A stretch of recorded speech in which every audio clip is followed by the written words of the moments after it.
Bene. Vagliana Mirella. Presente. Bassetto Paolo. Presente. Bevilacqua Silvia. Presente. Bortolotto Giulia. Presente. Braido Fabio. Presente. Caldarta Antonella. Ho saltato Braido Giovanni perché ho visto che non c'era. Braido Giovanni per adesso è assente.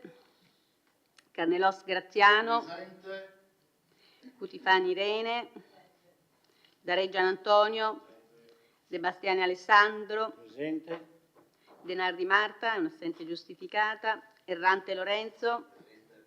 Posocco Gianluca, per adesso non c'è neanche lui. Toffoli Thomas. Presente. Tonon Roberto, assente giustificato. Giuliana Antonella. Presente. Il numero legale c'è 13.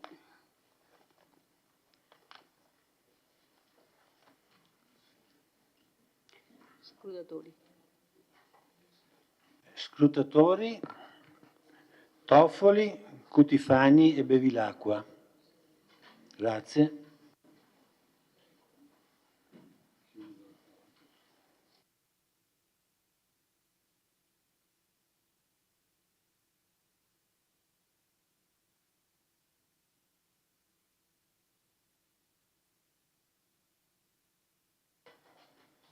Comunicazione dell'assessore Ceccarini. Sì, grazie Presidente. E solo per dire che lunedì sarà pubblicato l'avviso per le autocandidature per la Commissione Pari Opportunità, quindi ci sono 3 settimane di tempo perché chi desidera far parte di questa commissione, appunto, che si dedica delle tematiche legate alle pari opportunità, può candidarsi, possono essere supportate da associazioni che presentano insomma il proprio candidato. Grazie.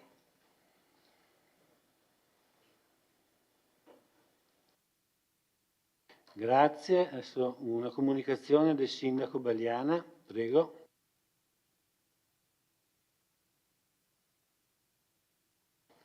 Sì, grazie, buonasera a tutti. Io ho 2 comunicazioni. Allora, la prima riguarda la situazione dei danni, che per fortuna quest'oggi non sono tantissimi rispetto al maltempo che si è abbattuto oggi pomeriggio sulla nostra zona di Vittorio Veneto e anche dei comuni limitrofi.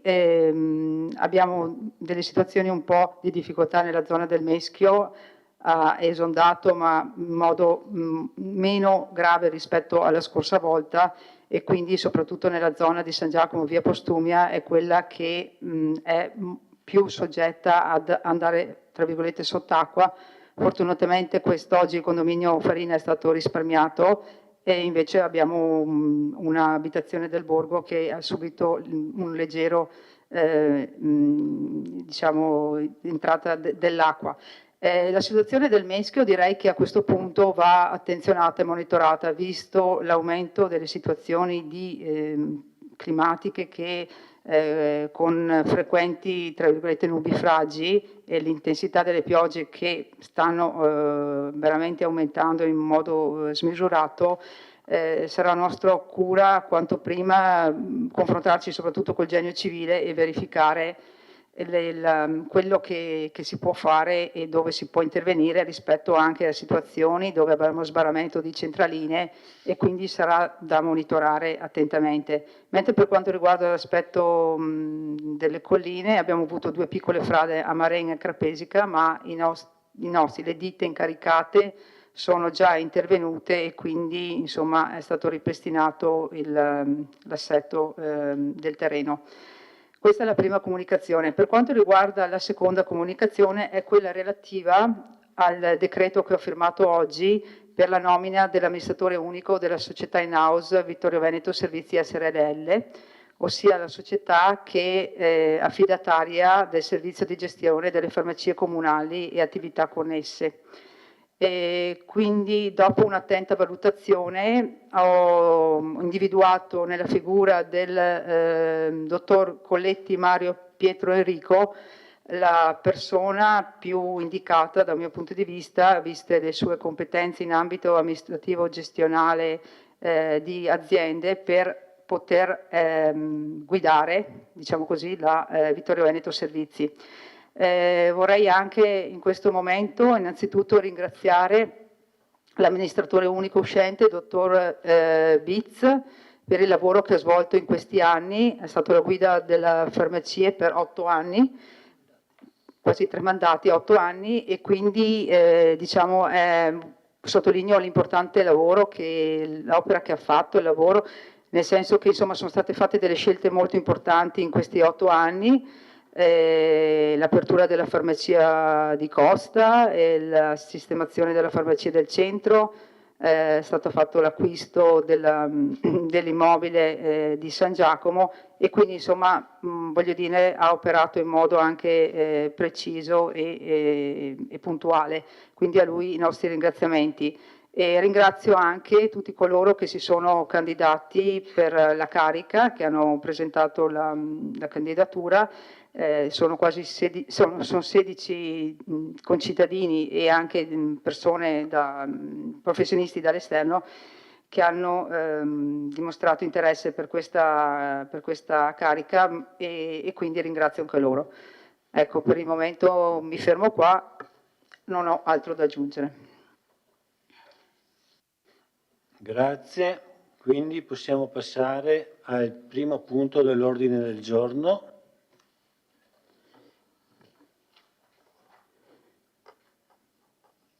Documento unico di programmazione DUP 2025-2027, presentazione ed approvazione.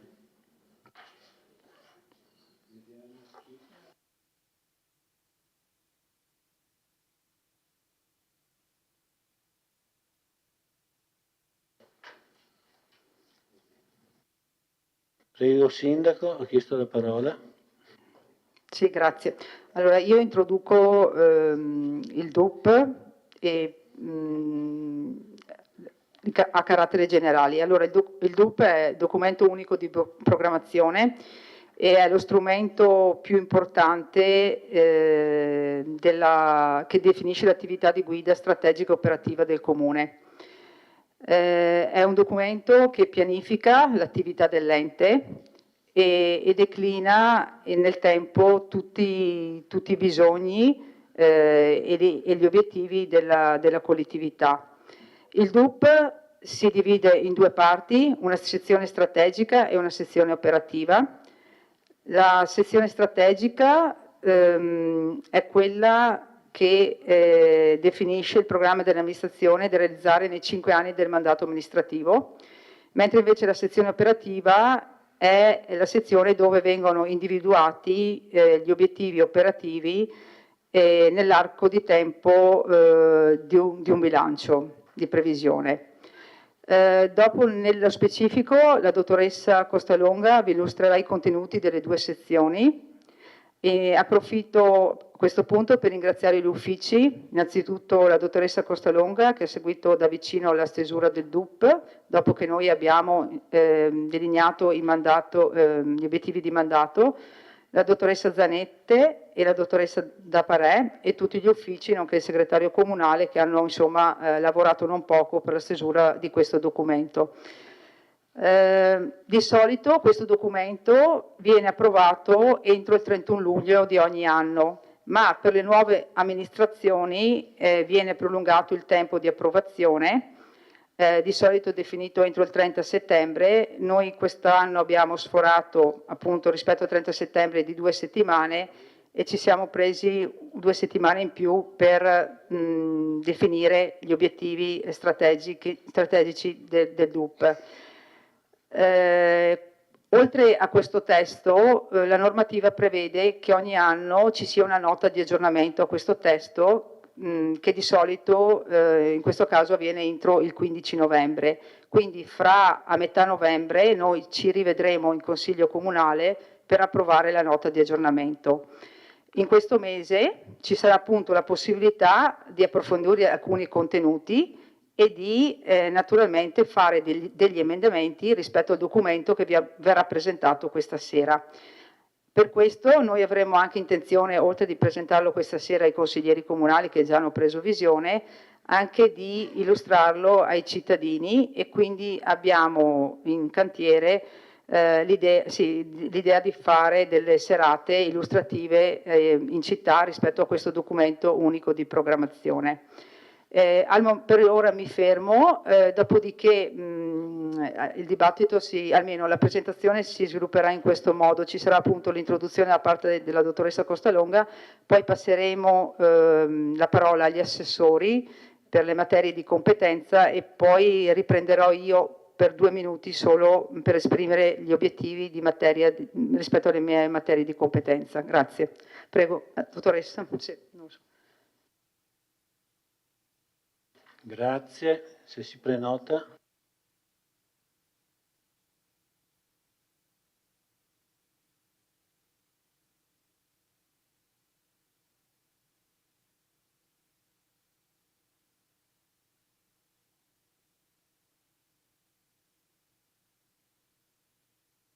Eccolo. Prego, dottoressa Costalonga. Buonasera a tutti. Allora io vi darò solo alcune indicazioni di carattere tecnico relativamente appunto alla formazione e a come si sviluppa questo documento unico di programmazione, poi per l'illustrazione dei vari obiettivi strategici operativi riprenderà la parola l'amministrazione comunale. Allora, come correttamente ha detto appunto il sindaco, il DUP viene presentato ogni anno, è un documento di programmazione e quindi serve proprio come indirizzo per poter predisporre il bilancio di previsione. Ha 2 momenti, il momento appunto entro il 31 luglio, infatti il prossimo anno vi verrà presentato entro il 31 luglio ed è la programmazione, e poi inevitabilmente deve essere presentata una nota di aggiornamento perché va collegato con il bilancio. Il DUP infatti ha una durata triennale, infatti appunto riguarda il 2025-2027 perché segue proprio la programmazione finanziaria, quindi il bilancio, mentre per quanto riguarda la parte degli obiettivi strategici ha una durata quinquennale corrispondente alla durata del mandato del sindaco. Come è indicato a pagina 77 del documento che vi è stato appunto sottoposto, è stata riportata una fotografia di come avviene la programmazione nell'ente locale. Ecco, riusciamo a produrre già la pagina 77, che così do subito l'indicazione di come c'è appunto la programmazione finanziaria dell'ente.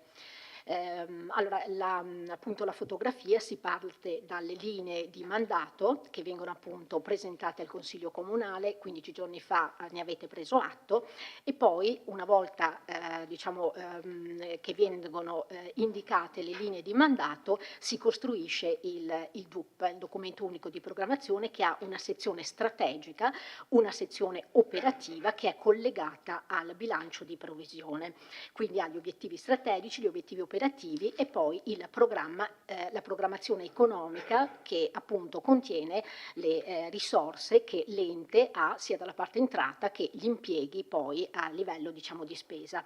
Una volta che il Consiglio Comunale approva il DUP, quindi il documento unico di programmazione e la nota di aggiornamento con il bilancio di previsione, l'organo esecutivo, ossia la Giunta, approva il PIAO, che è appunto il documento di competenza esclusiva della Giunta, che contiene gli obiettivi di performance, che sono gli obiettivi che vengono assegnati alle strutture apicali e quindi ai vari dirigenti, che sono appunto gli obiettivi a cui ogni dirigente è chiamato a realizzare sempre nel corso di un triennio, che poi vengono aggiornati annualmente, e unitamente al piano delle performance vengono attribuite attraverso il PEC, il piano economico finanziario, le risorse finanziarie umane e strumentali. strumentali, perché ovviamente ogni struttura, cioè dirigenziale, ha bisogno di avere le risorse umane, strumentali, quindi diciamo strumentali e ovviamente finanziarie. Quindi attraverso questo atto che fa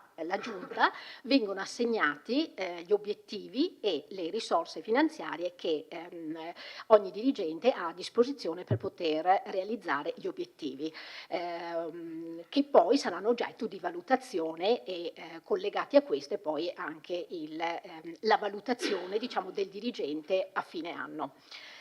Ecco, questa è sostanzialmente, diciamo, la programmazione che ogni anno l'ente locale è chiamato a mettere in essere. Ritornando quindi, diciamo, a questo documento, allora abbiamo cercato di comune accordo con l'amministrazione di fare un documento, di elaborare un documento che fosse il più leggibile possibile e anche semplice per soprattutto i consiglieri comunali, soprattutto quelli alla prima esperienza, per rendere appunto il documento, diciamo, più leggibile e anche facilmente, diciamo, interpretabile. Allora, il documento appunto si compone di una sezione, diciamo, strategica dove andiamo ad analizzare quelle che sono le condizioni esterne all'ente locale. Quindi abbiamo iniziato con l'indicazione di, abbiamo richiamato gli obiettivi a livello internazionale e gli obiettivi dell'Agenda 2030. Sono appunto 17 goal che sono stati appunto approvati nel 2015 e questi obiettivi appunto per lo sviluppo sostenibile li abbiamo proprio collegati agli obiettivi operativi. Infatti poi alla fine, quando inizierete quando appunto l'amministrazione illustrerà gli obiettivi operativi, vedrete che accanto ad ogni obiettivo operativo è stato messo anche il goals, quindi diciamo, l'obiettivo, per dimostrare che anche il nostro ente locale in qualche modo contribuisce alla realizzazione, cioè in questi anni vorrebbe contribuire alla realizzazione degli obiettivi per lo sviluppo sostenibile. Abbiamo poi dato la descrizione appunto di questi obiettivi, abbiamo poi riportato il Piano Nazionale di Ripresa e Resilienza, quindi il famoso PNRR, riportando le 6 missioni, al quale appunto nel 2023 si è aggiunta una 7ª missione, che è praticamente, diciamo, la missione per la realizzazione della transizione ecologica e quindi per rafforzare le reti di distribuzione di energia e accelerare le produzioni di fonti rinnovabili. Questa, diciamo, è la 7ª missione. Abbiamo poi riportato i PNRR di competenza del Comune di Vittorio Veneto, cioè i bandi ai quali il Comune ha partecipato e quelli che sono attualmente ancora, diciamo, in corso, i PNRR che invece si sono già conclusi, riguardano soprattutto diciamo, la parte del digitale, quindi tutta la digitalizzazione, quindi non so, il pagamento PA, le carte di identità elettronica, cioè tutta questa parte appunto di digitalizzazione che però si sono, diciamo, già conclusi e l'ultimo progetto che verrà avviato nel 2025 riguarda sempre un PNRR della pubblica amministrazione digitale, che è praticamente l'attivazione dello stato civile digitale in ANPR. Poi abbiamo riportato uno scenario economico regionale, quindi abbiamo riportato alcuni dati del contesto appunto regionale e abbiamo riportato le caratteristiche della popolazione, quindi la composizione della popolazione vittoriese, distinta appunto, diciamo, per genere e anche per fasce, diciamo, di età, e anche la popolazione straniera come è composta la popolazione. Abbiamo poi riportato l'economia insediata prendendo appunto i dati dalla Camera di Commercio e quindi trovate tutti i dati appunto attualmente in base alle indicazioni fornite dalla Camera di Commercio. Abbiamo riportato i dati del turismo, un turismo che nell'ultimo triennio, quindi dati 2021, 22 e 23, prevede un aumento delle presenze e anche delle permanenze nella città di Vittorio Veneto, quindi un trend positivo. I servizi al cittadino, quindi le scuole sul territorio, suddivise in scuole primarie, secondarie di primo grado e di secondo grado, e il sistema educativo e scolastico e di formazione. I servizi che il Comune di Vittorio Veneto offre, offre sostanzialmente, che sono il servizio di ristorazione scolastica attraverso un appalto esterno, i servizi centri estivi comunali, anche questo appaltati all'esterno, e il servizio di trasporto scolastico, anche questo oggetto di appalto. Abbiamo poi riportato i dati dei musei, che anche qui abbiamo un trend in aumento, suddividendoli praticamente nelle varie, tra i vari musei presenti in città, e distinguendo tra paganti e non gratuiti, e anche distinguendo quelli che vanno proprio a visitare il museo e quelli che invece entrano all'interno del museo in presenza di eventi che vengono fatti all'interno di queste sedi museali. La mobilità, quindi i passeggeri del trasporto pubblico locale, abbiamo sempre preso l'ultimo triennio, comunque 21, 22 e 23. Poi abbiamo riportato le indicazioni, quindi del nostro territorio, quindi la slide successivamente. Ecco. Il punto 1.2 riguarda invece l'analisi delle condizioni interne, o meglio i servizi pubblici locali che offre il Comune di Vittorio Veneto e come sono gestiti. La gestione di questi servizi infatti può essere una gestione in economia diretta, come ad esempio l'asilo nido, oppure una gestione attraverso appalti, attraverso concessioni a terzi o convenzioni, oppure società partecipate. Quindi abbiamo riportato i dati relativi all'asilo nido, servizi della prima infanzia, le politiche abitative, i servizi funerari e cimiteriali. Il Comune di Vittorio Veneto infatti gestisce 9 cimiteri più il cimitero ebraico, mentre per quanto riguarda il servizio obitoriale abbiamo stipulato proprio nel corso dell'anno scorso, di quest'anno, nel corso di quest'anno, il servizio con l'ULSS 2. Il servizio di trasporto e sosta, quindi abbiamo riportato il trasporto pubblico e i parcheggi a raso e in struttura e quelli praticamente a pagamento, indicando anche le società che ci gestiscono questi servizi, quindi la MOM per quanto riguarda il trasporto pubblico e l'Abaco attualmente per quanto riguarda la gestione dei parcheggi a pagamento, quelli sosta blu. Per quanto riguarda invece il servizio idrico integrato abbiamo praticamente il Consiglio di Bacino, e per quanto riguarda i rifiuti urbani abbiamo invece la Savno che gestisce questi servizi. Abbiamo poi riportato l'indicazione relativamente agli impianti sportivi. Gli impianti sportivi sono gestiti attraverso associazioni sportive. Quindi abbiamo riportato appunto le piscine comunali, la pista d'atletica, lo stadio Bariso, il campo sportivo di Palmanova, al quale abbiamo aggiunto anche il gioco del beach volley che abbiamo appunto assegnato all'associazione UPI di Costa. Questo però, il beach volley, non è considerato impianto sportivo ma area libera praticamente dedicata allo sport.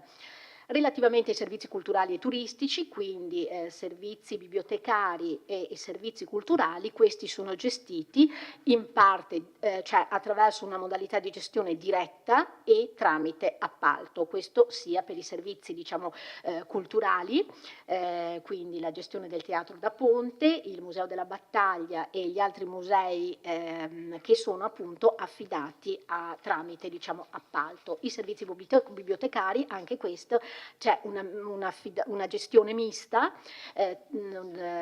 con personale interno e ad esempio per quanto riguarda il servizio di catalogazione utilizziamo invece appalti con professionalità, con società esterne. Per i servizi turistici abbiamo appunto lo IAT, di cui abbiamo affidato proprio dal 2023 al 2027 a seguito di una procedura di gara alla Prolocco di Vittorio Veneto, e poi abbiamo l'App Turismo che attualmente attualmente è gestita da questa ditta individuale. Abbiamo poi riportato alcuni dati relativamente agli altri servizi, in particolare i servizi residenziali che sono offerti, cioè dati praticamente dall'Istituto Cesana Malanotti, e attualmente il Comune di Vittorio Veneto offre degli sportelli tematici che sono l'Informa Vittorio Veneto, che è stato recentemente oggetto di una procedura di appalto, lo sportello famiglia e il centro antiviolenza, che anche questo è stato recentemente, qualche mese fa, oggetto di una procedura di appalto. Per i servizi socioassistenziali il Comune garantisce il servizio, sempre attraverso un appalto, il servizio di assistenza domiciliare e pasti caldo a domicilio, e poi abbiamo stipulato un contratto di servizio per la gestione del trasporto di persone bisognose, farmaci a domicilio e eventualmente per piccoli servizi infermieristici al personale appunto che viene segnalato dai servizi sociali del Comune di Vittorio Veneto, ed è una convenzione che abbiamo attualmente in essere con la Vittorio Veneto Servizi. Altri servizi sono appunto il servizio di liquidazione, accertamento e riscossione del canone patrimoniale, che attualmente è affidato ad Abaco fino al 2027, e la riscossione coattiva alla Soget fino al 2028. Abbiamo poi riportato le adesioni che il Comune ha a reti, associazioni e altre istituzioni, che sono appunto illustrate a pagina 38, e poi per qualche parte illustrerà le partecipazioni che il Comune ha in essere, quindi a pagina 41 abbiamo le partecipazioni, quindi abbiamo riportato uno schema della struttura delle partecipazioni sia dirette che indirette da parte del Comune di Vittorio Veneto, quindi abbiamo illustrato appunto la situazione riportando anche i dati contabili, quindi le percentuali di partecipazione che ha il Comune e l'oggetto sociale delle varie società. Relativamente alle società partecipate, sempre in questo documento sono stati già formulati da parte dell'amministrazione comunale, che poi li illustrerà, gli indirizzi per le società per le quali può esprimere indirizzi, e sono per la Vittorio Veneto Servizi e per il Cesana Malanotti. Relativamente sempre è stata poi riportata la situazione della situazione tariffaria, quindi dei servizi a domanda individuali, quelli soggetti a tariffe, e dei tributi, prendendo ovviamente in questo momento solo il 21, 22, 23, perché non avendo ancora il bilancio per il prossimo triennio non possiamo ancora fare una proiezione. E anche relativamente alla politica tariffaria e alla politica tributaria sono già stati espressi degli indirizzi che poi illustrerà l'amministrazione. Relativamente alla gestione delle risorse umane abbiamo riportato sostanzialmente, oltre ai dati e alla capacità assunzionale che ha attualmente il Comune di Vittorio Veneto, abbiamo riportato l'attuale struttura organizzativa, quindi è stata appunto illustrata come è articolato nei vari uffici, come sono articolati gli uffici all'interno del Comune di Vittorio Veneto, struttura organizzativa che aveva approvato la precedente amministrazione comunale. Sempre in merito alle risorse umane sono stati appunto riportate il numero dei dipendenti e le loro ripartizioni tra dirigenti e altre dipendenti, e le assunzioni e le cessazioni che abbiamo avuto sempre nel triennio 2021, 22, 23, i dipendenti, facendo poi una distinzione tra dipendenti a tempo parziale e a tempo pieno. Anche qui l'amministrazione ha già espresso in questo documento degli indirizzi per quanto riguarda la gestione della politica del personale. L'ultima parte.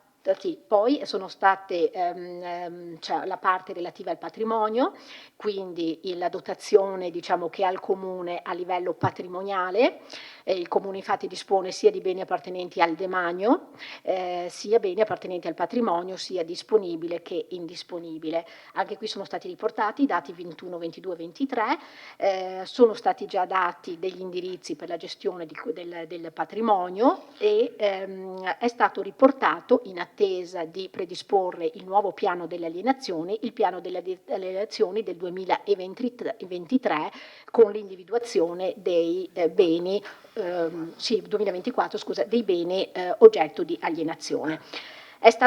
Sono state quindi riportate le risorse straordinarie di cui l'amministrazione, sempre però fotografando la situazione del 24, quindi bilancio attuale, che sono i trasferimenti di cui può godere il Comune, diciamo, di Vittorio Veneto, come mezzi straordinari che servono poi per il finanziamento, diciamo, di parte del bilancio.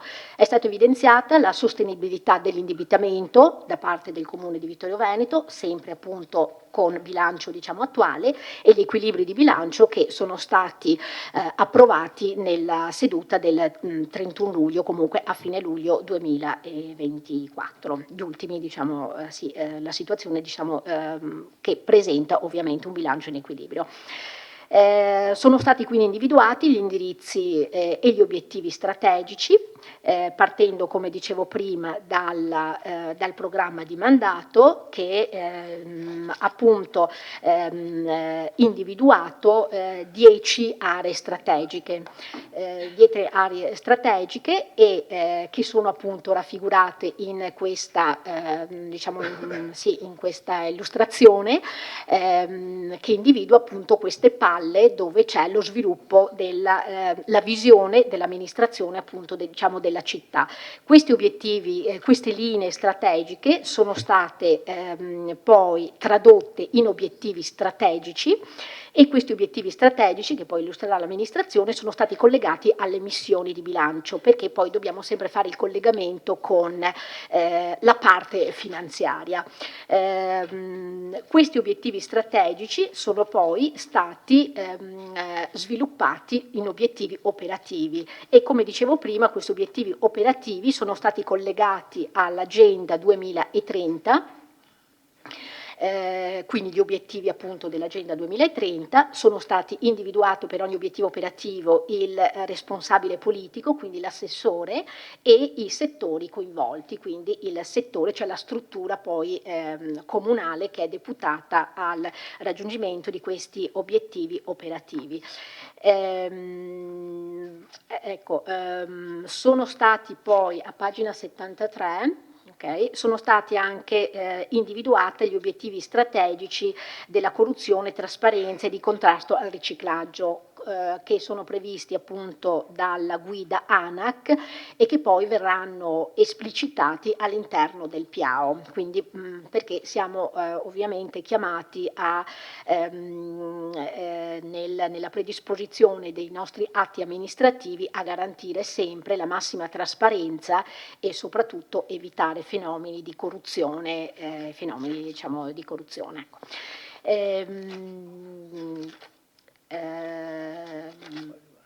Io direi praticamente mi fermo qui. È stata fatta poi appunto un collegamento tra gli obiettivi operativi e le missioni e i programmi che appunto riguarderanno poi la parte finanziaria e gli strumenti, altri strumenti di programmazione che sono il piano delle opere pubbliche, la programmazione triennale del fabbisogno del personale, il piano dell'alienazione, il programma triennale degli acquisti dei beni e dei servizi e il programma degli eventuali incarichi professionali, questo verrà inserito in sede di nota di aggiornamento, perché è lì che avremo le risorse finanziarie per poter realizzare, cioè per conseguire questa programmazione. Ecco, io mi fermo qui e ripasso la parola all'amministrazione.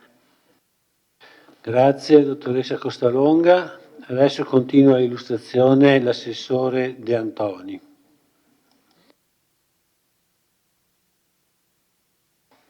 Sì, adesso funziona. Grazie, buonasera a tutti. Anch'io ringrazio, ma l'ha fatto già il sindaco, quindi ringrazio tutte le persone, i collaboratori che ci hanno aiutato in questo gravoso lavoro, importante lavoro, e come assessore a lavori pubblici, personale, bilancio, penso a qualcos'altro, diciamo, sottolineo solo alcuni aspetti legati ai diversi punti che sono inseriti in questo documento.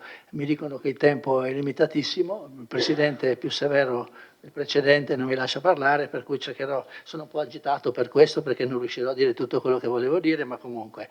Il primo punto, diciamo, è a pagina 39, dove viene inserito un prospetto sull'elenco delle principali opere in corso di realizzazione. Vabbè, qui sono riportate quelle del corso del 2024. In quest'ambito delle opere pubbliche per noi il problema più importante è quello di riuscire a procedere più presto alla progettazione, all'appalto, all'aggiudicazione dei lavori e anche a terminare i lavori, perché i termini che ci sono imposti sia dal PNRR sia dai finanziamenti regionali sono molto restrittivi e soprattutto non ci consentono le proroghe che solitamente si chiedevano. Quindi siamo impegnatissimi con tutti gli uffici per cercare di raggiungere questi obiettivi che sono fondamentali per non perdere i finanziamenti. Quindi in questo, come diceva anche la dottoressa, il documento che qui è presentato è solo quello relativo al 2024, anzi su questo credo che avevamo consegnato una copia cartacea, no? O ve la consegniamo, che in pratica modifica leggermente questo documento, perché diciamo, c'erano due inesattezze in sostanza, nel senso che per quanto riguarda il famoso sottopasso di via Callarga era riportato l'importo di 5.100.000, che effettivamente è il valore del progetto che ci è stato consegnato nelle scorse settimane, ma che non è assolutamente riportato nel piano delle opere pubbliche, perché è una novità di questi giorni, insomma, e quindi al di là delle problematiche che sono legate alla difficoltà di trovare i finanziamenti necessari, comunque questo importo diciamo, nell'attuale documento è ancora di 2 milioni di euro, come era nelle premesse. In poi abbiamo precisato meglio quell'intervento sulla sistemazione della scalinata di Sant'Augusta, dove era riportato erroneamente le fonti di finanziamento, e effettivamente insomma, abbiamo un importo complessivo di 1.100.000, abbiamo già impegnato 103.000 euro, restano 997.000 euro che potranno essere finanziati con l'Art Bonus, che come sapete è questo meccanismo insomma, che consente a eventuali persone di grande generosità di offrire delle risorse per realizzare questa importante iniziativa, e poi i soldi che non riusciremo a raccogliere con questa procedura dovranno essere messi dall'amministrazione. Quindi per quanto riguarda le opere pubbliche non ho nient'altro da dire, passerei alla parte legata alle società controllate, che è a pagina 45, dove come amministrazione abbiamo definito per il nuovo amministratore unico della Vittorio Veneto Servizi e poi per il Cesana Melanotti alcuni obiettivi particolari, non riesco neanche a leggere direttamente. Comunque la cosa importante che abbiamo messo sia di riprendere tutti gli obiettivi di carattere sociale, tipo una campagna di comunicazione per gli stili di vita sani, realizzare campagne informative sul corretto uso del farmaco, verificare e consolidare gli orari delle farmacie comunali, una serie di obiettivi che erano già previsti nei precedenti documenti di programmazione. Abbiamo inserito nell'ultimo punto quella che è una nostra richiesta, e cioè verificare la possibilità di una modifica della governance societaria. Diciamo che la nostra idea è che senza aumentare i costi per quanto riguarda gli amministratori sia possibile gestire meglio una società così importante per noi con la presenza di un consiglio di amministrazione di 3 persone piuttosto che con un amministratore unico. Ma questo sarà una valutazione che faremo nei prossimi mesi o nei prossimi anni. Un altro punto importante, e concludo su questi obiettivi, è quello della realizzazione della nuova farmacia di San Giacomo di Veglia, per la quale chiediamo di avere la soluzione progettuale attualmente individuata e di capire meglio come può essere finanziato questo importante progetto. Per quanto riguarda l'ente strumentale Cesana Malanotti, Abbiamo indicato alcuni obiettivi che sono nuovi rispetto allo scorso anno, e cioè di verificare in relazione all'attività di gestione della struttura, di verificare soprattutto gli standard per quanto riguardano i servizi sanitari e socioassistenziali che vengono assicurati all'interno dell'immobile, insomma della casa di riposo. Anche questa struttura soffre della carenza di personale, sia infermieristico che di natura sociale, e quindi è importante capire quali sono le difficoltà e cercare eventualmente anche con il nostro consiglio, insomma il consiglio comunale, visto che gli amministratori sono stati nominati tutti da noi, di capire meglio come si possa venire incontro in maniera migliore rispetto ai bisogni degli ospiti. A questo proposito, appunto, chiediamo che entro 4 mesi dalla chiusura del bilancio finanziario, quindi entro aprile, ci venga presentata in Consiglio Comunale, oppure direttamente, insomma, agli uffici, poi noi non mancheremo di portarli anche all'esame del Consiglio Comunale, una relazione che definisca lo stato di fatto relativamente ai contenuti degli indirizzi che abbiamo sopra indicato e indichi eventuali interventi ritenuti necessari per il rispetto degli stessi obiettivi. Un altro punto che mi compete è quello legato alle tariffe e alla politica tariffaria. Qui entro i primi giorni di dicembre, con una delibera, dovremo definire le tariffe dei diversi servizi a domanda individuale, chiaramente secondo criteri di equità, ma anche tenendo conto dei costi dei servizi che sono oggetto di tariffazione. Da quella tabella che vedete a pagina 48 si vede che in effetti ci sono alcuni servizi che dal 2022 al 2023 hanno, diciamo, ottenuto interventi più importanti in termini finanziari, quindi valuteremo adesso prima della fine del 2024 come è andata quest'anno e cercheremo di capire se possiamo mantenere le tariffe come sono o se c'è la necessità di aggiornarle lievemente, tenuto conto anche delle difficoltà che tutti noi abbiamo per quanto riguarda le risorse economiche. Per quanto riguarda invece la politica tributaria, abbiamo riportato alcuni punti che riguardano certo l'applicazione dei criteri di equità nella determinazione delle aliquote, l'applicazione sancita dall'articolo 53 della Costituzione, secondo cui 53 è corretto, secondo cui tutti sono tenuti a concorrere alle spese pubbliche in ragione della loro capacità contributiva. Il sistema tributario è informato a criteri di progressività, dice la norma della Costituzione. No, l'articolo riportato a pagina 50, l'articolo della Costituzione è scritto 54, ma dovrebbe essere 53, esatto. Bene, poi diciamo altri obiettivi sono quelli chiaramente di continuare nell'attività di accertamento e di contrasto dell'evasione fiscale, che diciamo è abbastanza importante anche nel nostro comune, e poi il miglioramento e la velocizzazione delle riscossioni delle entrate accertate, e ultimo punto del nostro intendimento è quello di verificare la possibilità di rimodulare l'aliquota IMU per i locali commerciali allo scopo di favorire l'occupazione delle nuove realtà imprenditoriali. Per quanto riguarda poi a pagina 51 gli indirizzi di politica, qua sono già arrivato alle risorse umane, bene, come mai questo qui? Sì. Per quanto riguarda invece la gestione delle risorse umane, come forse no, non ha detto la dottoressa Costalonga, ma una volta il piano delle assunzioni faceva parte integrante del documento unico di programmazione. Con la nuova normativa adesso questa programmazione del piano del fabbisogno di personale è confluita nel PIAO, cioè il piano integrato di attività e organizzazione, che è di competenza della Giunta e solitamente viene adottato entro il 31 gennaio di ogni anno. Lo stanziamento, la cosa importante sarà lo stanziamento per il personale di bilancio che approveremo a dicembre. Qui, diciamo, al di là delle discussioni delle passate consigli comunali, mi sono reso conto anch'io di quanto è complessa la gestione di questo punto, però diciamo, lo sforzo che qui mi impegno a fare è quello di impegnare più risorse di quelle che abbiamo impegnato negli scorsi anni per il personale.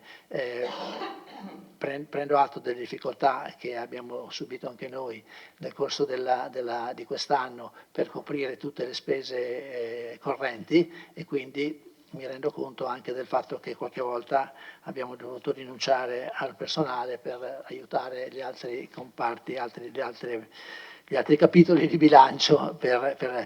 Chiaramente comunque nel 2025 la situazione per quanto riguarda le spese correnti migliorerà, in quanto, come sapete, non abbiamo più da pagare un derivato, e quindi le risorse dovrebbero essere più importanti quelle che abbiamo a disposizione. Comunque volevo precisare questa cosa, che non esiste più, adesso se ho capito bene, ecco, non esiste più la pianta organica come era una volta. La pianta organica adesso si chiama dotazione organica e praticamente non è definita da numeri, quindi 7, 10, 27, 4 operai, X tecnici, eccetera, ma c'è un importo complessivo che può essere, il importo massimo che può essere stanziato per le risorse del personale. Questo valore è determinato dalla media delle spese per il personale del triennio 2011-2013, che è di circa 5.496.000 erotti. Negli anni, nei bilanci precedenti, questo importo non è mai stato raggiunto, ci siamo tenuti sempre più bassi per una serie di considerazioni. Il mio obiettivo, che era chiaramente da verificare e da concordare prima con la Giunta e poi da sottoporre all'attenzione del Consiglio Comunale, è quello di investire più risorse su questo comparto. Rispettiamo molto bene sia questo limite dei 5.496.000, sia anche un altro valore determinato da questi regolamenti, da queste norme, che prevede che ci sia una percentuale inferiore al 27% del rapporto tra la spesa del personale e le entrate correnti. Nel nostro caso questa percentuale è del 22,87 rispetto, come dicevo, al limite del 27%. Quindi anche i due limiti, no, che sono previsti per quanto riguarda le spese del personale sono questi due, e sulla base dei dati che ho per ora a disposizione ritengo che ci possa consentire di investire molto più risorse in questo settore. Volevo ancora dire, tanto per comunicare, poi tutti chiedono quali sono i concorsi in corso. Allora, è stato pubblicato il concorso per 3 operatori esperti manutentori, cioè per degli operai, che già nel frattempo diventeranno 4 perché un altro se n'è andato. È in corso la selezione per la mobilità di 2 istruttori amministrativi. Le prove di concorso per i 3 agenti, che diventeranno 4, di polizia locale, la prova fisica inizierà martedì 22 ottobre, quindi nei prossimi giorni. Come sapete c'è stato per la prima volta un grande afflusso di domande, 130, 140, non so, un numero così elevato, di solito si parlava di poche decine, e quindi 174, mi corregge il segretario, benissimo, grazie. E quindi adesso il concorso, la prima prova fisica verrà fatta il 22 ottobre, e quindi in pista di atletica faranno le corse per vedere se sono atletici. Poi è stata già avviata la procedura per l'assunzione di 2 funzionari tecnici, sono già previste le date di colloquio nei prossimi giorni. È avviata la procedura per l'assunzione di un funzionario amministrativo XD per l'ufficio affari generali e per un assistente sociale.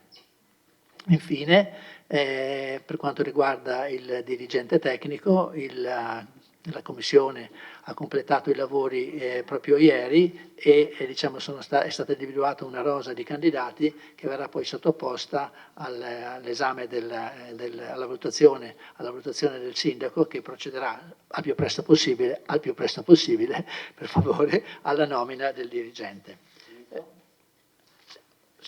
Io? No, avrei anche finito, però magari contesto questa cosa perché quando si presenta un documento così importante, cioè i 7 minuti che concedete sono troppo pochi. Comunque. Ma il regolamento non è che lo decido io. Però qualche eccezione il Presidente potrebbe anche farla. Comunque ho finito, spero. Grazie, Assessore. Avrà modo magari di fare la replica eventualmente.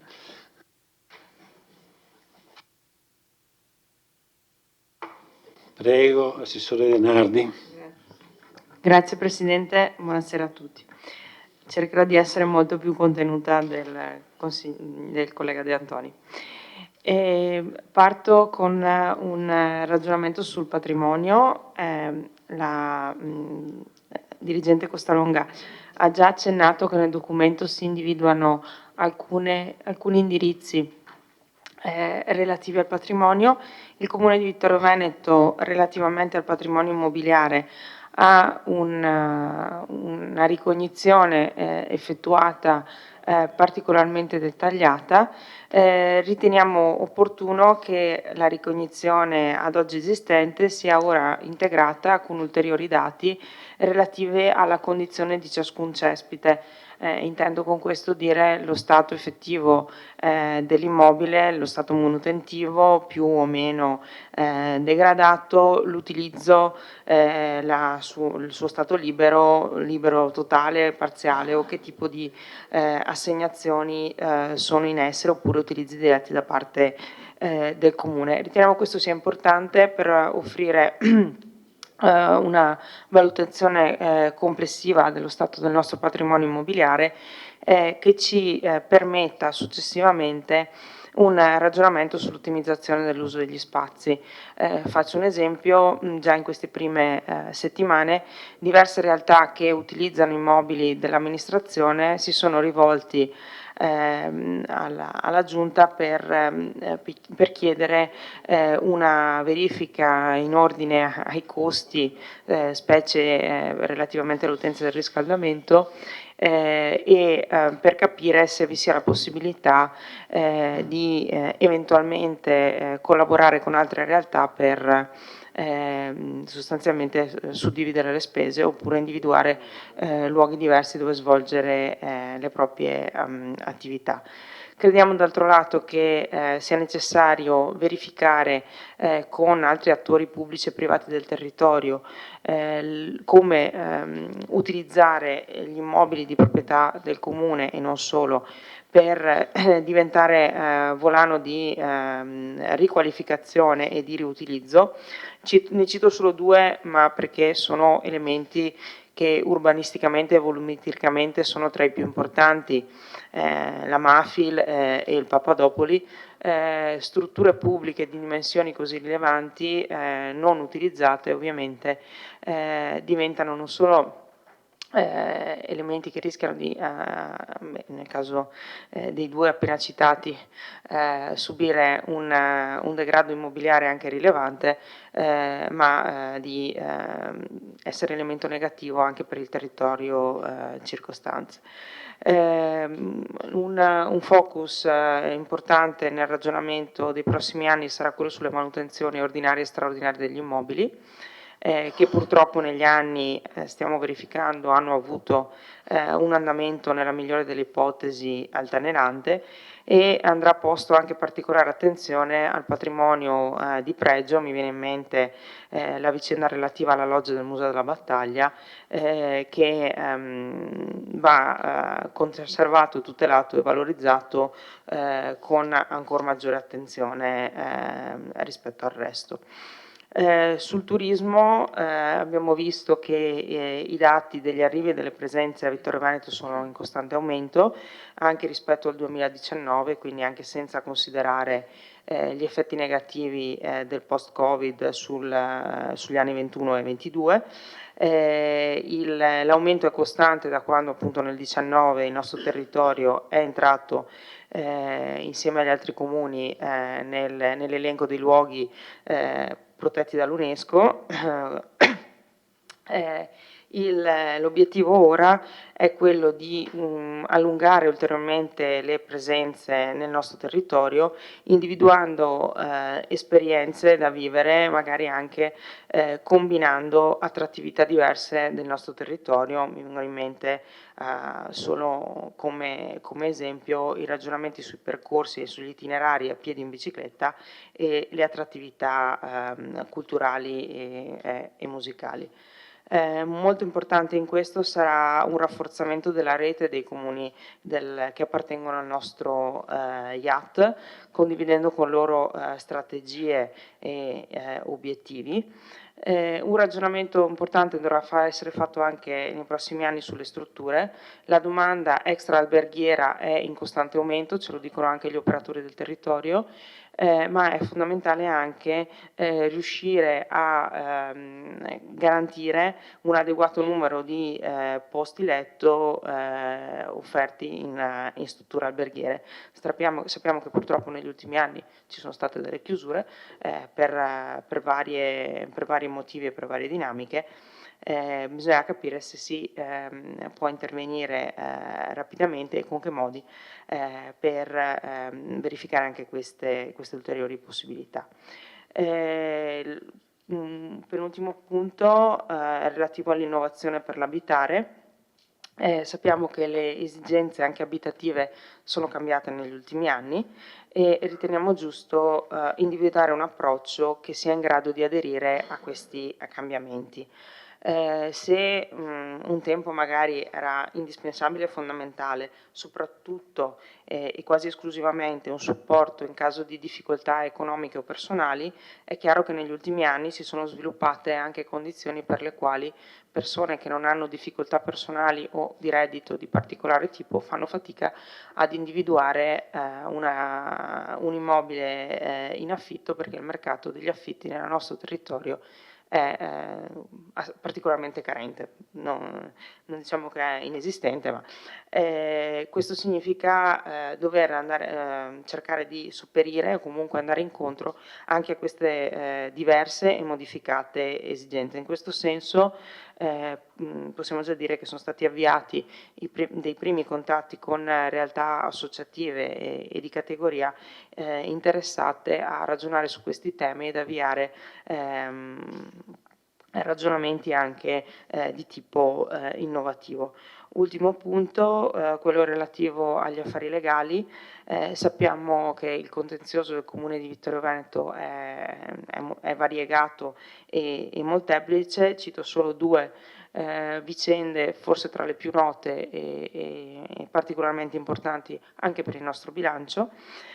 Sapete che la vicenda relativa alla discarica di Forcale si sta andando a concludere presumibilmente in modo particolarmente positivo con una transazione. Dall'altro lato sappiamo che siamo in attesa, speriamo rapidamente con esito positivo, della vicenda relativa ai derivati, che è quella che potrebbe avere, in caso di chiusura definitiva e positiva della vicenda, un impatto estremamente positivo sul nostro bilancio, con il recupero di quote importanti di finanziamento e quindi continueremo a seguire e a procedere sulla strada già percorsa. Grazie. Grazie Assessore De Nardi. Adesso interviene l'assessore Ceccarini, prego. Sì, grazie.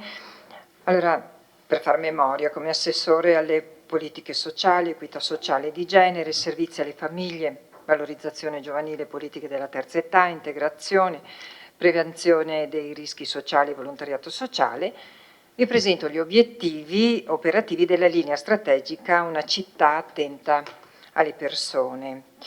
La nostra attenzione è rivolta a tutti coloro che vivono la nostra città per costruire un welfare, un sistema sociale capace di intercettare i bisogni della comunità per intervenire in maniera efficace e dinamica. Pensiamo certamente alle famiglie con minori, e ci stiamo impegnando per ampliare l'offerta del servizio dell'asilo nido, ma anche per attivare azioni di supporto ai genitori, di assistenza alla maternità e di tutela dei minori.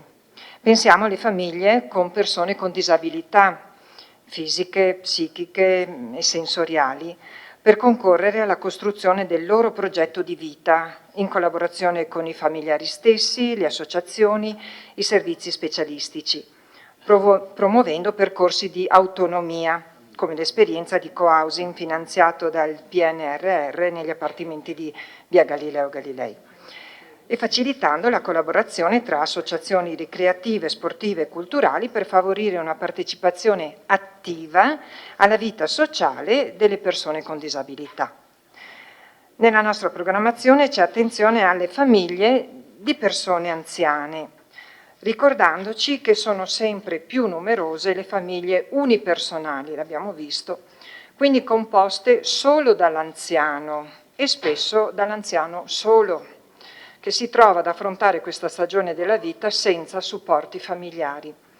Sono importanti quindi tutti quei servizi assistenziali che come amministrazione comunale possiamo offrire, facilitandone l'accesso, unitamente ad iniziative per promuovere l'invecchiamento attivo o dell'abitare collaborativo.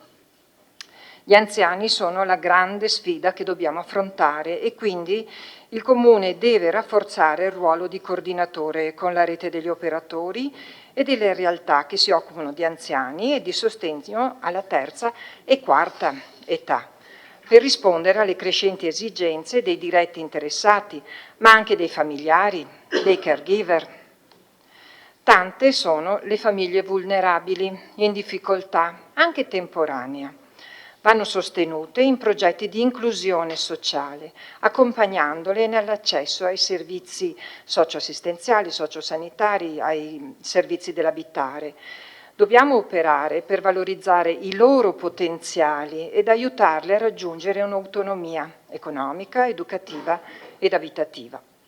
Dobbiamo sentirci responsabili di quelle persone che nel corso della vita vivono situazioni di disagio, di trasgressione, di rischio di devianza o di devianza, promuovendo percorsi di avvicinamento, ascolto e inclusione sociali, avvalendoci anche di qualificati operatori di strada. Vogliamo promuovere e sostenere l'uso di comportamenti e linguaggi rispettosi di tutte le differenze, attraverso campagne di sensibilizzazione rivolte alla cittadinanza tutta, in particolare alle scuole, in sinergia con la Commissione Pari Opportunità. La cultura del rispetto è alla base dell'attività del nostro centro antiviolenza, che va valorizzato nelle sue funzioni primarie di ascolto e accoglienza delle donne che cercano aiuto, sostenendole con azioni volte ad agevolare percorsi di autonomia economica, ricerca di un alloggio, supporto nella genitorialità, nella salute pubblica e anche con aiuti economici. È necessario promuovere un tavolo di concertazione tra enti, autorità competenti, cooperative, associazioni presenti già nella nostra città che gestiscono progetti di accoglienza, formazione e insegnamento della lingua italiana, al fine di ottimizzare interventi per l'inserimento sociale, lavorativo e abitativo dei migranti. Vogliamo favorire la partecipazione democratica e accrescere il senso di appartenenza alla comunità, della cittadinanza, in particolare dei giovani e dei giovanissimi, incentivando vie di dialogo e collaborazione con l'amministrazione, anche utilizzando i percorsi di cittadinanza attiva e valorizzando una risorsa come quella del Centro Giovani, luogo di aggregazione, ascolto, accompagnamento e formazione, per favorire una sana socialità dell'adolescenza. Pensando agli studenti che frequentano gli istituti di Vittorio Veneto, riteniamo sia importante dare loro un posto dove trovare aule studio e sale per lavori di gruppo, uno spazio ristoro, conversazione, valorizzando almeno un edificio del centro città. Ci saranno inoltre benefici economici per sostenere il fondamentale diritto allo studio. La nostra programmazione ha lo sguardo rivolto verso il futuro, anche in considerazione della nuova riorganizzazione dei servizi alla persona che si sta già realizzando nell'ambito territoriale sociale Veneto 707 il nostro e che ci vede protagonisti nelle scelte politiche e operative di attuazione. Grazie Assessore Ciccarini. La parola all'Assessore Padoan, prego. Buonasera a tutti, buonasera a tutte. e cercherò di essere il più rapido possibile, poi ovviamente siamo aperti ad ogni sollecitazione, suggerimento, critica, e parto focalizzandomi su alcuni aspetti degli obiettivi in materia di cultura che ci siamo dati come amministrazione.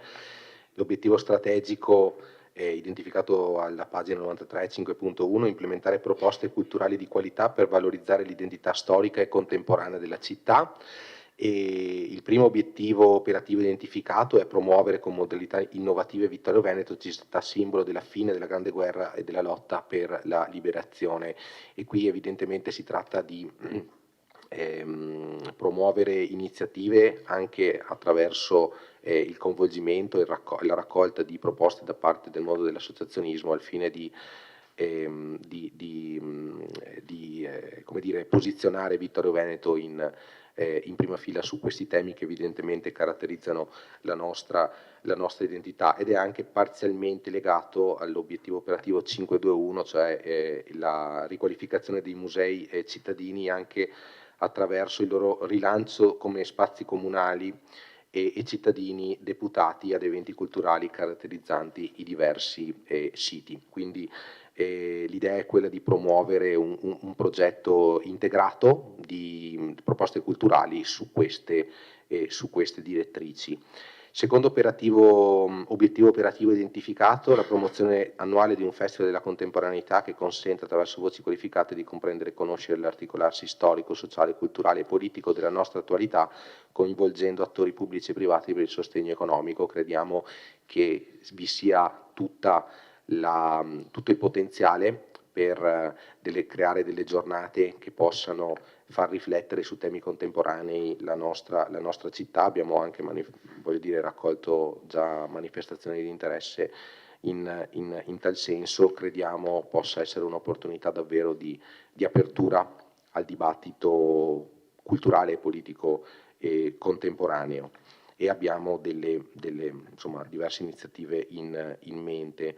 E il terzo obiettivo operativo è la realizzazione di un sistema integrato di offerta culturale alla città attraverso lo strumento della coprogrammazione, coprogettazione e dei contributi per favorire la collaborazione di associazioni ed agenti che operano in tale ambito.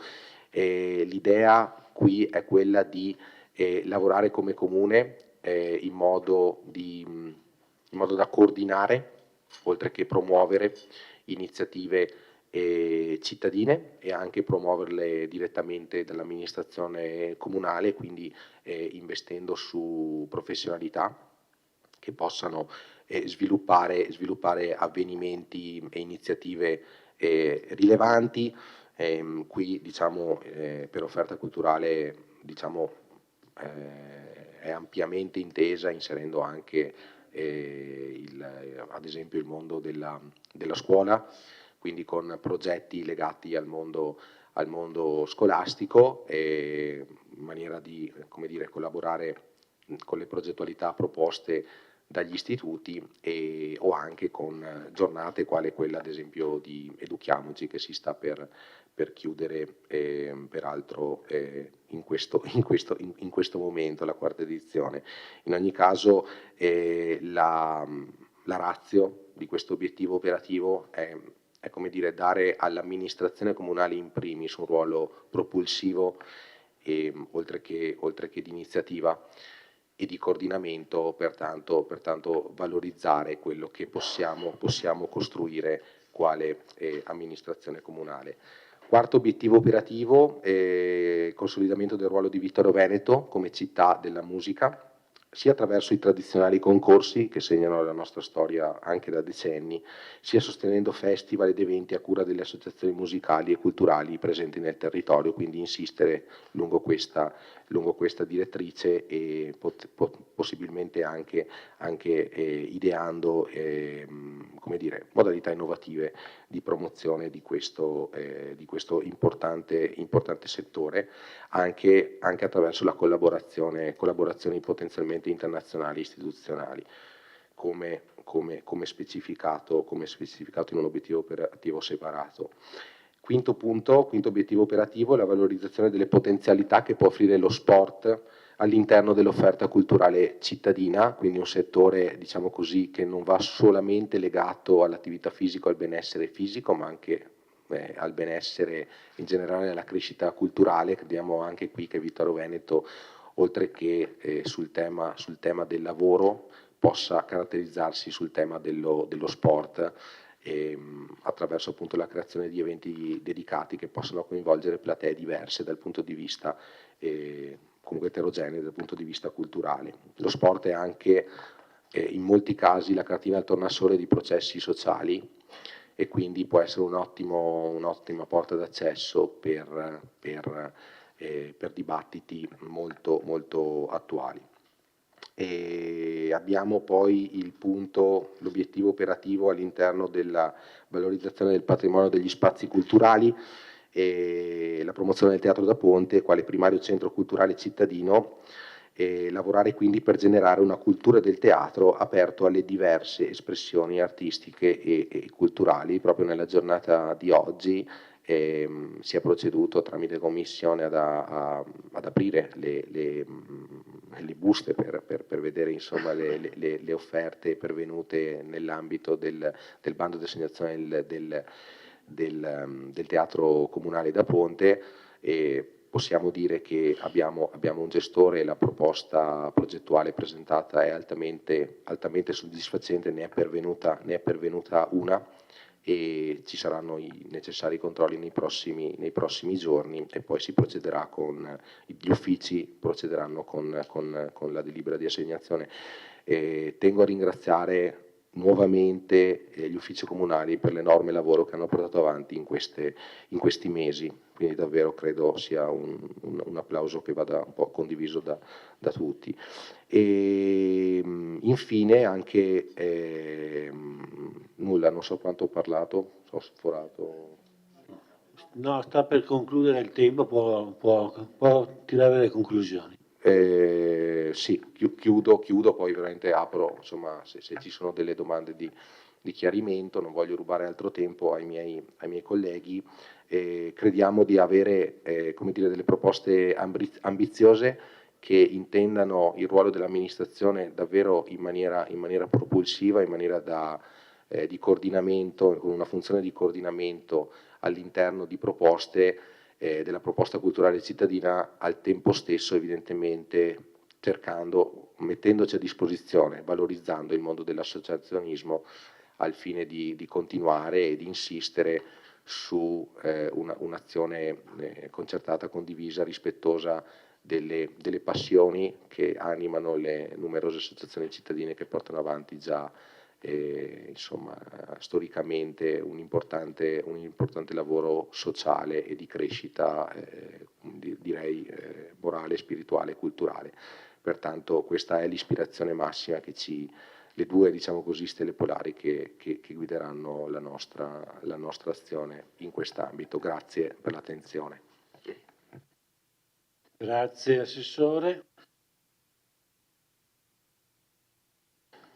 La parola all'Assessore Dus.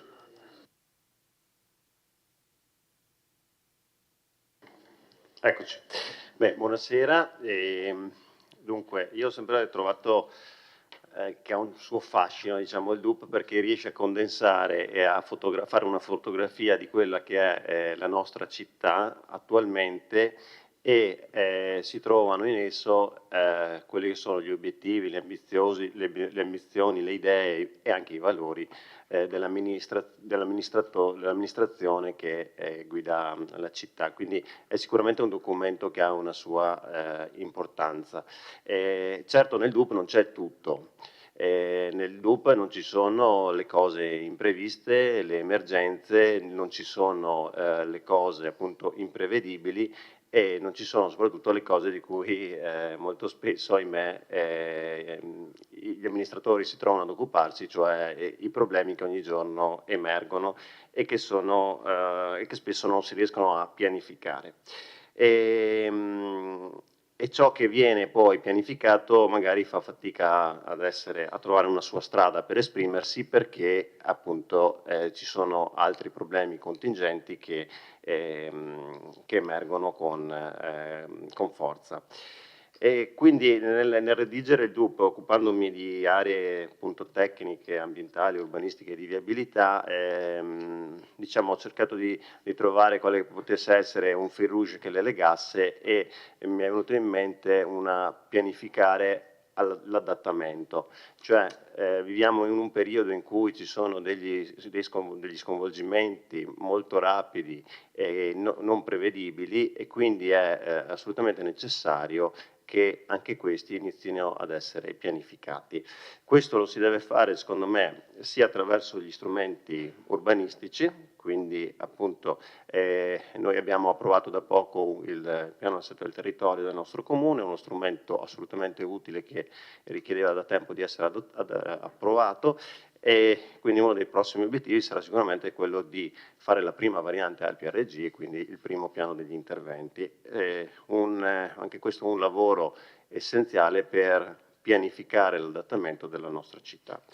Venendo invece a cose più diciamo concrete che interessano magari principalmente i cittadini, ci sono alcune idee che vorrei intraprendere. Una di queste è la riduzione dei tempi delle richieste dei dati in campo edilizio. Come sapete abbiamo attraversato un momento molto particolare in cui venivano richiesti dati per quanto riguarda appunto gli immobili in maniera preponderante a causa anche di un mercato drogato da dei bonus, e però abbiamo avuto un problema molto concreto negli uffici legato appunto alla vetustà dei documenti che erano ancora in cartacei praticamente.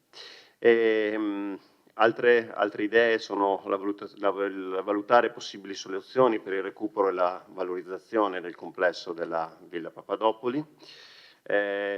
Venendo invece in campo diciamo di mobilità, abbiamo due temi che vorremmo portare avanti. Uno è la riqualificazione della stazione di Sofratta, uno invece è procedere con sollecitare RFI per la convenzione 2018, quindi la realizzazione del sottopasso nella stazione centrale, e poi invece per quanto riguarda il trasporto locale, con un rapporto con MOM che è già iniziato alcuni mesi fa e che sta secondo me anche dando frutti interessanti, che spero di potervi darvi conto nel giro di qualche settimana. Naturalmente ci sono poi delle grandi incompiute, degli immobili che aspettano da tempo di essere rivalutati, sia dal punto di vista ambientale, sanitario e urbanistico. Uno fra tutti l'area ex Carnielli, che come sapete ha avuto un inizio, quando la proprietà l'ha acquisita, ha avuto sicuramente un inizio molto, molto deciso, che poi si è poi interrotto, e quindi lì dovremo superare, diciamo, le attuali criticità e difficoltà e favorire un sollecito intervento di recupero. Altre questioni magari legate alla mobilità dolce, quindi alle piste ciclabili, legate a progetti di bike to work che sono stati portati avanti in ambito provinciale. C'è un tema anche legato naturalmente alle questioni energetiche, come alla creazione di comunità energetiche. Di questo ne abbiamo già discusso quando abbiamo affrontato il tema della discarica di Forcal, e poi c'è un grande tema che è quello del fiume Meschio, dell'asta lungo il fiume Meschio, che potrebbe essere anche questo inserito all'interno di uno strumento urbanistico che esiste già e che però non ha mai avuto una sua adozione. Vi sono poi questioni viabilistiche sempre legate alla mobilità dolce. Passo magari da un punto all'altro, però torno a dire, il fil rouge che ho in mente appunto è quello di pianificare l'adattamento, e quindi anche in questo caso qui l'istituzione di zone con limitazione ai 30 km all'ora. Questi qui sono alcuni dei temi che trovate all'interno del DUP, che abbiamo intenzione di portare avanti come amministrazione e su cui anche vorremmo confrontarci con il Consiglio e con i cittadini. Grazie.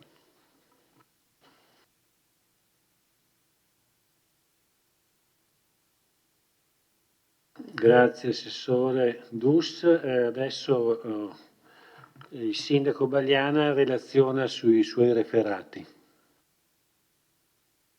Sì, molto velocemente. Inizierei dalla questione dell'ambito sportivo e qui mi riallaccio soprattutto alla questione delle infrastrutture sportive.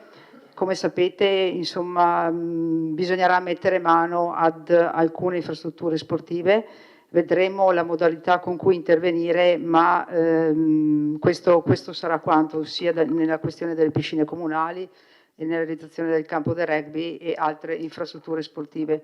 Per quanto riguarda un altro tema a me caro è la questione dell'abbandono della pratica sportiva in età adolescenziale, che in Italia sta raggiungendo numeri elevati e comunque anche qui in Veneto, e quindi sarà da fare un'azione sulla cultura sportiva intesa come pratica per il benessere psicofisico e non tanto per la questione agonistica e di disciplina, ma in senso generale.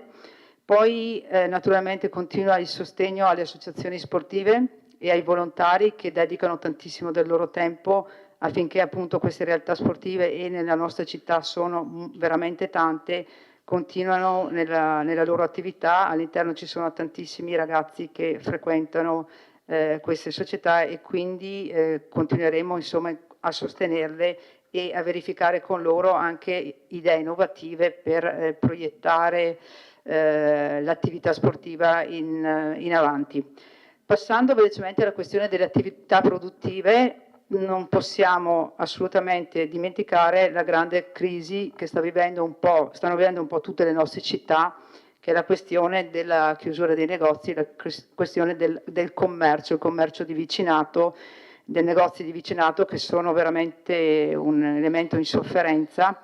E qui non abbiamo ricette, non abbiamo la bacchetta magica, nessuno di noi ce l'ha.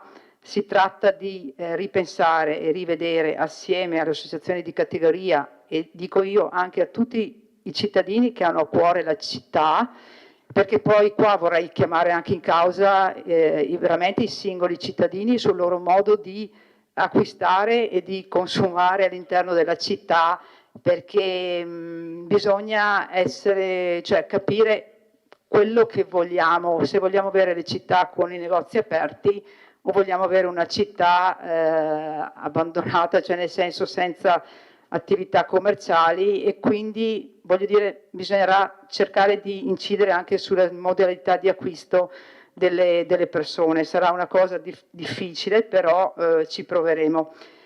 Altra azione è il sostegno e la collaborazione con le aziende sia di tipo artigianale, che in città insomma continuano ad essere presenti in modo anche importante, e le aziende a carattere di tipo industriale. E qui dobbiamo ricordare appunto tutta l'attività che viene svolta in zona industriale dalle nostre grandi aziende che sono presenti, e naturalmente cercheremo di collaborare e di continuare a confrontarci con le realtà industriali al fine di implementare quello che sono i servizi alle persone poi che vanno in zona industriale per lavorare, ma in generale a tutti i cittadini che in qualche modo trovano occupazione nell'area, anche nel ridisegnare quello che è anche il parco industriale della zona industriale. Vado velocemente saltando e andando a toccare la questione della partecipazione, che era uno dei nostri temi fondanti oggigiorno, direi in tutti i processi decisionali, perché il tema della partecipazione e dell'apporto delle idee e del sostegno dei cittadini penso sia fondamentale. E su questo, come idee, abbiamo quello innanzitutto di provare a impostare un ufficio relazioni con il pubblico, perché la nostra più grande difficoltà, almeno quello che abbiamo acquisito in questi 3 mesi, è quello in cui i cittadini non c'è un canale unico di comunicazione tra il cittadino e il comune. Ci sono tantissimi canali aperti che portano ad inefficiare quello che è il rapporto proprio stretto tra il cittadino e non solo l'amministrazione comunale, ma anche gli uffici comunali.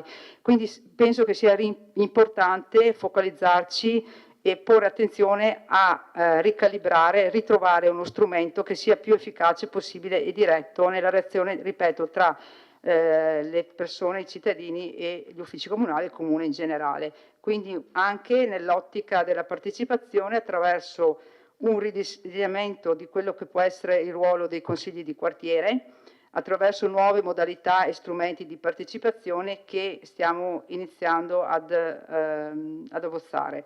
Vorrei anche ricordare la questione della protezione civile, altro tema che è assai trascurato dal mio punto di vista e che sto vivendo in prima persona. Tra l'altro la questione della protezione civile penso che non sia assolutamente da trascurare, anzi dobbiamo aumentare la cultura della protezione civile all'interno della comunità cittadina. Attualmente noi stiamo aggiornando il piano comunale di protezione civile, però mi sa che se chiediamo quanti conoscono il piano di protezione civile del comune, veramente pochi, anche all'interno di questa sala, ne sanno qualcosa. Quindi si tratta di veramente sensibilizzare e fare informazione rispetto a questo tema. Inoltre vorrei dire che a breve la Regione Veneto emanerà un decreto in cui la protezione civile non si farà più per comune singolo, ma per ambito. L'ambito indicativamente sarà quello inteso della Unione Montana, per intenderci, quindi una collaborazione tra più comuni per un'efficacia rispetto a questa azione.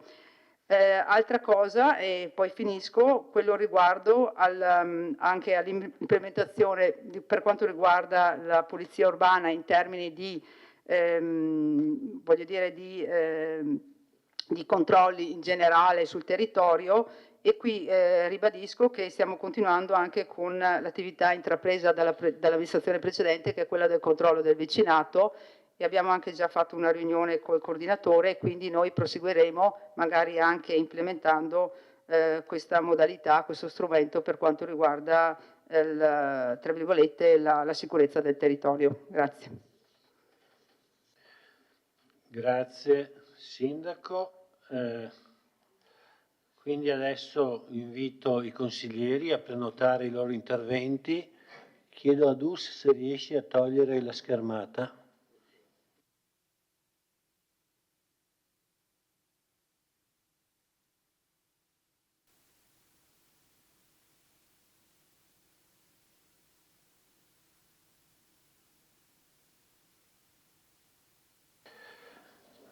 Ha chiesto la parola il consigliere Caldart, prego. Grazie, buonasera a tutte e a tutti. Allora,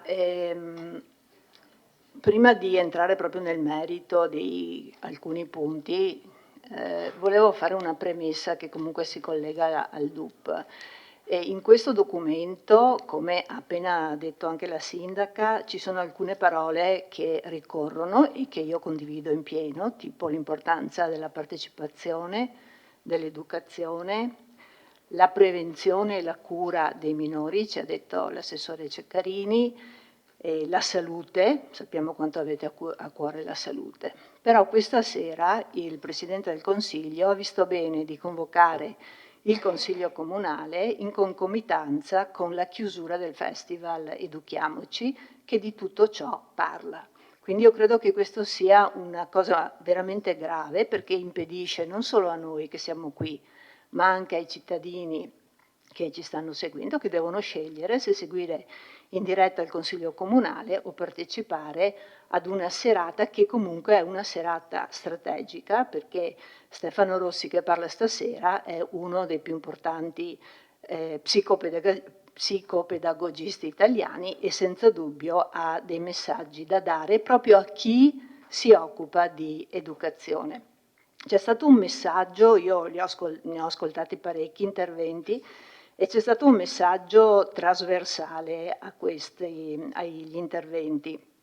E il messaggio è che, sapete che il tema quest'anno era il cambiamento, e il messaggio è che si può cambiare, si deve cambiare per migliorare una comunità, la vita della comunità, la trasformazione, l'adattamento, queste parole sono tutte parole che condivido, e se la comunità lo fa d'accordo con la politica.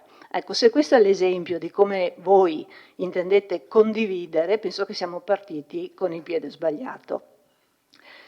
L'ho letto attentamente, il DUP, mi piace molto la nuova forma che è leggibile, mi piace molto il riferimento agli obiettivi di Agenda 2030 per lo sviluppo sostenibile e mi piace anche, nessuno l'ha citato, ma credo che sia importante, l'analisi del contesto socio-economico e dei servizi al cittadino perché dà un quadro di quello che è la nostra situazione, no? Perché dobbiamo sempre partire dal concreto, altrimenti andiamo a voli pindarici. Quindi sono contenta se la sindaca e la giunta girerà la città per presentarlo nei dettagli, ma invito comunque tutti a scorrerlo perché è di facile lettura.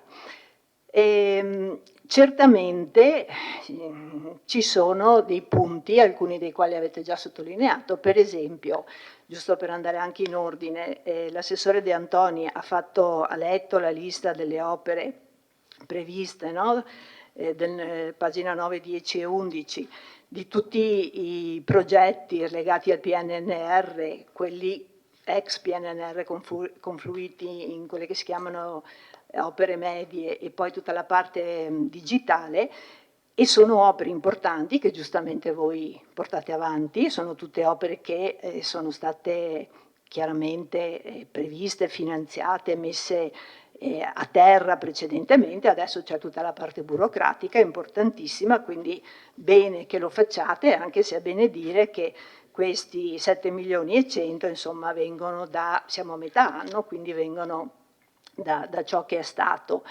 Però se noi guardiamo, confrontiamo questi 7 milioni e 100 con quello che poi è il piano opere pubbliche, no? Che quest'anno 24 mi pare che sia sugli 11 milioni più o meno, ecco, aggiungi a questi 7 milioni e 160 alcuni altri interventi che non rientrano qui, facciamo presto a vedere quali sono le opere che in qualche modo, ma non per colpa vostra ovviamente, erano già in cantiere e che voi porterete a termine.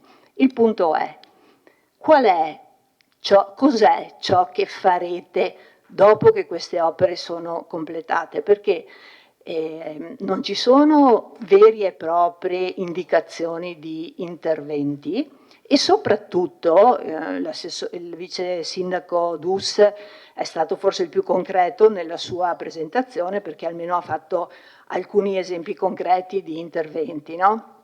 Sui quali possiamo anche discutere.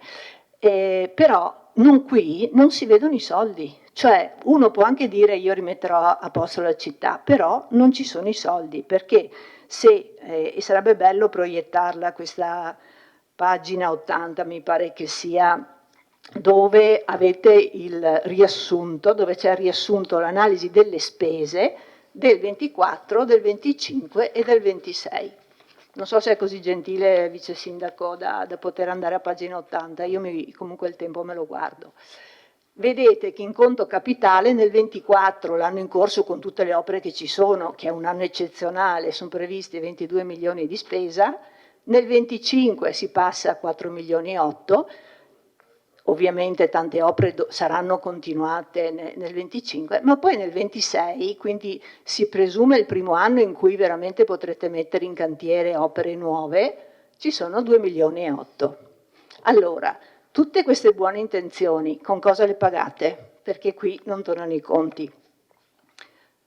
Come sono col tempo, scusa, Presidente? Ancora un minuto. Allora, nell'ultimo minuto faccio un riferimento ai parcheggi pubblici. No? La sindaca giustamente ha detto c'è la crisi del commercio, tutti i problemi che sappiamo.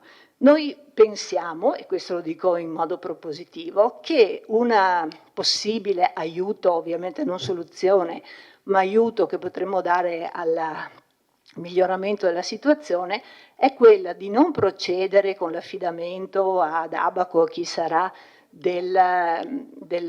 come si dice, della gestione dei parcheggi pubblici che sappiamo più o meno portano in cassa il comune sui 54.000 euro, se non ricordo male, quindi non sono soldi che ci servono determinanti, ma potreste pensare di liberalizzare, mettere quindi a bianco tutta l'area che attualmente è prevista blu, ma che nel nuovo come si chiama, piano verrebbe anche allargata, perché se non mi ricordo ci sono 80 stalli blu in più, quindi sarebbe addirittura aumentata rispetto ad oggi, farlo tutto bianco, usando poi, ovviamente soprattutto in centro, laddove c'è il problema di chi lavora anche negli uffici che tende ad occupare altrimenti gli spazi liberi, magari usando un semplice disco orario.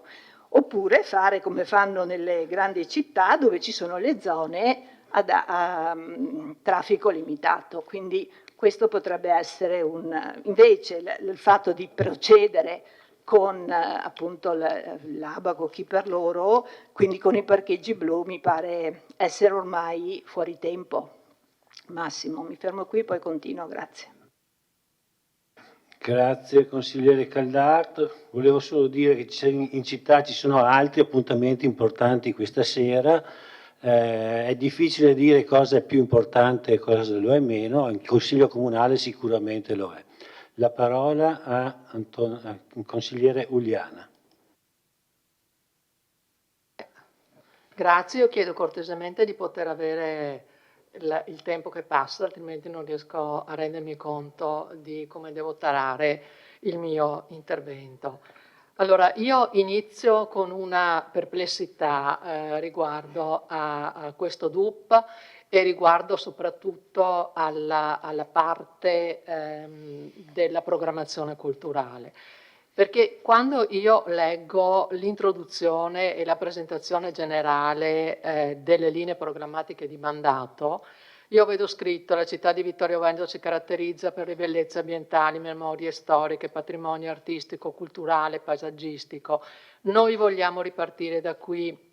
Siamo convinti che sia giunto il tempo che la città tutta realizzi quanto sia straordinario il suo patrimonio e lo trasformi nella sua più grande occasione di crescita e di sviluppo. Vogliamo partire dalla conservazione e dalla valorizzazione del patrimonio e avanti con cose di questo tipo.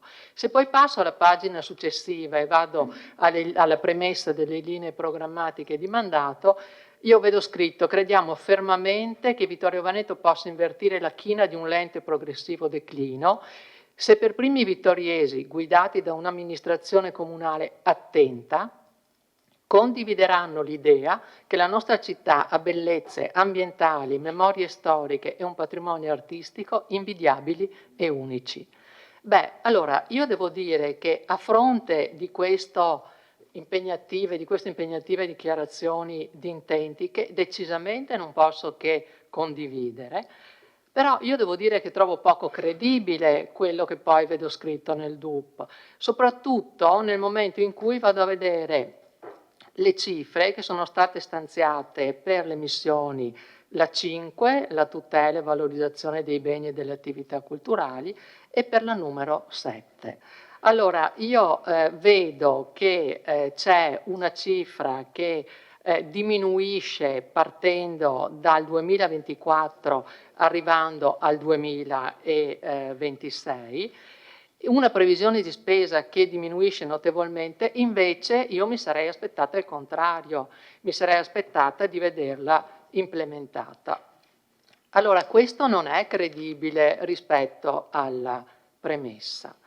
Anche perché io mi domando, ad esempio, ed è un po' il ragionamento che faceva la collega Caldart prima, come prevedete di far fronte, per esempio, alle spese delle maggiori aperture dei musei. Quello che ricordo è stato un cavallo di battaglia dai banchi della minoranza degli allora consiglieri di Rinascita Civica, Partecipare Vittorio, Bagliana e De Bastiani. Continuo.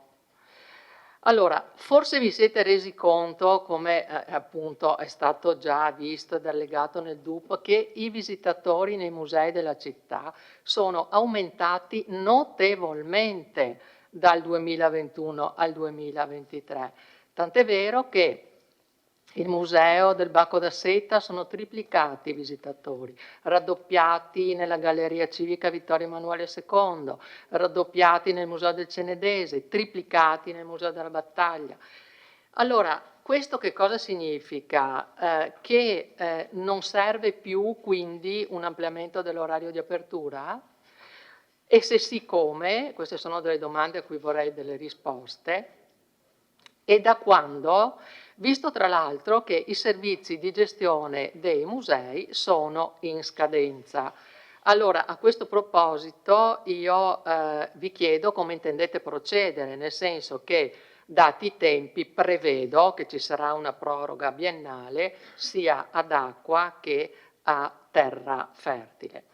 E poi altro tema legato sempre al museo, in particolare al Museo della Battaglia, caldo in queste ore, è come si intende procedere circa l'affidamento all'Associazione dei Cavalieri di Vittorio Veneto della gestione del Memoriale dei Cavalieri di Vittorio Veneto. Allora, io dico che ritornando sempre ai musei, è bello vedere che le entrate dei musei dal 21 al 23 sono praticamente raddoppiate. È anche bello riflettere sul fatto che se questo è accaduto perché ci sono stati dei progetti nei quali si è creduto, che sono stati condivisi, dei progetti che hanno sempre più coinvolto i fruitori e che secondo me dovrebbero essere conosciuti. Non credo che molti di voi li conoscano, perché direi che non abbiamo, se non raramente, avuto il piacere di vedere le vostre facce presenti durante gli eventi, ma vale la pena di conoscerli per capire il motivo di questo incremento. Sempre riguardo i musei. Allora, avviare una soluzione per la sezione archeologica del Museo del Cenedese, altro cavallo di battaglia di Rinascita Civica, che non trova rispondenza nel DUP, perché anche qui nel progetto di investimento delle opere pubbliche io vedo adeguamento polo museale di Serravalle in attesa di finanziamento, alienazioni. Allora, noi sappiamo perfettamente che cosa significa alienazioni. Significa che questo progetto forse si farà, con un bel punto di domanda. Allora, io dico che se davvero volevate essere credibili, e ancora potreste esserlo, avreste potuto finanziarlo, visto che il progetto c'è già, anche se deve, poi me lo spiegherà sindaca, è già pronto, anche se probabilmente deve essere integrato. Però siete ancora in tempo di farlo se dite, e cioè di essere credibili, se dite che effettivamente con la prima alienazione adeguata sarete in grado di procedere in tal senso. E poi vorrei parlare, ho solo ancora 20 secondi, di un altro progetto che è già stato pensato, realizzato e concordato con la sovrintendenza, che è il progetto della biblioteca. Questo progetto c'è, ve l'abbiamo lasciato, ed è un progetto che è un progetto di fattibilità, ma che potrebbe essere già esecutivo. Allora, si parla di riqualificare il quartiere di Cene del centro storico, la viabilità, i parcheggi, eccetera, però non si parla della biblioteca, che è un problema grosso. Dopo sento, come consigliere, De Bastiani affermare che la biblioteca sarà realizzata alla rotonda. Allora, sindaca, io dico, se siete tutti d'accordo che la biblioteca deve essere realizzata alla rotonda, perché non è inserita nel DUP? E soprattutto, per quale motivo non parlarne? Non coinvolgere le associazioni che gravitano all'interno di quegli spazi? Una per tutte, l'Università della Formazione Continua che lì opera. Allora, voi parlate tanto di città partecipata, di dialogo, di coinvolgimento, e poi forse non parlate neppure tra di voi. Grazie consigliere Uliana, volevo solo specificare che una cosa è affermare e una cosa è auspicare, sono due termini che in italiano hanno dei significati diversi. Ha chiesto la parola Gian Antonio Darè, prego. Grazie Presidente. Io penso di non usufruire dei 7 minuti, ma stare molto meno, e vado subito al sodo. Vedo qua nella tabella di pagina 39 dell'assessore De Antoni, sottopasso di via Gallarga, 2 milioni di euro, 1.340.000 delle Ferrovie dello Stato, 660 del Comune di Vittorio Veneto. Quindi auspico 1.340.000, vedo qua, RFI. È scritto qua, l'ha scritto lei? Quello che ci hai dato immediato è scritto così. No, ma non è questo il problema. Se è invertito non è un problema. Succede nella trascrizione. Prendo atto che probabilmente lei ha cambiato idea da consigliere comunale ad assessore e quindi lo sviluppo del sottopasso per portare l'area industriale al di là della ferrovia sia un qualcosa di importante. Ha cambiato idea? Ha ancora l'idea di non farlo. Quindi, e allora perché ha messo 2 milioni di euro qua, se non ha idea di farlo? Se poi magari lo spiega nel suo intervento, perché insomma se ha cambiato idea sono contento, se non ha cambiato idea magari poi nel secondo passaggio mi esprimo ancora. Passo poi, non vedo in questa tabella nessuna citazione sull'aerocampo di San Giacomo, che è un'area secondo me molto importante, che è stata portata a casa dalla precedente amministrazione e credo sia un punto importante, al di là del Parco Dan, che se volete lo lasciate dov'è o fate quello che volete, ma credo che quell'area sia un'area che è meritevole di una presentazione nel programmatico di questa sera, ma non vedo assolutamente niente. Per quanto riguarda lo sport, che poi prende atto anche negli assessorati un po' di DUS, mi pare della sindaca, quindi credo che questo sia un passaggio importante, diciamo di questa amministrazione, soprattutto perché quell'area è un'area che sicuramente va valorizzata e insomma è un'area importante per fare tutto quello che vogliamo, sia sport, sia sociale, sia anche così incontri con i nostri concittadini. All'assessore Dus chiedo un qualcosa, ha accennato alla Carnielli, faccio parte della commissione Carnielli, avrei piacere di essere così relazionato, se magari convoca la commissione, in maniera tale di capire se, siccome sappiamo benissimo che quell'area è un'area diciamo difficoltosa e per molti aspetti contorta, e quindi iniziare subito con la commissione, capire, fare il punto della situazione e magari avere delle idee, magari anche da parte dell'opposizione, per capire se si può fare effettivamente qualcosa e se quell'area può partire, perché sappiamo benissimo il problema dell'inquinamento di quel sito. Quindi chiedo e spero che ci sia quanto prima una commissione per poter andare avanti. La sindaca ha comunicato il cambio della presidenza delle farmacie comunali della Vittorio Veneto Servizi. Vittorio Veneto Servizi era in atto, e spero non sia accantonato, diciamo, un programma di recupero della scuola Sauro, di mettere diciamo, la farmacia comunale e quant'altro diciamo, in quell'area, e quindi chiedo se, visto che non c'è assolutamente probabilmente niente, perché fa parte del contesto della partecipata del comune, però per capire, diciamo, siccome è una programmazione, credo che quell'area possa andare fuori, anche fuori sacco, anche essere discussa così, o quantomeno a grandi linee, o comunque nei prossimi consigli comunali. Grazie.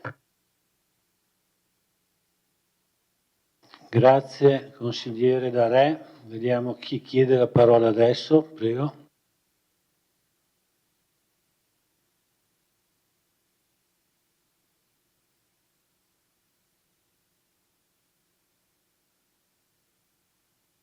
Interviene il consigliere Carnellos, prego. Sì, dunque, ho letto con attenzione il DUP e mi sento di ringraziare vivamente il personale comunale per quanto riguarda i dati tecnici che il DUP contiene.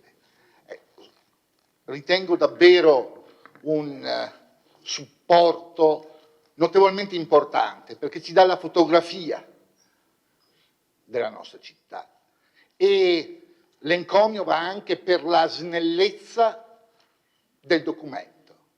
Io avevo il retaggio del passato in cui vi era una montagna di carte ma non la chiarezza che questo documento ha. Quindi grazie ancora. E un invito ai consiglieri: studiando i dati davvero riusciamo a capire la nostra città, guardando i dati scolastici, i dati demografici, i dati di età, la provenienza delle persone che abitano Vittorio Veneto.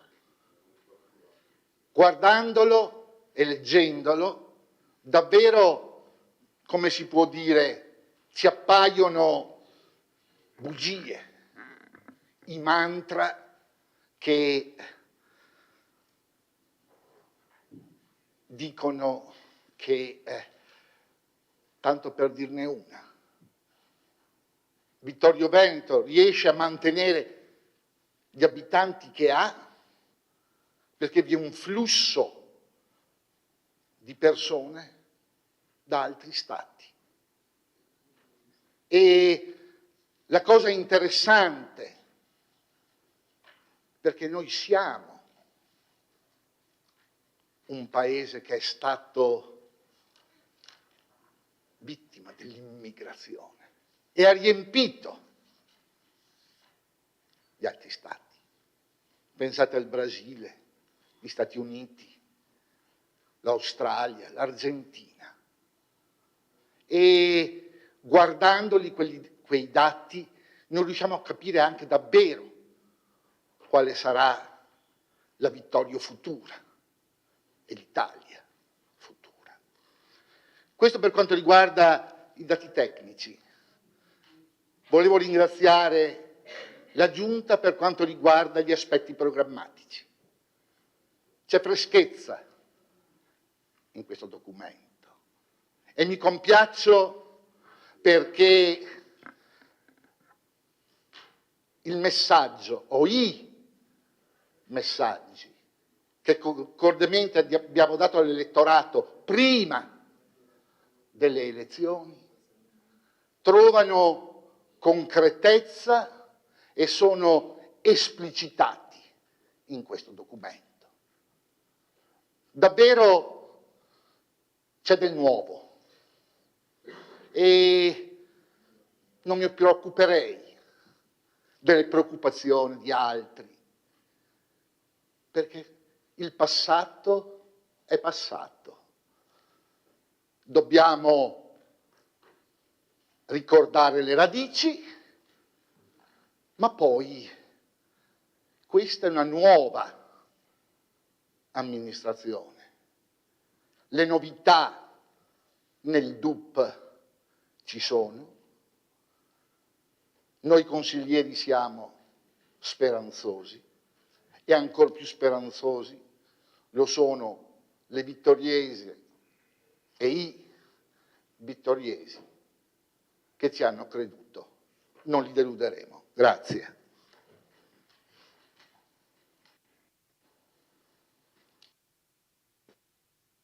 Consigliere.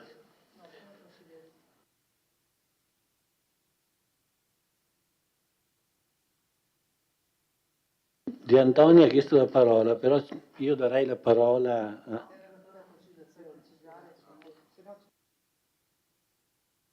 Scusate, mi sembrava che la dottoressa Costalonga e poi anch'io, quando ho parlato del piano delle opere pubbliche, avessimo detto che i documenti che sono riportati in questo documento, sia per quanto riguarda le risorse, sia per quanto riguarda le opere pubbliche, sono i documenti previsti dalla precedente amministrazione, che nel bilancio triennale 2024, 2025 e 2026 avevano messo le poste nel bilancio 2024 e poi avevano inserito le poste nel bilancio 2025 e 2026. Questi documenti sono quelli che avevate preparato voi, che forse abbiamo approvato anche noi, ma non abbiamo toccato, perché abbiamo detto che non siamo in grado di ragionare sulle risorse ancora, e lo faremo, come si era detto, in sede di bilancio di previsione, prima nella nota di aggiornamento e poi nell'ambito del bilancio di previsione. Analogamente per le opere pubbliche, il consigliere, quei dati che sono messi lì per il museo per l'ambito museale di Serravalle sono quelli che erano prima, no? Non li abbiamo toccati, non potevamo toccarli, perché questo che presentiamo allegato è il documento delle opere pubbliche, quello ha già approvato. Quindi noi presenteremo in sede di aggiornamento e poi in sede di approvazione del bilancio le nostre previsioni, gli importi che riusciremo a trovare, e poi anche le opere pubbliche che intendiamo realizzare nel triennio.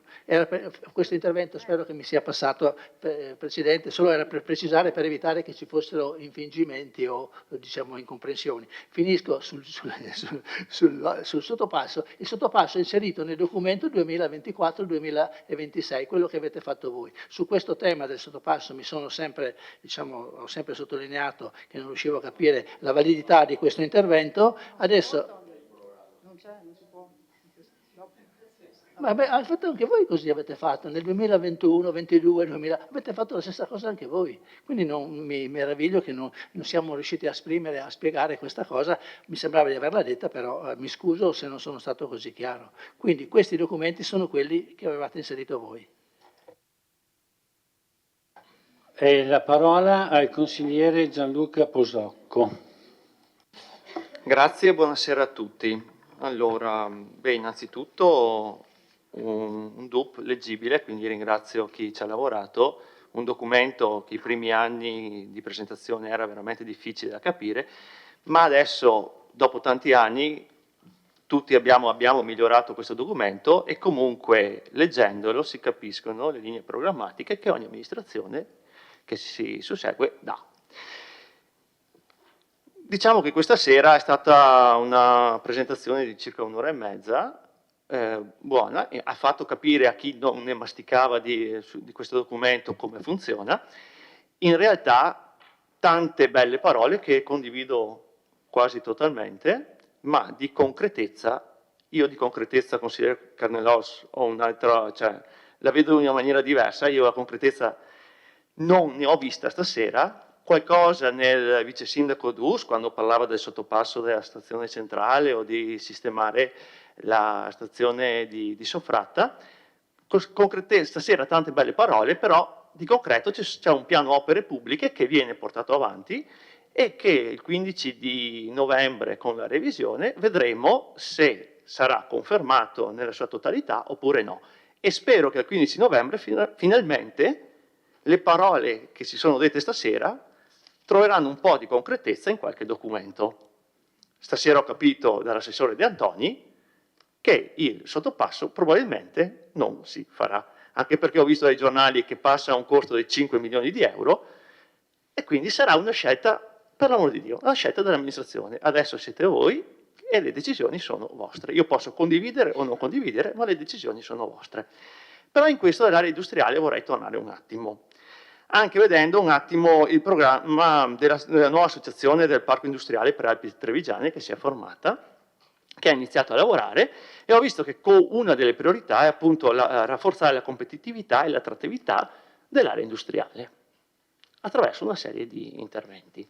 Allora, ho capito una cosa: certamente l'intenzione della nuova amministrazione è quella di fare la bretellina che da Via Pinto arriva in area industriale passando sotto la Calle Olivera. Questo mi sembra di averlo inteso nello scorso Consiglio Comunale, quando avete presentato un po' il programma di mandato, e questo lo condivido al 100%. Bisogna sistemare la viabilità e questa è una soluzione. Si era parlato del casello, ma non torniamo indietro. Questa è la soluzione. Però poi torna il discorso dell'esigenza di lavoro in area industriale. Ci sono imprese che cercano di ampliarsi, perché fortunatamente il lavoro dei nostri imprenditori va bene. E qui torno al discorso del Parco Dan. Io ho ancora da capire cosa volete fare di quell'area in piena zona industriale, area comunale. Allora, per ideologia non la vendiamo perché il Parco Dan deve restare là e quindi siamo costretti a utilizzare l'area di rete della ferrovia individuata nel PAT e quindi ovviamente devo fare il sottopasso. Non starò mica là col passaggio a livello, se devo essere competitivo io imprenditore fare la coda davanti al passaggio a livello, no, devo fare il sottopasso. Però poi distruggo un ambiente tipo i 5 ettari di Noceto, sono 1400 piante che sono di là, per non vendere il Parco Dan, distruggo un 10 ettari di là della ferrovia. Per il lavoro si fa, ma se penso che avete fatto casino, concedetemi il termine, per 20-30 piante su Sant'Augusta, quando andremo a tagliare le 1400 piante di Noceto al di là della ferrovia, voglio vedere. Tutto per ideologia, tutto per non vendere il Parco Dan. È un tema, è un tema. Tra l'altro nel nostro precedente progetto c'era il Parco Dan importantissimo, vendendo il Parco Dan trasferisco il Parco Dan all'Areocampo, ho le risorse per fare immediatamente il Parco Dan con i parcheggi e poi penso di lavorare in un discorso di area sportiva, la sindaca giustamente parlava di sport così, della difficoltà, la difficoltà c'è anche perché mancano gli impianti sportivi, ok? Quindi un discorso è dire, come ho inteso, andiamo alla Gotti col campo a rugby o col campo a calcio, dopo marzo 2026 credo perché c'è il PNRR in corso e quindi dopo il collaudo prima non posso toccare niente. In realtà ho l'aerocampo pronto, utilizzato e le risorse le tirerei fuori dalla vendita del Parco Dan. È un tema di sviluppo, è un tema su cui discutere, è un tema di sviluppo cittadino. Come il tema di sviluppo cittadino è di dire come faccio a rendere Vittorio Veneto attrattiva. Il consigliere Carnelossa ha detto fortuna che c'è il flusso di persone da altri stati. Ok, ma io vorrei attirare cittadini italiani, veneti, giovani coppie a vivere a Vittorio Veneto. E come lo posso fare? Con una certa politica abitativa. Non ne ho sentito parlare in questo documento programmatico. Mi auguro, ho sentito in modo concreto, faccio due esempi in modo concreto, il bonus affitti e il discorso dei crediti edilizi. Sono concreto e spero che lo siate anche voi quando andrete a presentare il nuovo DUP. Ecco, quindi dobbiamo rendere la città attrattiva, nuove abitazioni, discorso che abbiamo tante abitazioni vecchie da abbattere e il discorso dei crediti edilizi che sa benissimo, ci siamo confrontati in campagna elettorale. Quindi io voglio che in tema di una città che va verso il futuro, una città che abbiamo visto con i dati dei musei, con i dati del turismo, sta andando bene, è cresciuta, ma adesso bisogna che attraiamo persone da fuori, che costruiamo lavoro. E questo lo vorrei tradotto concretamente in un documento programmatico. Grazie.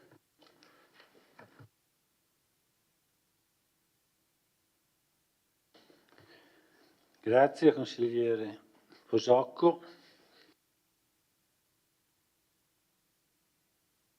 Vediamo se ci sono altre prenotazioni.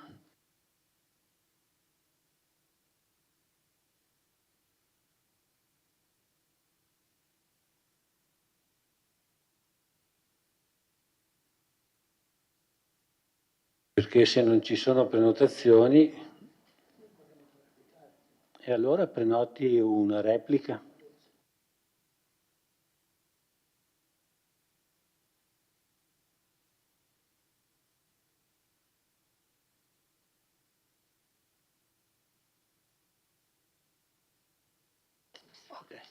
Quindi adesso che dopo ho fatto la precisazione, quindi volevo precisare nuovamente, nel DUP 2000 che abbiamo presentato questa sera ci sono gli elementi finanziari e di opere pubbliche contenuti nei vostri documenti, non li abbiamo toccati, sono quelli. Quindi è chiaro che le risorse nel 2025 e 2026 non potevano essere precisate nel dettaglio e quindi come si fa di solito si fa il bilancio per l'anno corrente e poi gli altri 2 anni in qualche modo si troverà il modo di riempire i numeri. Quindi non è roba nostra, neanche l'opera pubblica museo, quello di Serravalle, che sia le priorità che gli importi sono quelli che sono indicati nel documento. Su quel tema, sul museo, devo anche precisare che c'erano delle risorse che in parte sono state spese, le altre sono finanziate con le alienazioni. Per quanto riguarda il sottopasso, io continuo a dire che diciamo, al momento in cui è stato proposto era un'opera inutile e questa cosa la sto dicendo dal 2020. Nel 2021, consigliere Darè, avevate i soldi e la possibilità di affidare la progettazione per fare quest'opera. È rimasta ferma 3 anni. L'incarico del progetto è stato dato alla fine del 2023 e il progetto che ci è stato presentato è di 5 milioni e 100 rispetto ai 2 milioni che erano previsti. E questo è una cosa che è successa qui, è successo con le scuole Parravicini, è successo con le scuole Crispi, 400 mila euro di finanziamenti nel 2021, andiamo ad appaltare 800 mila euro. Allora, io mi rendo conto di tutto e non sono qui per fare le critiche, però se mi attaccate vi rispondo negli stessi termini. Questi soldi non sono stati spesi quella volta e adesso andiamo a spendere il doppio di quello che si doveva spendere per il sottopasso, opera che se c'è nel documento vuol dire che non abbiamo deciso di toglierla, però quest'opera nel 2021 era di 2 milioni di euro e c'erano le risorse per farlo. Sul discorso della concretezza, ritorniamo anche su questo punto, anche noi saremo concreti quando vi presenteremo il piano, quando potremo mettere i progetti che vogliamo realizzare e le risorse che vogliamo impiegare per questa cosa. Forse assessore, anche consigliere Posocco, quando era nel mio posto, poteva anche proporre qualche iniziativa in questo settore. L'unico aspetto che è stato diciamo, avviato, mi sembra non con tanto successo, per quanto riguarda la politica abitativa, è stato quello di prevedere delle riduzioni dell'IMU per le giovani coppie che venivano ad abitare, addirittura si parlava anche di un'età, a memoria, ricordo, sotto i 40 anni, no? E quindi per quelli era previsto. Purtroppo non è andata tanto bene questa cosa e quindi essere concreti, si cerca sempre di essere concreti, non sempre si può essere concreti. Questo documento in questo momento non è concreto perché è un documento generale e diventerà concreto al 15 di novembre e poi soprattutto nel bilancio che presenteremo per la fine dell'anno. Basta.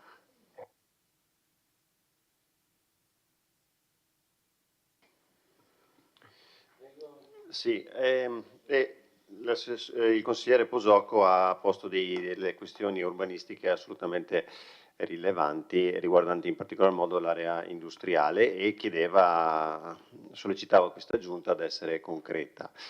Beh, credo che un esempio di concretezza l'abbiamo dimostrato non più tardi dell'ultima seduta consigliare, dove abbiamo approvato una variante che era stata adottata da voi e che riguarda l'espansione di una probabile espansione di un'area industriale che è stata appunto trasformata da area verde ad area industriale.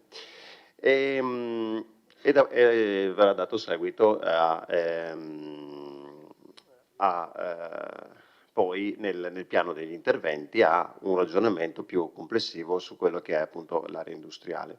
In questo periodo ho riletto questo volume di cui siete stati voi gli artefici, che è molto interessante, Vittorio Veneto, il centro città e il monumento di Augusto Müller, dove si ripercorrono nella prima parte quelli che sono i piani che hanno interessato, che sono stati redatti negli ultimi 20-30 anni della nostra città e che dovevano un po' appunto pianificare l'espansione residenziale, industriale, eccetera, di Vittorio Veneto. È molto affascinante leggere come dalla pianificazione alla realtà poi le cose sono andate in modo completamente diverso, ahimè, dico ahimè.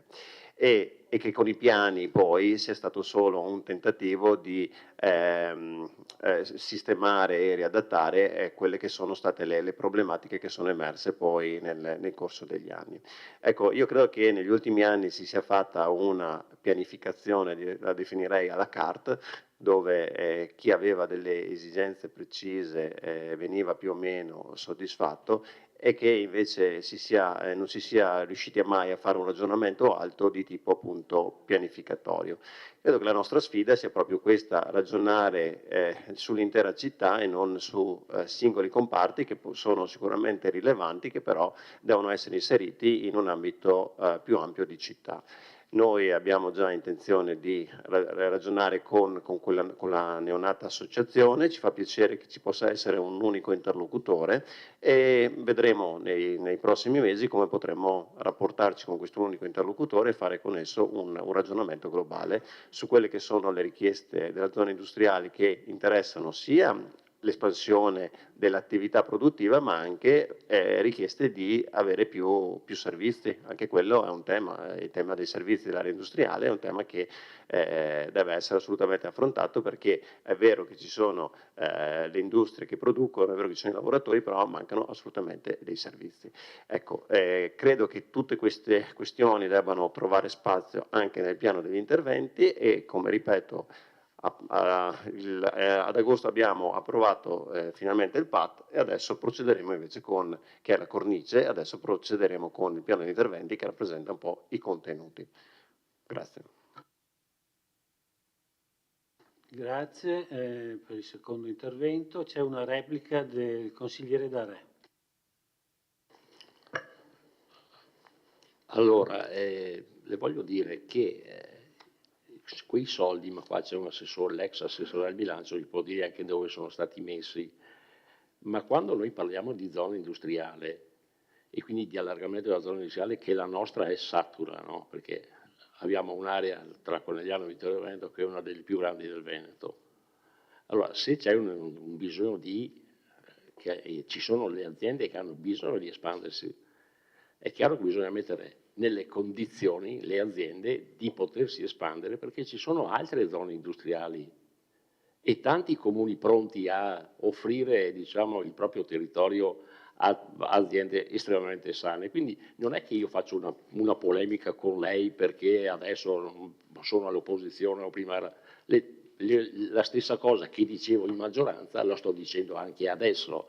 Io ho detto soltanto, intanto devo ringraziare perché se questo documento è frutto, diciamo, della precedente amministrazione, vuol dire che insomma qualcosa di buono abbiamo fatto. Ci sono fondi, milioni di euro tra PNR e quant'altro, messi come volete, magari avevate altre idee, certo che sì o certo che no, però ci sono tanti interventi dovuti alla precedente amministrazione con soldi veri che qui adesso date. Ma la programmazione di questo documento qualcosa dovevate mettere dentro. Ho capito, ma 2023, 2025, 2026, 2024, mettete dentro qualcosa, la mettete dentro più avanti quando farete ho capito, ma nella programmazione due righe, perché abbiamo capito che è un passaggio, una transizione tra un'amministrazione e l'altra, ma una programmazione di qualcos'altro si poteva mettere dentro. Poi ci troveremo ancora in questi consigli comunali a confrontarci su questo e credo che un ringraziamento anche a chi magari questi soldi li ha portati sia doveroso. Ringrazio e chiudo il mio intervento anche per ringraziare il Presidente delle Farmacie della Vittorio Veneto Servizi BIS per il lavoro che ha fatto, nominato dall'amministrazione Tanon, nominato dall'amministrazione diciamo Miatto, e quindi vuol dire che il suo lavoro quantomeno lo ha fatto. Mi auguro che quella programmazione messa in piedi non cada nell'oblio. Grazie. Una replica del consigliere.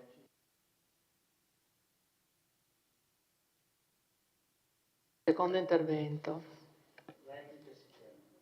Sì, quindi da 5 minuti mi conferma? Perfetto. Allora, una curiosità e due richieste di chiarimenti. E poi vorrei comunque le risposte anche alle richieste che ho fatto prima di chiarimento. Allora, la curiosità è, io vedo scritto nell'obiettivo operativo 915, valorizzare il patrimonio degli edifici novecenteschi. Mi piacerebbe capire un esempio, cioè voglio capire di che cosa si tratta perché è vago. È vago questo infatti perché prima parlava consigliere Carnelos di un documento che ha il pregio della snellezza. Sono assolutamente d'accordo, ma se poi la snellezza diventa sintesi eccessiva si rasenta l'incomprensibilità. È quello che io per esempio trovo nel momento in cui, e quindi chiedo un chiarimento, l'obiettivo operativo 521 leggo rilanciare i musei cittadini quali luoghi deputati ad eventi culturali caratterizzanti i diversi siti. Che cosa significa?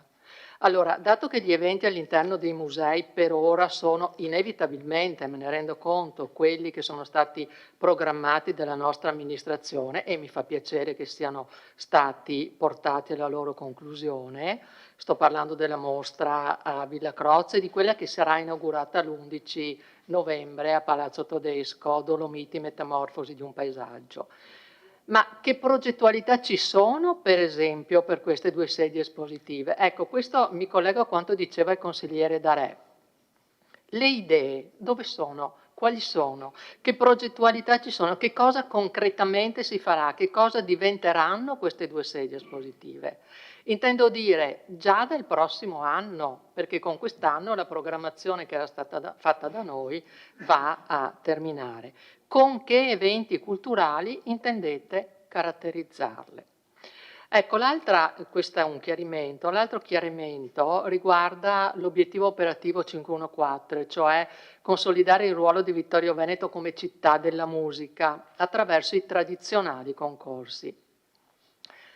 Poiché ricordo le critiche del Partito Democratico, in particolare l'allora consigliere Tonon, quando decidemmo di rendere internazionale il concorso di violino, e poiché la parola internazionale non compare mai né nel DUP né nel documento di programmazione, quando si parla del concorso di violino, volevo una rassicurazione sul fatto che il concorso rimanga tale, perché è stato un successo enorme portarlo a questo livello, perché lei dice, Assessore Padoan, è un concorso che affonda le radici molto indietro nel tempo, sì, con una modalità. La modalità internazionale è nata durante l'amministrazione precedente, con 2 esattamente annualità. Allora, io dico, verrà mantenuto tale e chiedo, potremo sperare di vedere continuare le collaborazioni con la Scala di Milano, la Fenice di Venezia e l'Orchestra Sinfonica della RAI? Grazie. Scusate, visto che ho ancora un minuto, invece, approfitto, perché sempre nel DUP mi aveva assicurato la volta scorsa la sindaca che avrei trovato la città della musica. Grazie, l'ho trovata. Non trovo un nome, Lorenzo da Ponte, il nostro genius loci. Allora questo, che è sparito, mi stupisce soprattutto quando vedo il fervore di questi giorni, di queste ore, intorno e l'interesse che si è sviluppato intorno alla possibile vendita del patrimonio librario e documentario che appunto riguarda questo nostro illustre concittadino. Grazie.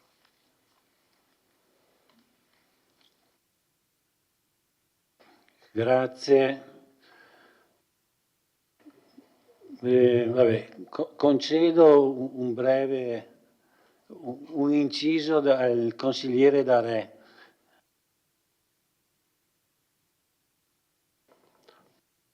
Telegrafico. L'assessore Dus non mi ha detto sui Carnielli. Aveva prenotato il consigliere Carneros? Se mi fa la Sì, sarò anch'io telegrafico perché mi ha stuzzicato l'intervento del collega Posocco sulla concretezza e in particolare prendeva come modello l'aspetto abitativo. Allora, sicuramente il problema dell'abitazione è un problema non di adesso, ma è atavico. Per quanto riguarda la concretezza, spero che gli assessori, la Giunta, trovi nei cassetti la programmazione e le modalità per superarla, elaborate nel passato. In realtà credo che non si troverà nulla, anche perché immagino che il collega Posocco concordi con me nel ritenere che il problema abitativo e di edilizia popolare può essere risolto esclusivamente se a livello nazionale, a livello regionale, davvero si tornerà a credere nell'edilizia popolare. Ed è chiaro che l'edilizia popolare la fa il pubblico. Vedete, è davvero singolare, se ci pensate, non so, a Costa, è cresciuta grazie all'edilizia popolare per rendere accessibile la casa a chi altrimenti non l'avrebbe. Quella è l'unica soluzione. Dovremmo davvero, come comunità politica, come comuni, se ci crediamo tutti naturalmente, perché evidentemente se non è stata fatta vuol dire che ci sono stati appetiti di altri. Ma se, come diceva Posocco, è della mia stessa idea che il problema abitativo c'è, facciamo fronte comune e torniamo davvero a incentivare un piano casa nazionale, perché se le case popolari aumenteranno, questo farà anche da calmiere per gli affitti e allora le città si torneranno a riempire.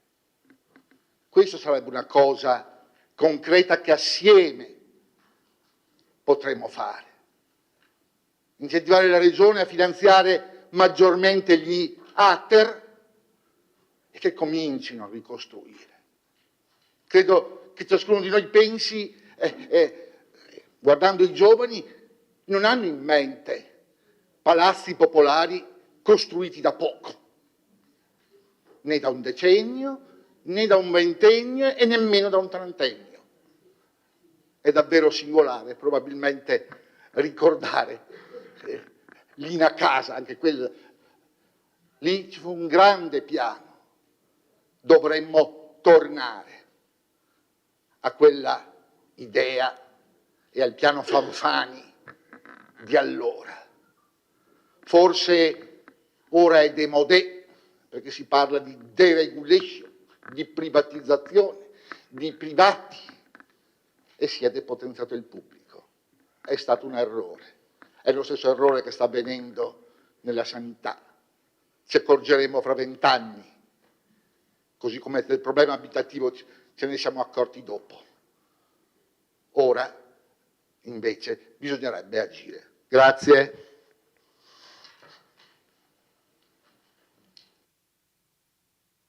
Grazie. Do la parola a Gianluca Posocco per la replica.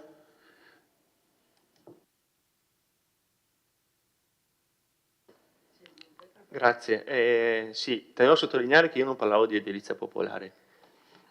Io parlo di tutte le abitazioni e mi piacerebbe anche che qualche bel imprenditore anche che può investire sul territorio venga a farsi la casetta a Vittorio Veneto. Come ha inteso il vice sindaco, nel cassetto c'è il piano di interventi da fare, c'è l'idea di crediti edilizi, in una città molto vecchia da un punto di vista di immobili abitativi, dà la possibilità di buttare giù il vecchio per far su il nuovo in aree che voi indicherete nel piano di interventi. Però a me va benissimo l'edilizia popolare, però mi interessa portare qua anche gente che si faccia la villetta, che spenda nel territorio e che investa nel territorio. Tutto quanto, non una linea solo di edilizia popolare, che è importantissima, che va fatta, sottolineo, ma pensiamo anche un po' a Vittorio Veneto in grande. Vittorio Veneto è patrimonio UNESCO, in un ambiente meraviglioso, magari c'è anche qualche straniero che può venire a passare l'estate qui, non per 10 giorni, ma magari anche per 3 mesi. Ecco, questo intendevo.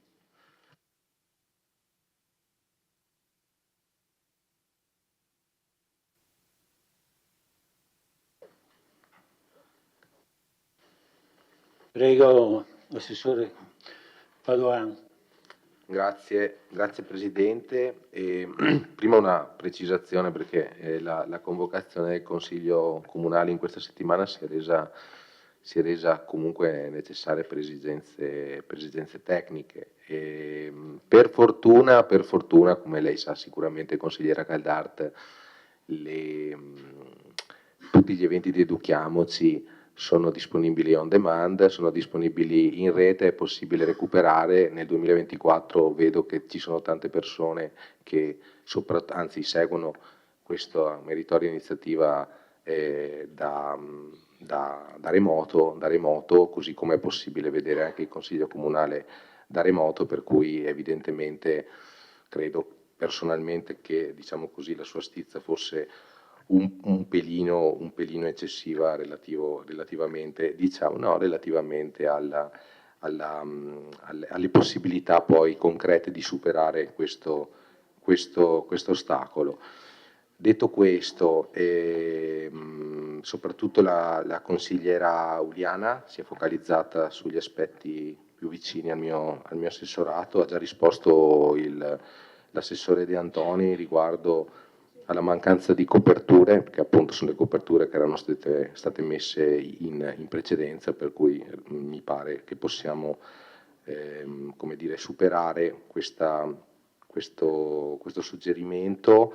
Per quanto riguarda le visite ai musei, anche questo vale in generale per la presentazione dei risultati che ereditiamo. Allora, se andiamo ad analizzare in maniera attenta i dati museali, noi scopriamo che il maggior incremento si situa tra il 2021 e il 2022 ed è potenzialmente dovuto al fatto che nel 2021 esistevano ancora forti regimi di limitazione allo spostamento delle persone. Potrebbe essere una variabile da tenere in considerazione al fine di valutare, anche perché tra il 2022 e il 2023 gli incrementi sono sostanzialmente minori e sono comunque interessanti.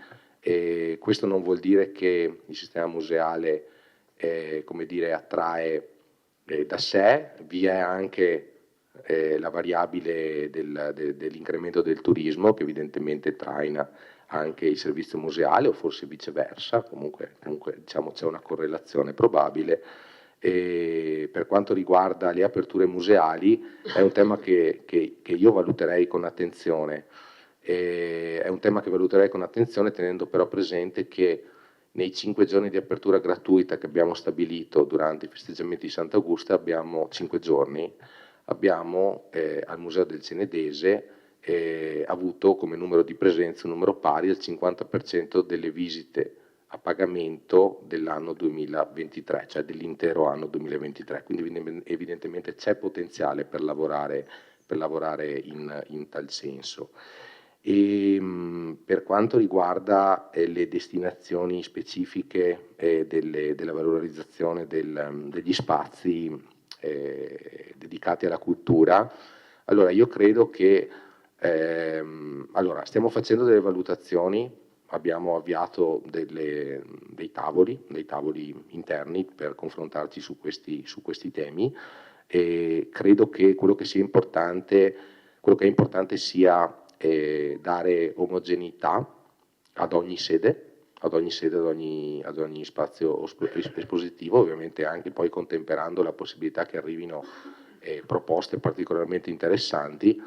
Io personalmente non mi sento di anticipare nulla, anche perché si tratta comunque di situazioni che vanno valutate, ma abbiamo ricevuto e stiamo lavorando su progetti interessanti. Quindi io credo anche sia dovere da parte dell'amministrazione parlare quando sia qualcosa di concreto. Al tempo stesso credo che ad esempio Galleria Civica possa dedicarsi a situazioni maggiormente contemporanee, novecentesche.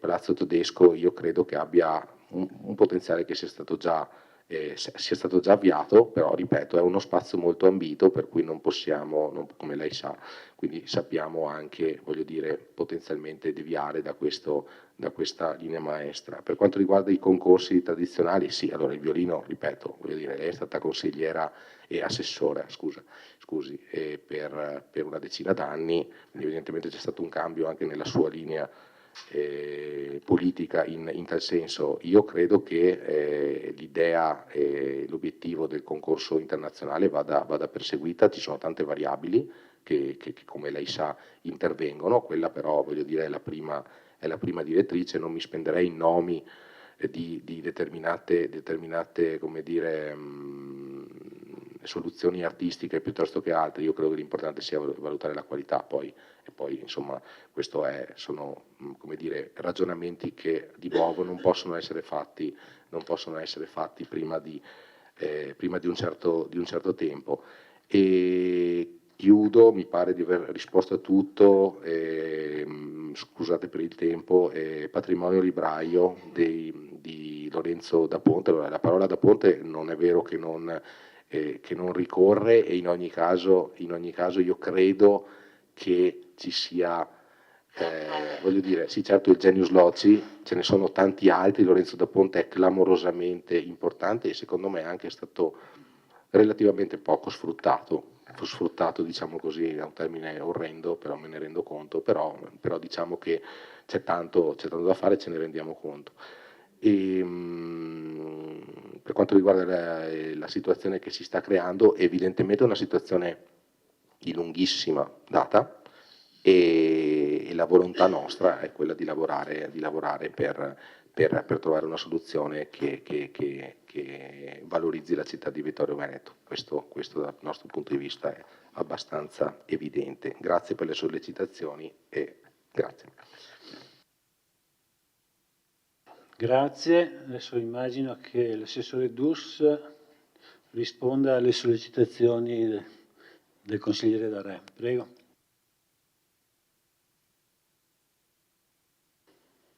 Non sono, perché la consigliera Uliana ci chiedeva la valorizzazione del patrimonio degli edifici novecenteschi.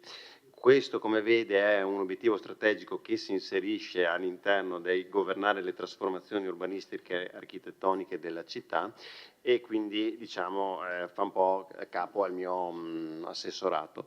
E credo che come probabilmente sa molto meglio di me, il paesaggio urbano della nostra città ha molteplici sfaccettature. Una di queste sono l'avere degli edifici, un paesaggio urbano caratterizzato da degli edifici che hanno un po' diciamo tutti la stessa penna, no? Legata magari a una scuola, in particolare quella dello UAV, di inizi anni 50 e 60, che ha disegnato una serie di edifici nella nostra città, non solo nel centro cittadino, ma anche in altre zone, che hanno un po', ripeto, un fil rouge.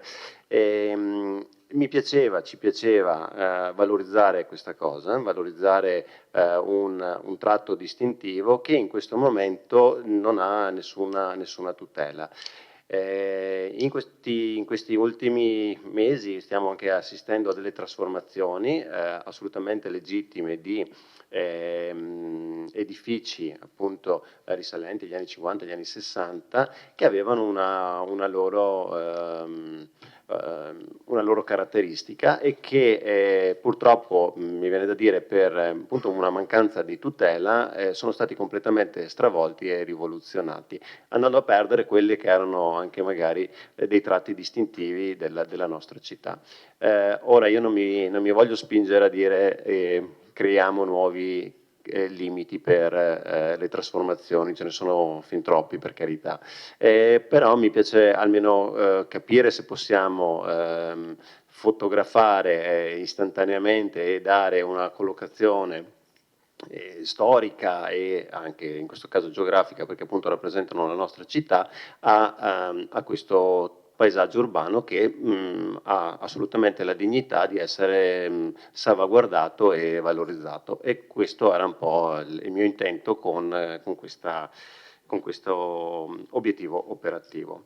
Invece, venendo al consigliere D'Arè, certamente ha assolutamente ragione che la commissione Carnielli deve essere convocata e aggiornata su quelli che sono gli sviluppi, e in questo caso mi piace citare con una parola l'ex sindaco Miatto, che parlava spesso di interlocuzioni. Ecco, mi sono sempre chiesto cosa ti intendesse dire, adesso che sono da questa parte del tavolo lo capisco, e siccome sto facendo delle interlocuzioni anch'io con le diverse proprietà, mi piacerà arrivare al tavolo con queste, quando le interlocuzioni avranno preso qualcosa di più concreto, perché altrimenti ci troviamo solo a parlare di quanto è urgente il tema della Carnielli, però non abbiamo nulla di cui discutere concretamente. Ecco, grazie.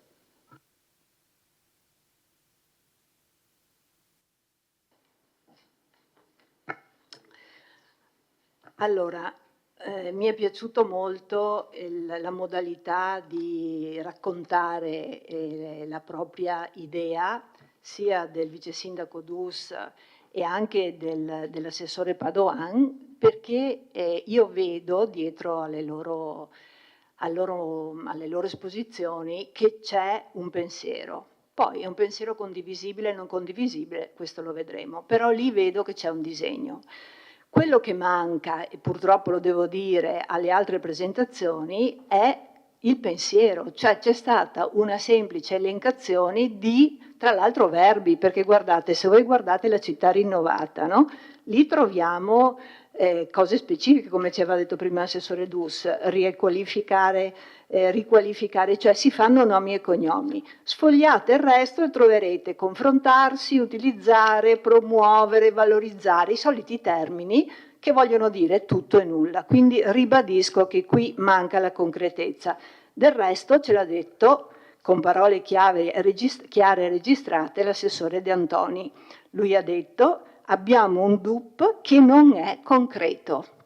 Basta, a questo punto potremmo anche andare a casa, perché qui abbiamo una serie di buone intenzioni, buoni propositi, buone idee. Chi è che non è d'accordo con il rivedere, il migliorare la città?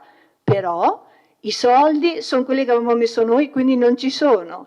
Le opere e gli interventi sono, come ho appena detto, mere dichiarazioni di intenzioni. Quindi cosa siamo stati qua a fare questa sera? Di cosa abbiamo concretamente parlato? Ecco, non c'è concretezza. Noi, da parte nostra, caro consigliere Cornelos, che anche questa sera purtroppo è caduto in questa sua, come posso dire, propensione a trattare la minoranza come se non contasse nulla, perché lei ha detto alla Giunta: cara Giunta, non preoccupatevi di chi si preoccupa. Lei mi insegna, venendo dal liceo classico, che preoccuparsi significa occuparsene prima, e il ruolo di un consigliere comunale, sebbene di minoranza, è proprio quello di preoccuparsi di ciò che sarà la nostra città, perché questa città è la città di cui noi siamo cittadini e cittadine, e se sediamo in questo consiglio comunale perché qualcuno ci ha indicati come loro rappresentanti. Personalmente io sono stata indicata da molti più cittadini di lei, quindi ritengo di avere il diritto, anche numericamente, di esprimere il mio parere, e non voglio sentir dire qua dentro: non preoccupatevi di chi si preoccupa, come se preoccuparsi da parte nostra fosse qualcosa da schernire, perché è veramente un atteggiamento di scherno che non credo sia adatto a questo contesto. Noi siamo stati, anche questa sera, concreti, perché le proposte le avete sentite da tutti noi, io stessa ne ho fatte. Vorrei anche sottolineare un altro tema che a me è stato e è molto chiaro e che sposa la vostra finalità di sostenibilità. Avete visto i dati relativi ai rifiuti a pagina 32. Cosa si dice qua? Guardate che questi sono dati importanti. Qua si dice rifiuti urbani prodotti in tonnellate dal 21 al 23 aumentano da 12 tonnellate, quindi 12.000 a 12.400, quindi c'è un aumento di produzione di rifiuti, nonostante ci siano meno persone, ma questo è un dato di fatto. Ma qual è il dato su cui bisogna ragionare? Che la percentuale di differenziazione a fronte, tra l'altro, di un aumento di produzione diminuisce. Allora, questo non è un trend che va ignorato, questo è un trend che richiede due cose, secondo me. Una politica sì, è piccolo la diminuzione, sì, però c'è, io sto parlando del trend. Allora, significa che dobbiamo intervenire sia per magari una nuova campagna, una nuova La vita a un bidone, non lo so, inventatevi un titolo voi, ma soprattutto anche con politiche che incentivino la differenziazione, perché le persone, lo sappiamo, bisogna anche prendere da quel punto di vista.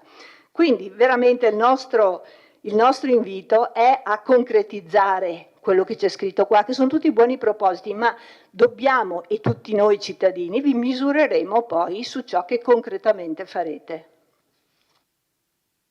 Grazie. Silvia Bevilacqua. Allora, in realtà il consigliere Caldart mi ha lasciato la volata, nel senso che era anche da parte mia alcune preoccupazioni. La prima, a me sinceramente, e ho sentito ancora una volta che le persone che ci hanno votati qui hanno avuto forse lo stesso brivido sulla schiena che ho avuto io quando il consigliere Posocco ha detto vorrei che venissero qui a farsi la casetta.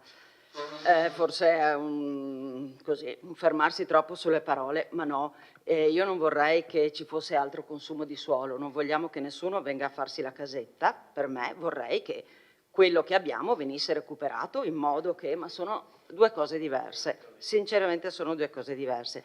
Anche l'edilizia popolare però è una cosa che ha avuto un'evoluzione, cioè l'Ina Casa eccetera, a Venezia, dove ovviamente le situazioni sono molto diverse. Mie amiche in edilizia popolare abitano nei grandi palazzi che sono stati adattati per essere edilizia popolare, con spazi che non sono evidentemente quelli per i quali quegli edifici erano stati pensati. Quindi edilizia popolare sì, nel senso, se restiamo sulle parole, nella ragione proprio di questi termini, ma non nuove costruzioni, cioè dobbiamo limitare al massimo, questo mi sento di dire. Seconda cosa, il discorso della biblioteca, il progetto della biblioteca. Io non ho avuto l'opportunità di conoscere i progettisti, di capire, di seguire come nei 10 anni sicuramente la dottoressa Uliana ha fatto. Io di quella serata in cui ho potuto vedere quel progetto sono rimasta scioccata dall'idea che ci fosse un archivio che veniva messo a Ceneda, e io mi occupo per molte ragioni dei problemi a volte anche della cattedrale, il problema delle infiltrazioni d'acqua eccetera. Mettere a casa mia non metterei un archivio sottoterra, e quindi non ricordo molto altro di quella biblioteca. Mi sembrava che mancasse una visione di quella biblioteca, che fosse un aggiustamento, e spero che non ci sia modo di ragionarci, ecco, con molta libertà. Ultima cosa, preoccupazione, questa un po' insomma difficile. Allora, io ho cominciato a lavorare, a collaborare, a conoscere professionalmente il Museo del Cenedese nel 2002, e lì mi è stato detto, lì mi è stato detto che dovevo dire che la sezione archeologica non era aperta, sarebbe stata aperta a breve. Adesso siamo nella situazione in cui insomma nei 10 anni ultimi non è stato fatto, ragioni di soldi, io vorrei ragionare sul fatto che la museologia non è una sciocchezza e non sta a me, non ho le competenze, io ho fatto solo un paio di esami tanti anni fa.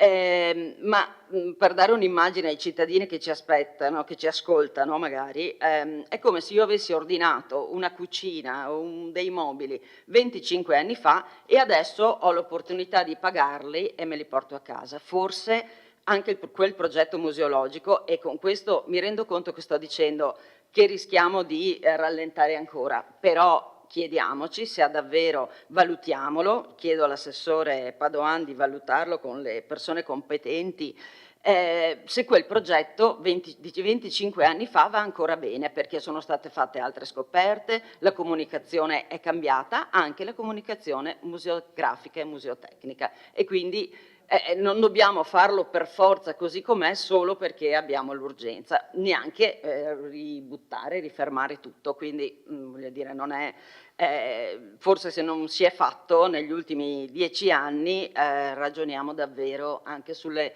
nuove idee che ci sono nell'archeologico, che non è mia materia di competenza specifica professionale. Grazie. Non fare niente. Consigliere Bevilacqua, consigliere Uliana, se tutti quanti devo dare il terzo...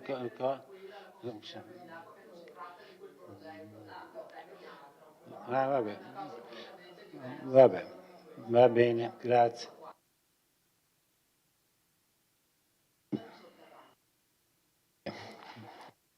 Allora, non vedo altri interventi. Non vedo nessuna prenotazione e quindi Lorenzo Errante, prego. Grazie Presidente, buonasera a tutti. Nell'umiltà dei miei 69 voti, ognuno di noi questa sera ha portato dei temi importanti.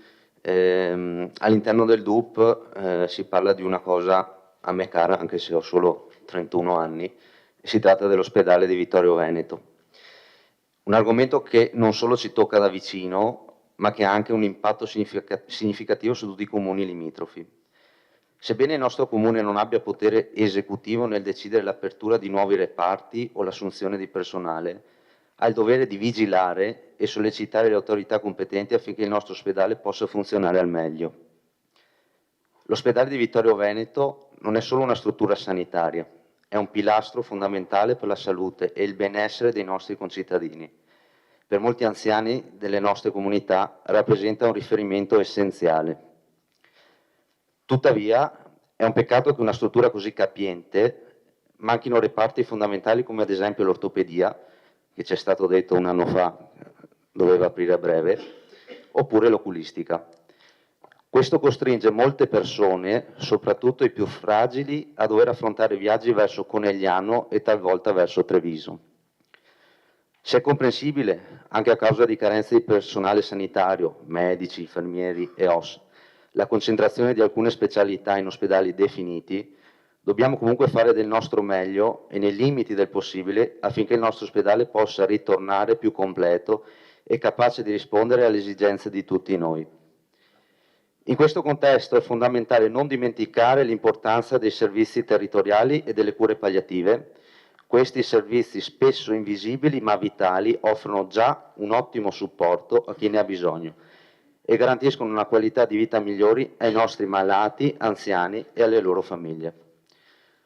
Un punto cruciale e ancora non risolto è rappresentato dai numeri di posti letto di terapia intensiva. Ricordo con piacere l'impegno del direttore generale, dottor Benazzi, che in questa stessa aula nel novembre 2023 aveva promesso l'avvio dei lavori per l'ampliamento di questa importante area. Questi lavori, non ancora avviati e programmati per marzo 2024, rappresentano una priorità. È essenziale che le promesse fatte vengano mantenute e che la nostra struttura sanitaria sia adeguatamente equipaggiata per affrontare le emergenze. E parlando di emergenze, non posso non menzionare il nostro pronto soccorso, un reparto a me molto caro, vista l'ammirevole dedizione del personale, soprattutto durante la pandemia da Covid. Sembrano passati 10 anni, sono passati 3. 4 anni. Ogni giorno gli operatori del pronto soccorso si trovano ad affrontare situazioni critiche e merita un ambiente di lavoro che rispecchi la loro professionalità. Da anni si parla di un progetto di restyling sviluppato da un ingegnere, questo ce l'ha detto anche il dottor Benazzi, ma finora nulla è stato ancora realizzato. Entrare nel nostro pronto soccorso oggi è come fare un tuffo negli anni '80. Credo fermamente che per il lavoro che svolgono i nostri operatori merita un ambiente moderno e funzionale, in grado di supportarli al meglio nelle loro quotidiane attività. In conclusione, dobbiamo continuare a lavorare anche insieme alle altre comunità per garantire che l'ospedale di Vittorio Veneto diventi una valida struttura. Grazie.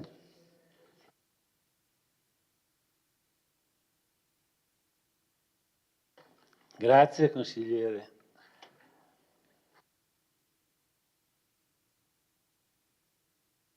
La parola al consigliere Cutifani, prego. Grazie Presidente. No, un brevissimo passaggio sempre sulla questione abitativa, perché sicuramente il punto di vista del consigliere Posocco è rispettabile, però ecco, anche sulla questione abitativa possiamo dire che è una questione di visione politica della città.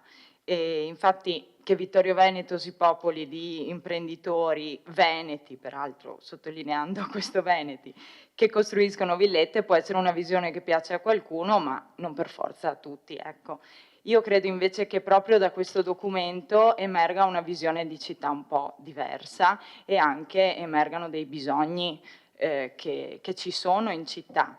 Ci sono giovani in città che pur avendo un lavoro non riescono a costruirsi una vita dentro Vittorio Veneto proprio perché ci sono dei costi troppo elevati e non ci sono neanche appunto le abitazioni. E poi c'è un altro discorso da fare sulla questione abitativa. Ci sono persone che girano nelle nostre strade e che sono invisibili, nessuno li vede, e sto parlando appunto dei migranti, dormono nei nostri parchi, dormono in vari luoghi della città e sicuramente pensare agli imprenditori veneti si può fare, ma è una decisione. Questa è una decisione e dal DUP penso proprio che emerga un altro tipo invece di visione. E, ecco, questo volevo solo specificare. Un'ultima cosa, io credo che nessuno qui sia seduto con più merito di qualcun altro, tutti abbiamo lo stesso diritto identico di essere seduti qua e le parole non sono più gravi perché vengono pronunciate da una bocca piuttosto che da un'altra. Ecco, grazie. Grazie consigliere Cutifani. Ha chiesto la parola il consigliere Toffoli, prego. Buonasera signor Sindaco, assessori, consiglieri tutti.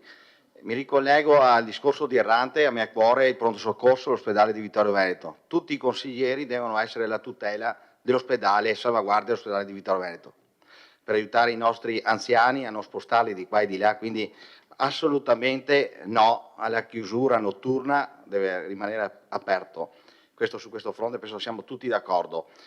E poi riguardo al documento unico programmatico voglio fare i complimenti, sono 133 pagine, sono tante però quasi tutte molto interessanti. Mi ricollego riguardo il turismo, che parla di un incremento negli schemi nei prossimi anni. Bene, diciamo, però dobbiamo sfruttare anche agli prossimi eventi per il passaggio del turismo riguardo alle Olimpiadi del 2026 Milano e Cortina. Visto il passaggio possiamo accogliere i turisti, però abbiamo attualmente una carenza di strutture alberghiere. Pensiamo al centro cittadino, che è vero che i negozi stanno chiudendo, però è ovvio che da molti anni, che non do colpe sicuramente a questa amministrazione, è stato chiuso l'albergo alle terme, l'amministrazione precedente ha messo in sicurezza, ha chiuso perché entravano persone, abbiamo un albergo importante dove arrivavano squadre di calcio anche di Serie A. Oggi sarebbe da interessarsi e capire con le proprietà cosa è successo, cosa si può fare, quindi di una riapertura, se lo metteranno in vendita, cosa? Perché costruire un albergo da zero ci vogliono anni, ma c'è una struttura pronta, basta pulirla e prepararla in vista delle Olimpiadi, quindi questo è. Parliamo di turismo, prepariamoci ad una importante accoglienza. Poi abbiamo molte strutture chiuse, ex caserme e quant'altro, si parlava di una edilizia residenziale, anche il collega Posocco, mi ricollego anche la consigliera che parlava dell'imprenditore di turno del Veneto che venga a costruirsi la villa. Beh, penso che qui i tempi siano finiti, perché le famiglie sono sempre più povere, dobbiamo creare posti di lavoro e penso case da poco prezzo. Abbiamo problemi, i ragazzi giovani non si sposano più, perché? No, perché non hanno voglia di sposarsi, perché ormai sono la capolinea, bisogna creare il lavoro, ma aiutarli, sostenerli con anche case popolari da poco prezzo. Se non ragioniamo su questa linea, io parlo dal nonno costruttore, dal padre costruttore, e io ho lavorato con loro. Sono finiti gli anni dell'edilizia d'oro. Non si può pensare di demolire un fabbricato storico, spostarlo, andare a occupare aree verdi. Assolutamente no.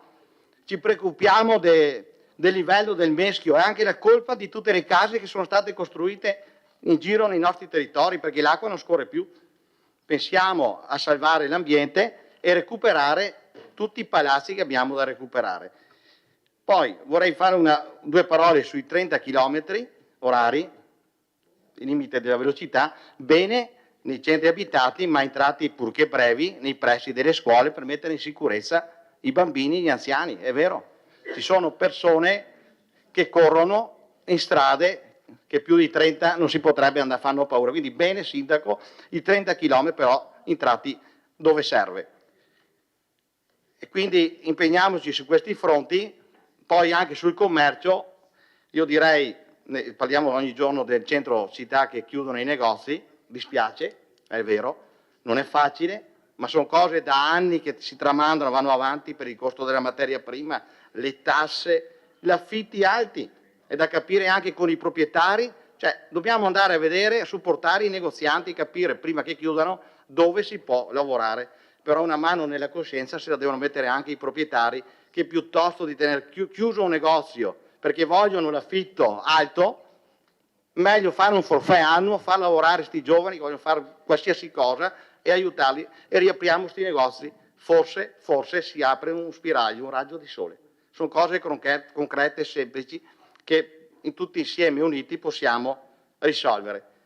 Mi ricollego al consigliere Darè che ha chiesto al vice sindaco Dus la convocazione della commissione ex Carnielli. Io faccio parte anch'io della commissione, quindi aspetto una convocazione assieme a cercare di trovare delle soluzioni. Ecco. Quindi grazie a tutti e buon lavoro. Grazie consigliere Toffoli.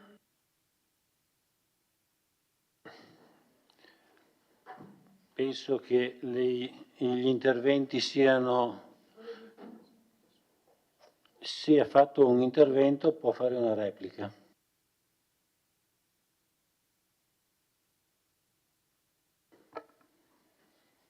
Grazie. No, giusto per argomentare su alcune questioni poste. Innanzitutto la questione della casa, che è una questione fondamentale e che sarà forse l'emergenza del futuro. Siamo già in una forma di emergenza, direi, per quanto riguarda soprattutto le giovani coppie, ma non solo, anche molti anziani hanno difficoltà a trovare, anziani che sono rimasti soli, hanno difficoltà a trovare situazioni abitative favorevoli, quindi c'è da ripensare tutto questo discorso. È vero che la politica della casa, dell'abitare, deve avere un'impronta di tipo nazionale e regionale. E vorrei anche ricordare che non da ultimo, circa un anno e mezzo fa, le politiche nazionali hanno tagliato i fondi per quanto riguarda il sostegno agli affitti. Noi, il Comune di Vittorio Veneto, ha perso circa 300.000 euro, no? Quindi voglio dire, con i continui tagli è molto difficile far fronte anche al sostegno all'abitare, e tra l'altro sono tutte spese di origine corrente e quindi con sempre più difficoltà riusciamo ad affrontare questi sostegni. Detto questo, esistono anche dei piccoli tentativi di progettazione per le persone in difficoltà, quindi non per categorie di persone che hanno un lavoro o che sono inserite, ma ci sono delle sperimentazioni, mi viene in mente il tavolo del welfare sull'abitare che sta verificando di trovare soluzioni abitative, soprattutto con le persone in difficoltà. Mi viene in mente associazioni di categoria di artigiani che stanno progettando il futuro dei loro addetti, dei loro operai, perché non basta dare il lavoro, ma bisogna dare anche unità abitative, cioè praticamente, e penso che tutti ce ne stiamo accorgendo di questo. Quindi lo sforzo che stiamo mettendo in atto noi da un punto di vista dell'amministrazione è uno sforzo minimo, ma penso anche, ripeto, nelle categorie imprenditoriali dove dovrà essere lo sforzo maggiore in questo senso, no? Altrimenti diventa un cortocircuito e il cerchio non si chiude. Su questo vorrei anche, su un'altra questione che il consigliere Posocco ha toccato, il discorso dell'occupazione di aree vergini della zona industriale. Assessore, però, voglio dire, avete deciso voi di mettere la zona, di ampliare la zona industriale al di là della ferrovia, quindi quando lei adesso viene a difendermi, e sono d'accordo con lei, l'area del Noceto, voglio dire, sono scelte fatte dalla vostra amministrazione, quella di ampliare la zona industriale. Sì, ma voglio dire, comunque sono state messe da voi, quindi voglio dire, ecco, però mi trovo d'accordo su quello che voglio dire, su riorganizzare la zona industriale e anche il rapporto con la categoria degli industriali, Confindustria e anche con la nuova associazione che si è creata, sicuramente da parte nostra sarà un'azione collaborativa e assolutamente, l'ha detto prima l'assessore Dus. Sul discorso, rispondendo al consigliere D'Alè per quanto riguarda le farmacie comunali, allora sia sul DUP ci sono gli indirizzi generali per le società controllate, tra cui la Vittorio Veneto Servizi SRL, e lo leggo a pagina 45, leggo testuale: avviare la realizzazione della nuova farmacia di San Giacomo di Veglia, previa presentazione della soluzione progettuale individuata e di un piano finanziario adeguato. Quindi questi sono gli indirizzi che si vanno a approvare. Ricordo anche che gli indirizzi da dare alle società controllate sono di competenza del Consiglio Comunale e quindi vanno discussi in Consiglio Comunale, e poi il socio unico, che è il Comune, nella figura del sindaco, lo porta all'amministratore unico. Detto questo, Assessore Caldart, mi permetta solo una battuta sulla questione dei rifiuti, perché tema caro a me, nel senso a livello ambientale e quant'altro, però in 5 anni, nella stata amministrazione in 5 anni, forse il tema non è mai stato affrontato. Sì. Quindi voglio dire, ben venga, naturalmente da parte nostra sicuramente sarà massimo l'impegno sulla questione della differenziazione e quindi di collaborare in questo senso, però voglio dire, a 3 mesi dalle elezioni, cioè a 4 ormai, scusate, voglio dire, non possiamo ricordare quello che non è stato fatto, quindi ben venga lo stimolo, lo accettiamo, però ricordiamoci anche quello che non è stato fatto. Ecco, grazie. Bene, allora non ci sono altri interventi. Chiudo il punto del giorno. Apro la votazione.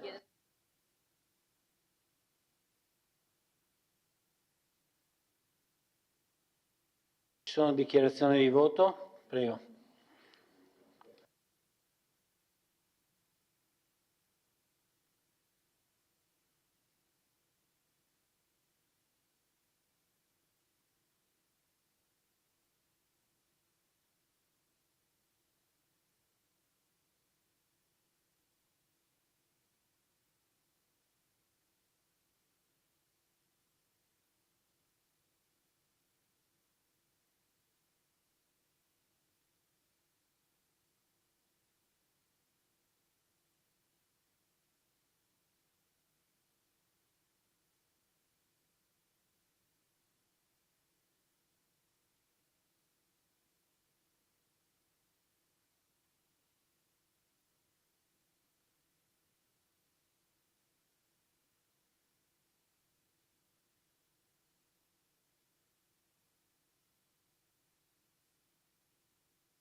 Io riesco a accendere il microfono, però non riesco a dare la parola al consigliere. Quindi adesso facciamo le dichiarazioni senza microfono e poi, vabbè, pazienza, non so, se volete venire a intervenire sul mio microfono. Si è provato, già provato.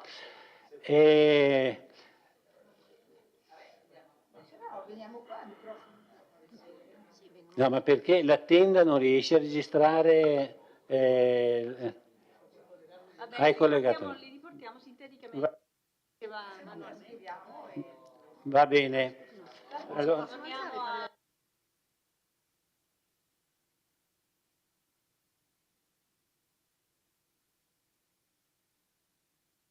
Allora, consigliere Caldà, se vuoi per cortesia accomodarsi e...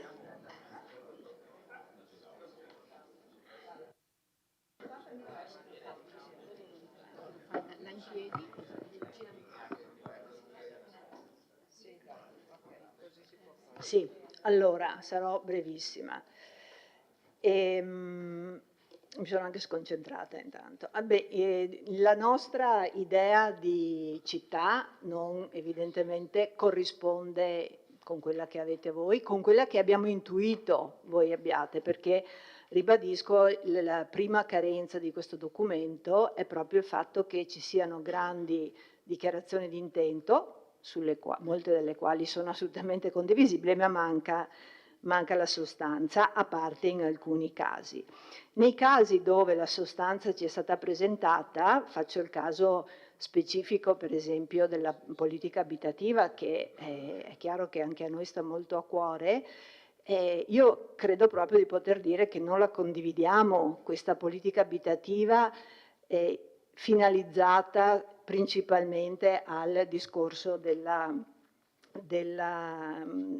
come si chiama, delle case, dell'abitativa popolare, diciamo le abitazioni popolari, perché non perché noi abbiamo niente contro questo tipo di edilizia popolare, ma perché non è assolutamente sufficiente. Forse dovete mettervi d'accordo anche tra di voi, perché la consigliera Cutifani ha specificato la sua posizione in merito alle politiche abitative.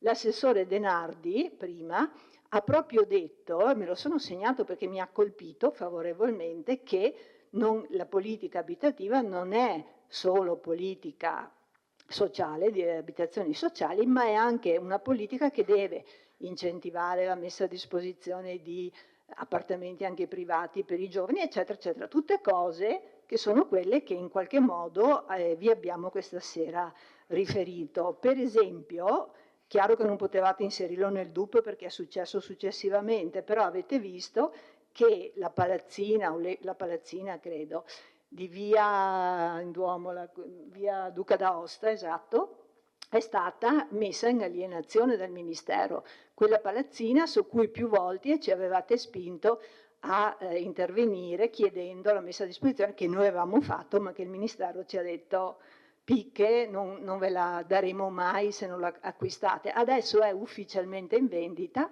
valutate se ha senso acquisirla, perché quelli sono tanti appartamenti. Ecco, per questo, che è un esempio, ma evidentemente anche per tutto ciò che noi abbiamo detto, noi della lista La persona al centro bocciamo questo DUP e lo riteniamo in questo momento una dichiarazione di belli intenti, di grandi sogni, però con i sogni non si va, cioè con i sogni si sogna, ma non si vive quotidianamente. Quindi ci riserviamo di vedere il 15 novembre la presentazione del piano delle opere pubbliche e tutti i documenti correlati, e in quell'occasione faremo le nostre ulteriori valutazioni. Grazie.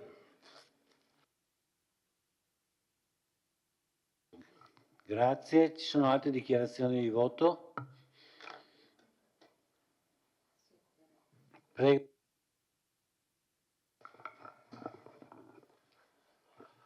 Sì, il mio voto sarà contrario per il semplice motivo che ho visto riportare cifre dei nostri documenti e attenderò appunto novembre per vedere il piano opere pubbliche e là esprimermi. Quindi il mio voto sarà contrario.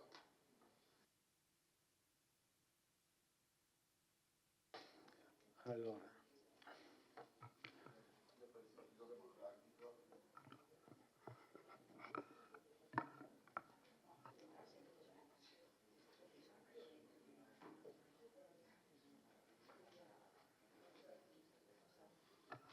Ovviamente i consiglieri del Partito Democratico esprimono il loro assenso al DUP, un assenso convinto e motivato dalla bontà del documento che ci è stato sottoposto alla nostra valutazione e votazione. Grazie.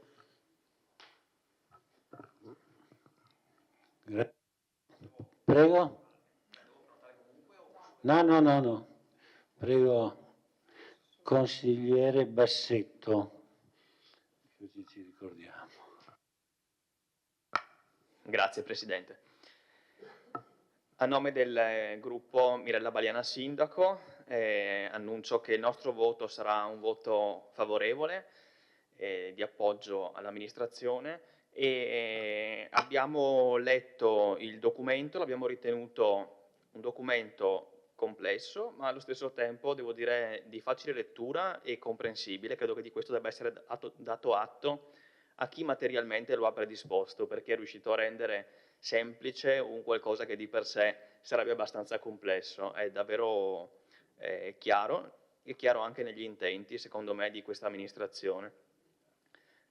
E mi permetto solo una battuta, dopo aver annunciato il nostro voto favorevole. La dichiarazione di voto per il gruppo la faccio io, che sono il capogruppo, ma i colleghi consiglieri che mi hanno nominato capogruppo per il primo consiglio comunale erano tutti e 3 consiglieri comunali che hanno ottenuto più voti di me.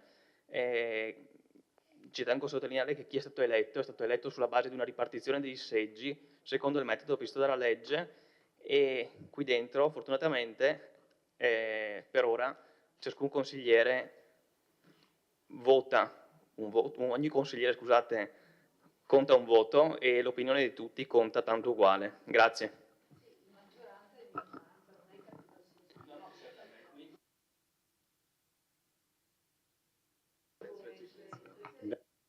Evitiamo botte e risposte, se vuoi rispondere.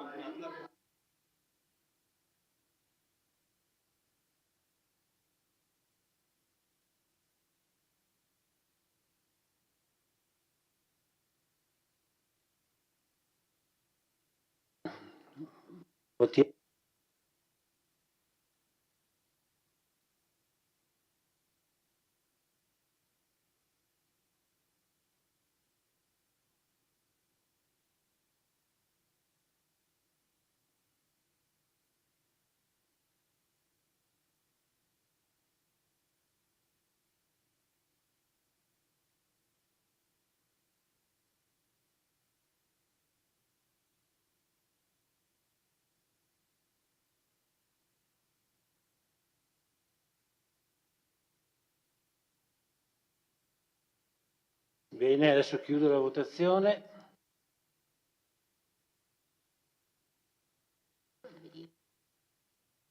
Sì, allora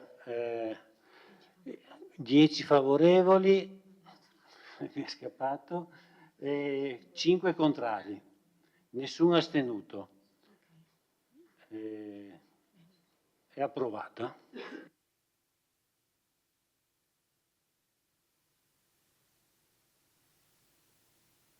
Adesso dobbiamo votare l'immediata esecutibile immediatamente.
Allora, 9, 5, no, manca uno. Bene, hanno votato tutti, favorevoli 10, contrari 5, astenuti 0.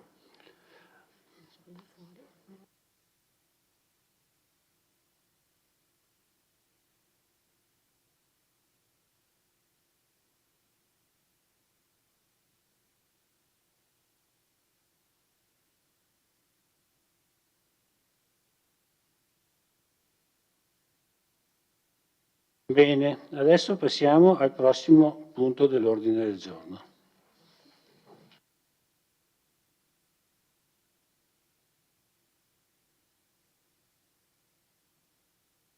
L'ordine del giorno è DUP 2024-26, variazione, sezione operativa, programma triennale dei lavori pubblici 2024-2026, elenco annuale 2024, illustra la delibera l'assessore Biantoni.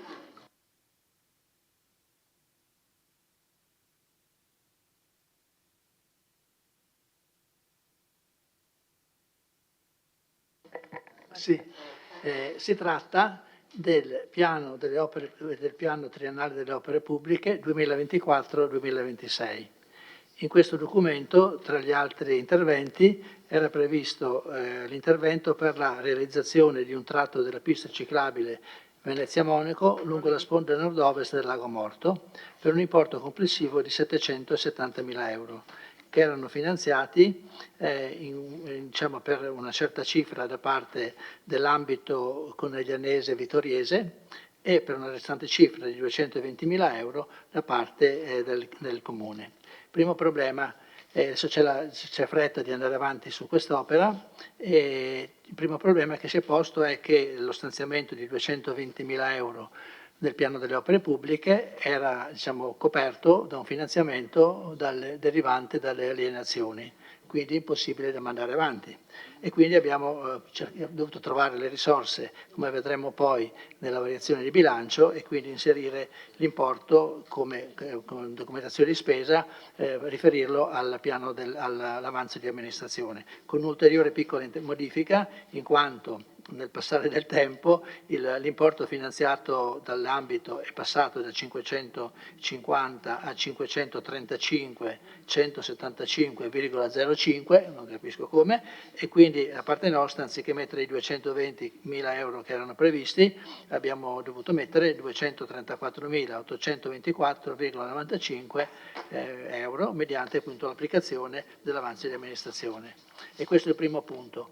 Il secondo punto praticamente modifica semplicemente l'annualità dell'intervento per le asfaltature, era prevista un'annualità del 2026, l'abbiamo anticipata al 2024, quindi utilizzando anche in questo caso l'avanzo di amministrazione, come vedremo poi dalla variazione di bilancio. Quindi si tratta solo di aver inserito quindi nel piano delle opere pubbliche, piano annuale 2024, l'intervento di 300.000 euro per le asfaltature che era previsto nel piano precedente al 2026.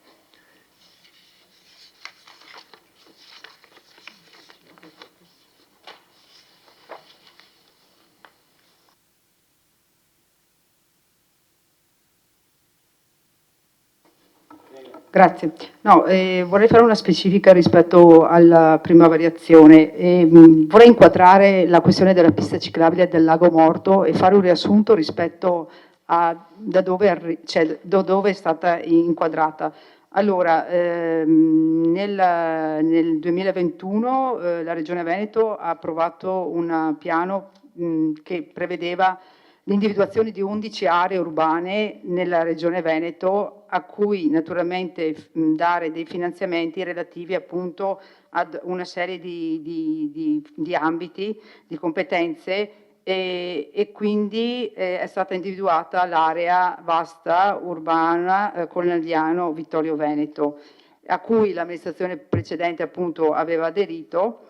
E all'interno di quest'area praticamente sono state finanziate una serie di missioni, tra cui si va dalla digitalizzazione ad appunto la questione di alcune piste ciclabili, Inoltre ci sono progetti anche qui di co-housing o sistemazione di aree verdi per importi vari. Ecco, noi come Vittorio Veneto rientriamo per la questione delle piste ciclabili, nello specifico è stata individuata dalla precedente amministrazione la zona del Lago Morto, e rientriamo anche per quanto riguarda la digitalizzazione, perché è trasversale su tutti i comuni.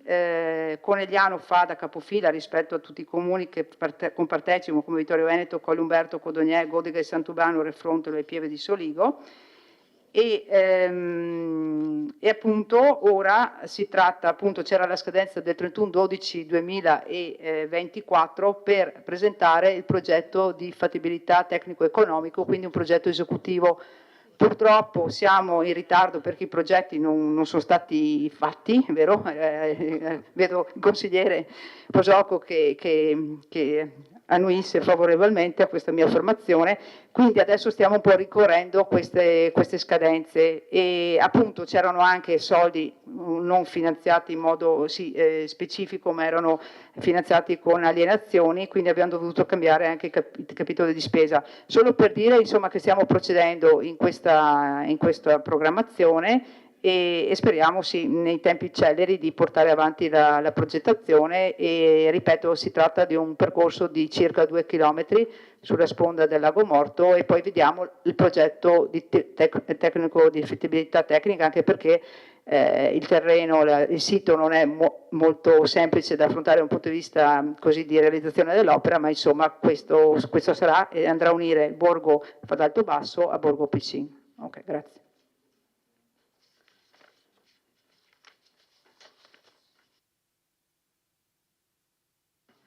Grazie Sindaco Bagliana. La parola a Gianluca Posocco. Sì, niente da dire sul punto. Sì, potremmo ragionare su quanto costa la realizzazione delle piste ciclabili adesso in Italia, perché sì, qua parliamo di 700.000 euro per 2 chilometri, perché le vogliono larghe in una certa maniera, fatte in una certa maniera, moltiplicate tutto per quello che stiamo facendo in Italia e in Europa e capite miliardi di euro che vanno spesi. Ecco, vabbè, comunque non è questo il punto. No, il mio è una domanda tecnica. Avevo presentato un emendamento, 2 emendamenti per la variazione di bilancio successiva, per il prossimo punto, di cui uno, secondo me, comporta, se accettato, la variazione del programma opere pubbliche perché è superiore ai 150.000 euro proposto, che è quello della sistemazione delle fontane cittadine. Allora la mia domanda è questa: l'emendamento se fosse stato accettato sarebbe inserito probabilmente nella variazione del programma opere pubbliche, quindi deduco che l'emendamento non sarà accettato. Non so, perché altrimenti bisogna, avevo specificato che bisogna cambiare anche gli altri atti, quindi anche il programma opere pubbliche per quel che riguarda quell'emendamento. E quindi vorrei capire come procediamo. Tutto qua.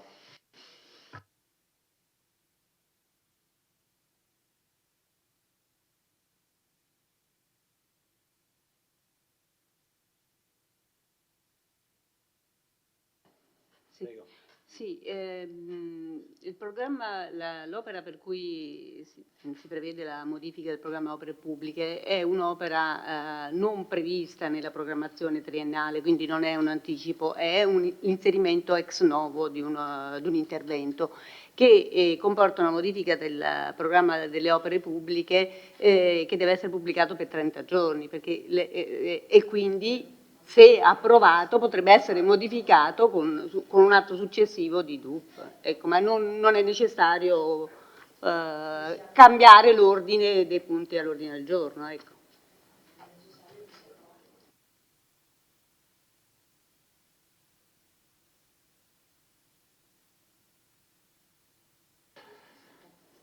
Interviene il consigliere Carnelos.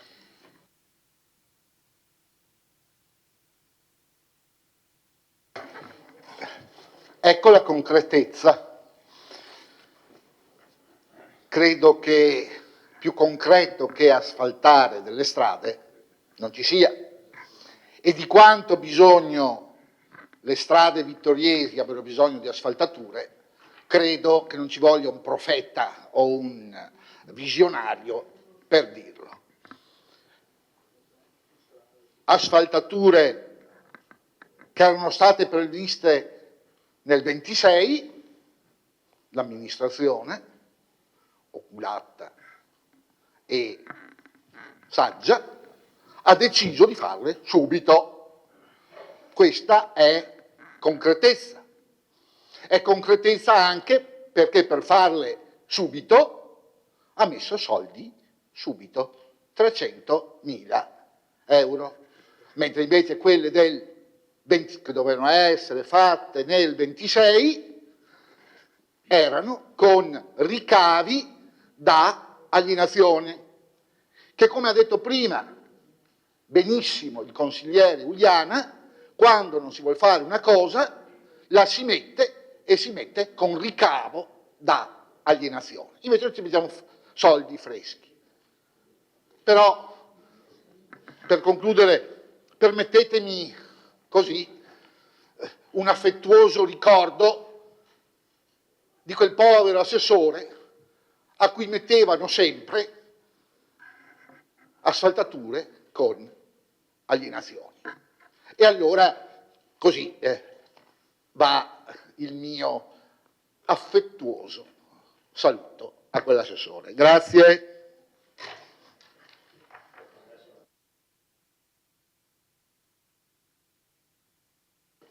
Grazie consigliere Carnelos. Vedo che c'è la richiesta di una replica del consigliere Posocco, prego. Cioè, quando te le servono, no?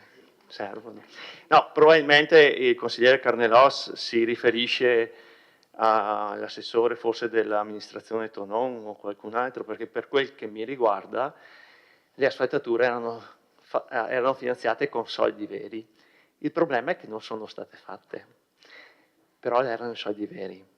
Anche quelle del 2024, finanziate con soldi veri che andrete a fare voi tramite il progetto che poi verrà fatto, i primi 300.000, gli altri 300.000 li mettiamo con la variazione, sono soldi veri.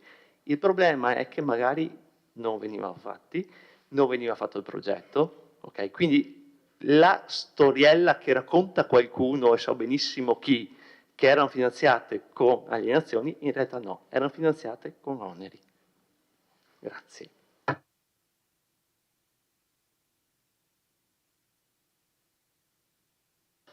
Grazie consigliere Posocco. Vediamo se ci sono altri interventi.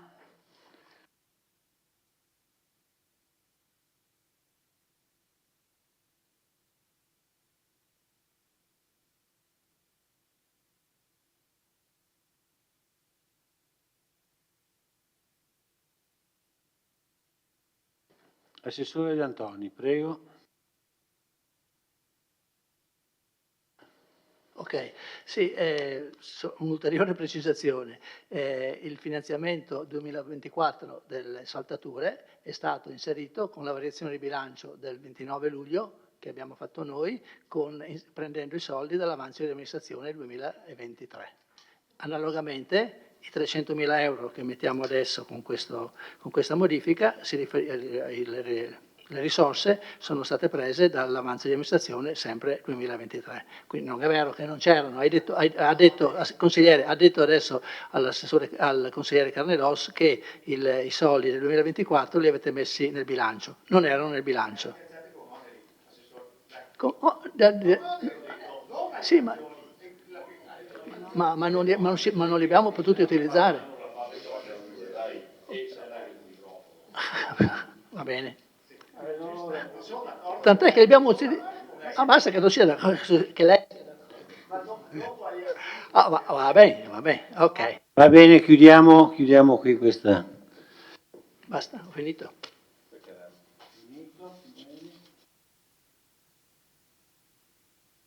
Allora, se non ci sono interventi, Chiedo se ci sono dichiarazioni di voto.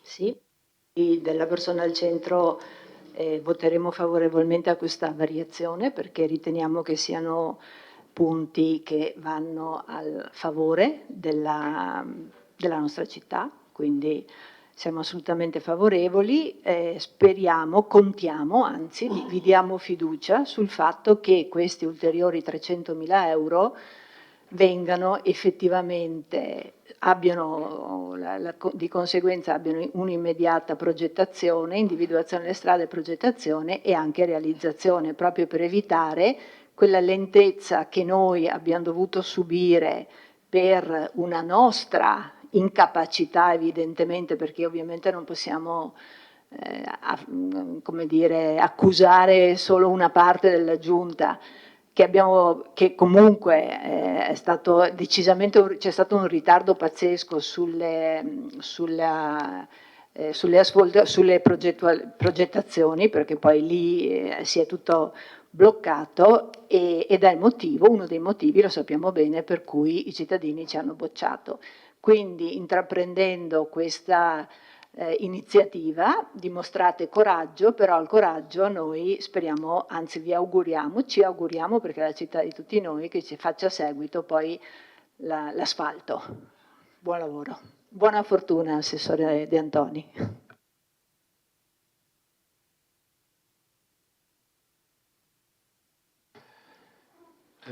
La parola al consigliere Giovanni Braido, prego.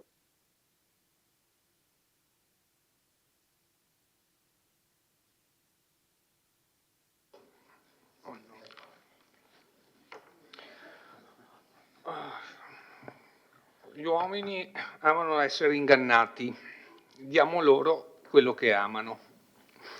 Dalla nave dei folli, Sebastian Brad, 1572. Tenetevi in mente questo perché nel prosieguo ve lo ricorderò. Non sono particolarmente entusiasta stasera, ero partito con un altro entusiasmo, ma sono un po' così amareggiato, non per partito preso, ma per partito Braido, cioè per me stesso e per chi mi ha votato. Nel senso che se il buongiorno si vede dal mattino, già un paio di consigli fa, con la famosa commissione Carnielli, ho visto che le cose prendevano una certa strada, ovvero un consigliere di minoranza che era, non so se dentro o comunque contestava la commissione perché la riteneva inutile, è diventato sindaco e ha prorogato questa commissione. Una commissione che non produrrà assolutamente niente, perché la troppa democrazia provoca anarchia. Per cui inviterei invece i consiglieri di minoranza a dimettersi, perché domani, quando questa commissione fallirà, perché fallirà, evitate la responsabilità solidale. Per quello che riguarda il piano opere pubbliche, voglio pubblicamente ringraziare l'assessore Fasan della Lega di Vittorio Veneto, perché stasera, cari amici e compagni del centro-sinistra, quello votate. Votate il piano opere pubbliche dell'ex assessore, posso dirlo il nome, Fasan della Lega di Vittorio Veneto. Non so se vi ricordate la frase che ho detto dall'inizio. Per quello che riguarda le opere pubbliche, ero partito con un certo tipo di voto e vedo, proprio sulla scia di quello che ho sentito dire, dinamismo, concretezza, 300.000 euro di strade, te fatto strade, due strade, dopo frega il taccon su via Roma, ma tanto strade. Allora mi sarei aspettato, è vero che oggi avete detto che a novembre farete il vostro piano opere pubbliche con tutte le cose vostre, io mi ricordo Quando ero in seminario e il candidato sindaco Bagliana, che era alla destra, alla mia destra, non sinistra, contestava al consigliere Posocco il fatto che avessimo 3.178.000 euro di avanzo di amministrazione e gli contestava giustamente che un'amministrazione che non spende l'avanzo è un'amministrazione che non funziona. Me lo ricordo, ce lo ricordiamo. Ecco perché dico, se uno vuole e ha il pragmatismo e ha la concretezza e ha la lucidità senza avere particolari tipi di titoli di studio, io, per non saperne leggere e né scrivere, avrei subito messo 2 milioni in arredo urbano, in strade, in asfaltature, un intervento keynesiano. Studiando scienze politiche ho studiato anche Keynes, no? Che a voi dovrebbe piacere, perché l'intervento pubblico, un'iniezione, no? Un'iniezione di intervento pubblico, e per una città come Vittorio Veneto, che da 20 anni non ha una strada asfaltata, magari sarebbe il primo atto da fare, secondo me. L'altro milione, visto che sulla mia scia del polo sportivo, perché bisogna fare la piscina, il palazzetto dello sport, poi dietro magari ci facciamo il campo da baseball, no, da rugby, io avrei pensato, avrei messo il 1 milione di residuo sulla manutenzione del palazzetto dello sport. Signori, siete... Scusi consigliere, ricordo che sono 3 minuti del... Minuti? Ha già sforato di... No, fossero 6 la dichiarazione di voto? No, la dichiarazione di voto... Dichiarazione di voto 3 minuti, la replica 5 minuti e il primo intervento 7 minuti. Concluda. Non posso più concludere. Concludo dopo se ho possibilità. Grazie. Se non ho possibilità, amen.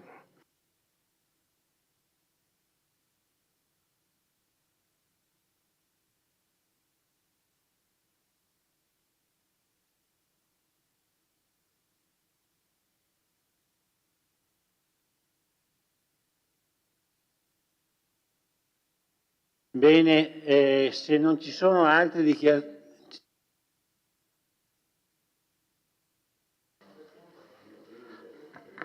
Il Partito Democratico voterà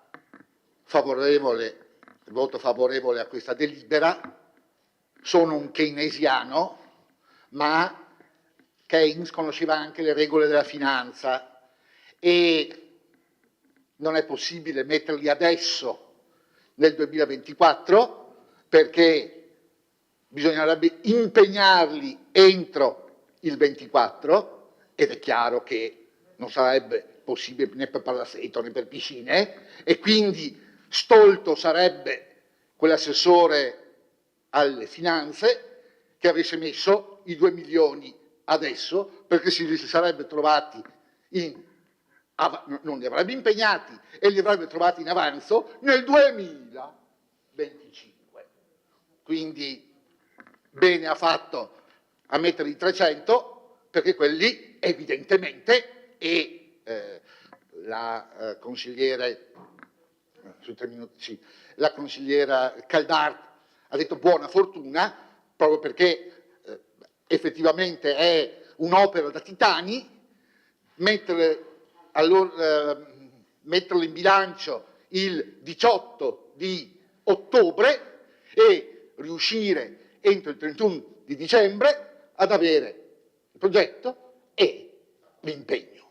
Evidentemente, se la Giunta lo ha messo, ha fatto i suoi calcoli e buona fortuna, speriamo davvero, e io credo che ci riusciranno, altrimenti non sono dei visionari, e quindi voto favorevole. Grazie. Grazie consigliere Carnelos. Dichiarazione di voto del consigliere Darè. Grazie, caro collega, io non sono keynesiano, però voterò in maniera favorevole perché se finalmente vengono impegnati i soldi di avanzo di bilancio che il mio precedente assessore non ha voluto impegnare, e quindi il mio voto sarà favorevole. Grazie.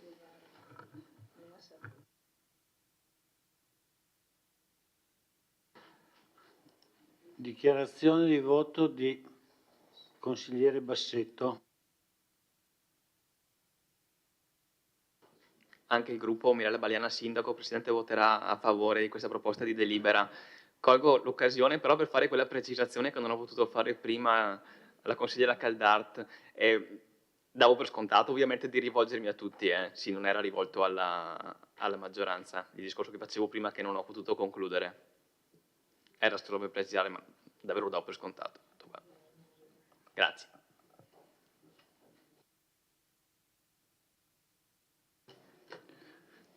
Bene, abbiamo concluso, chiudo la discussione.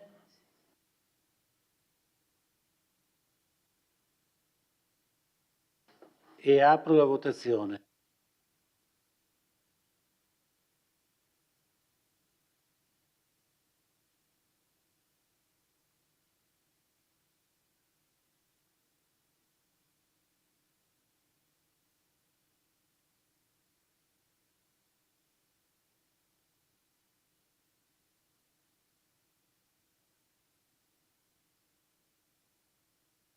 Allora, abbiamo votato.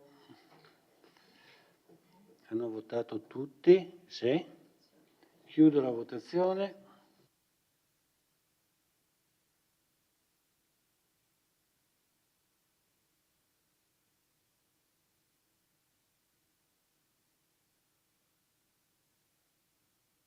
Erano quanti? 14 e 1 astenuto. 14 favorevoli e un contrario. E un astenuto, perdon. La delibera è approvata.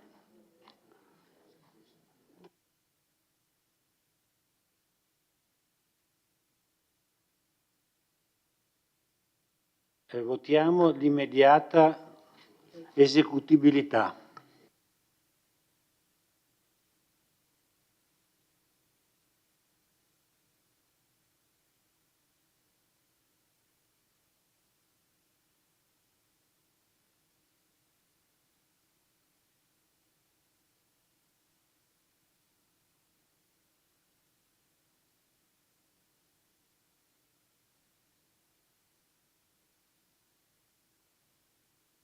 La votazione è conclusa, favorevoli 14, contrari nessuno, astenuti 1. La delibera è approvata, cioè l'immediata esecutibilità. Bene. Adesso passiamo al terzo e ultimo punto dell'ordine del giorno.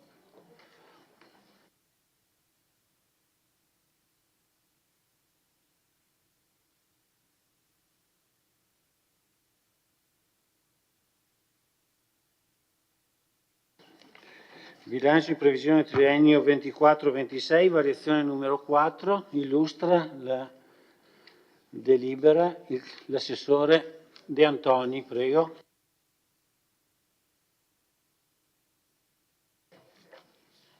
Sì, solo per passare la parola alla dottoressa Daparè che illustrerà dal punto di vista tecnico gli importi di questa delibera, e poi mi soffermo un attimo a spiegare quali sono anche le motivazioni, diciamo, pratiche o politiche, che dir si voglia, che abbiamo dovuto, diciamo, come dire, abbiamo impostato per realizzare questa delibera, nel senso che ci sono dei finanziamenti che diciamo, non sono stati non si sono inseriti in questa delibera, che diciamo, non erano stati inseriti all'inizio dell'anno nel bilancio 2024 per ovvi problemi ad esempio nelle spese correnti.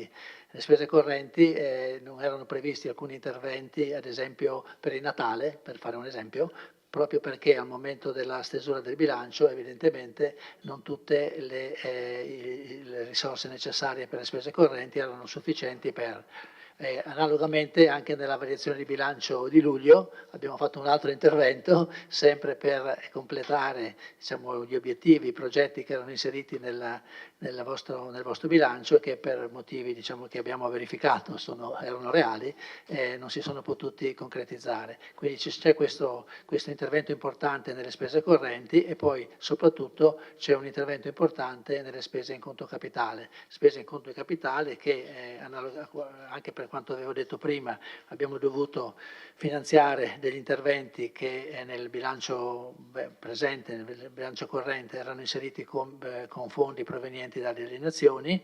Abbiamo dovuto inserire un nuovo intervento per quanto riguarda il completamento del Palazzo Piazzoni, dove nel progetto che avevate approvato, che forse abbiamo approvato anche noi, che è stato approvato comunque nella scorsa consigliatura, c'era un intervento complessivo di 2.700.000 per Palazzo Piazzoni ed erano compresi in queste risorse anche la sistemazione delle cucine. In sede di gara o poco prima della gara, insomma, essendo gli importi a disposizione, gli importi dei singoli interventi aumentati per quanto riguarda l'aumento dei prezzi, non c'era stata più possibilità di inserire questo intervento per le cucine e quindi ci facciamo carico noi adesso di fare questo investimento, quindi diciamo, ci sono 350.000 euro che vanno a finanziare questo progetto che non è stato ancora inserito nel piano delle opere pubbliche, ma che verrà inserito con il prossimo piano, con le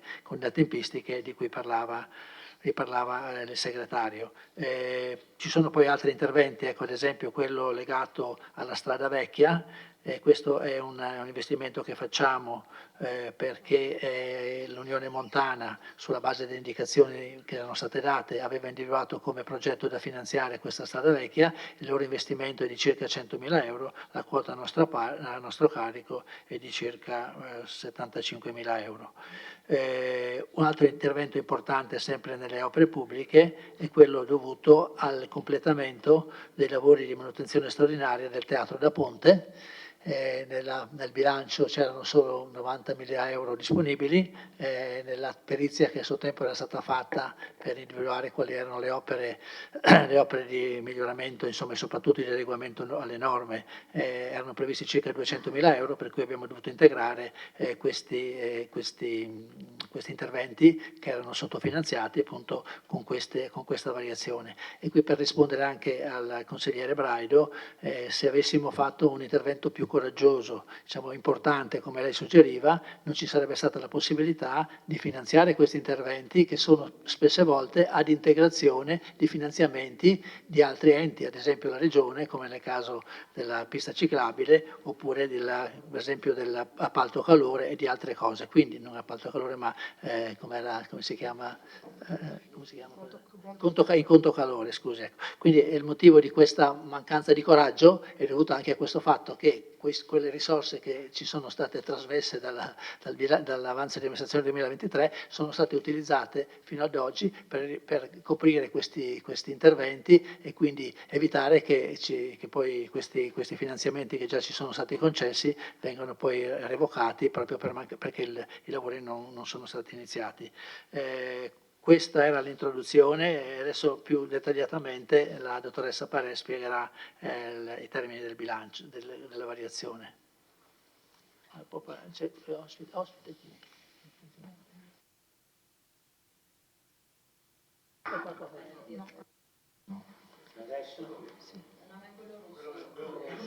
È ospite in due posti. E due volte è ospite. Basta una. Questo? Può parlare.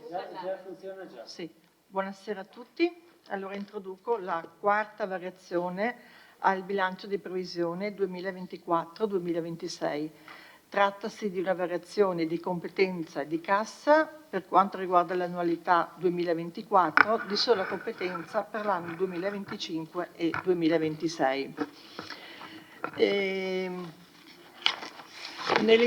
Allora io introduco la variazione seguendo un po' l'impostazione degli equilibri di bilancio. Quindi elenco dapprima tutte le spese, introduco dapprima tutte le entrate di parte corrente, le spese di parte corrente per l'annualità 2024, 25, 2026, poi seguo le entrate di parte capitale e le spese, le spese sempre in conto capitale, proprio perché poi mi deve tornare un pareggio complessivo di bilancio. Già premetto che la variazione è in pareggio finanziario e consegue un fondo di cassa non negativo.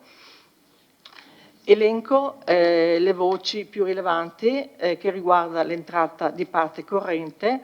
Le maggiori spese ammontano a 142.095,57 e in dettaglio le maggiori entrate correnti riguardano per 103.709,53 i trasferimenti correnti dallo Stato, dalla Regione e dalla Provincia.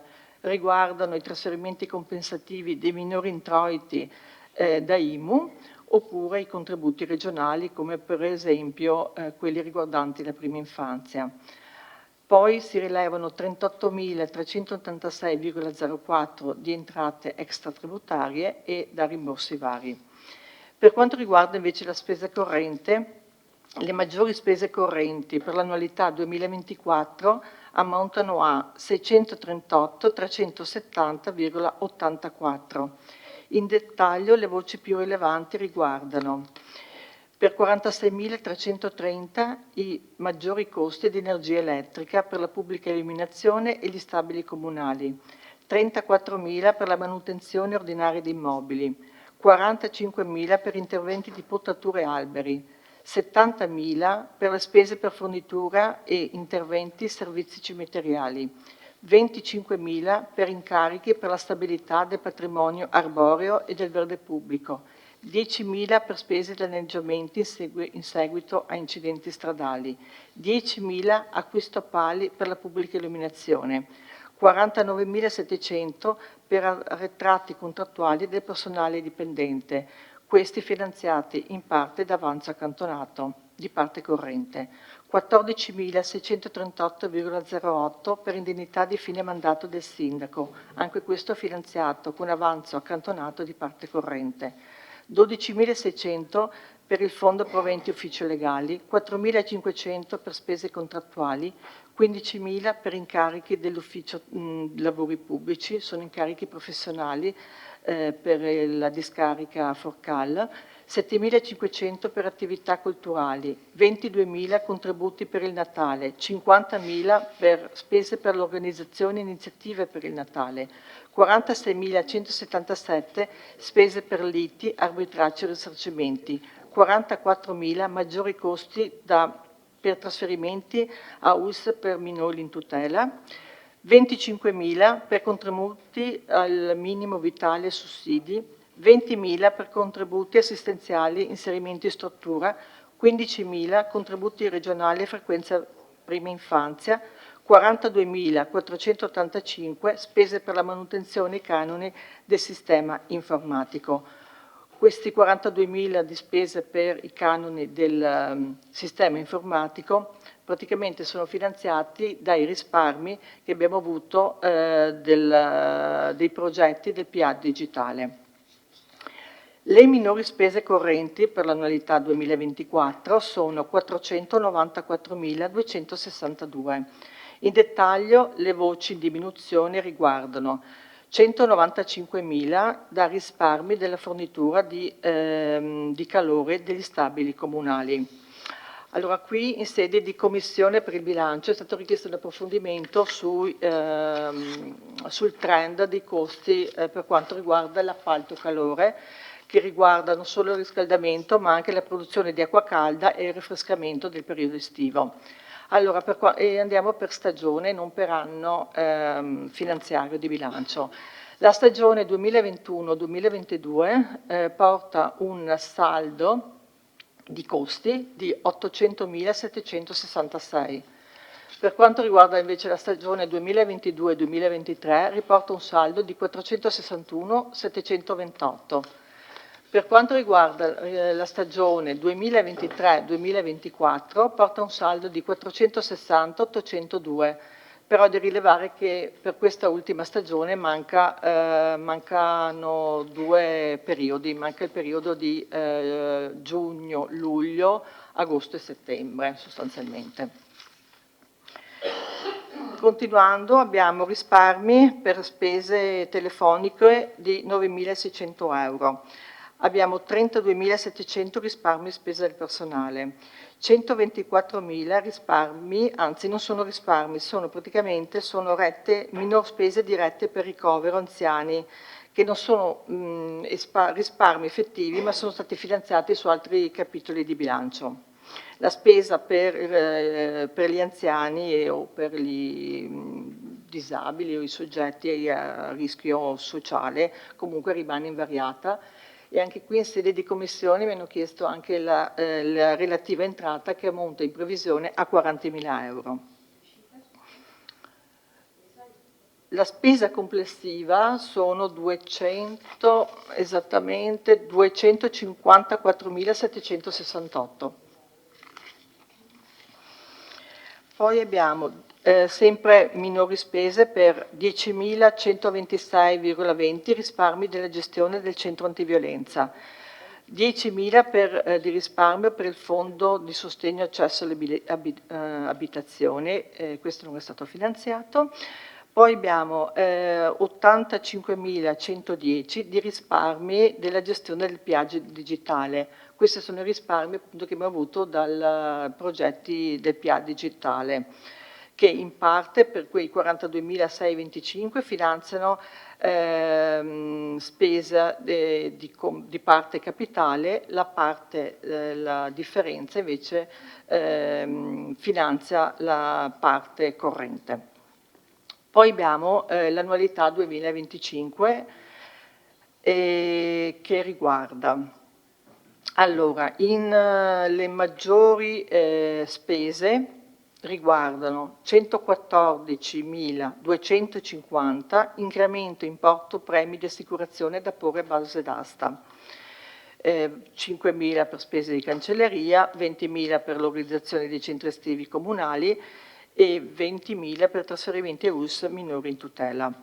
Le minori spese riguardano, ho riportato i risparmi dell'appalto calore e la differenza ho utilizzato il fondo di riserva, che comunque si attesta nei limiti previsti dalla normativa. Per quanto riguarda invece l'annualità 2026, ho maggiori spese per 136.050. In dettaglio le voci più rilevanti riguardano, come per l'anno 2025, l'incremento dei premi di assicurazione e l'organizzazione dei centri estivi. E le minori spese riguardano sempre l'appalto calore e l'utilizzo del fondo di riserva. Per quanto riguarda invece la parte conto capitale, le maggiori entrate riguardano, anzi si attestano su 272.194 e riguardano allora, due regolazioni contabili da permute per un totale di 129.206.000, i 117.425,75 del contributo FOSBIT dalla Comunità Montana, 15.562 da contributo regionale per alluvioni e 10.000 da proventi derivanti dalle concessioni edilizie.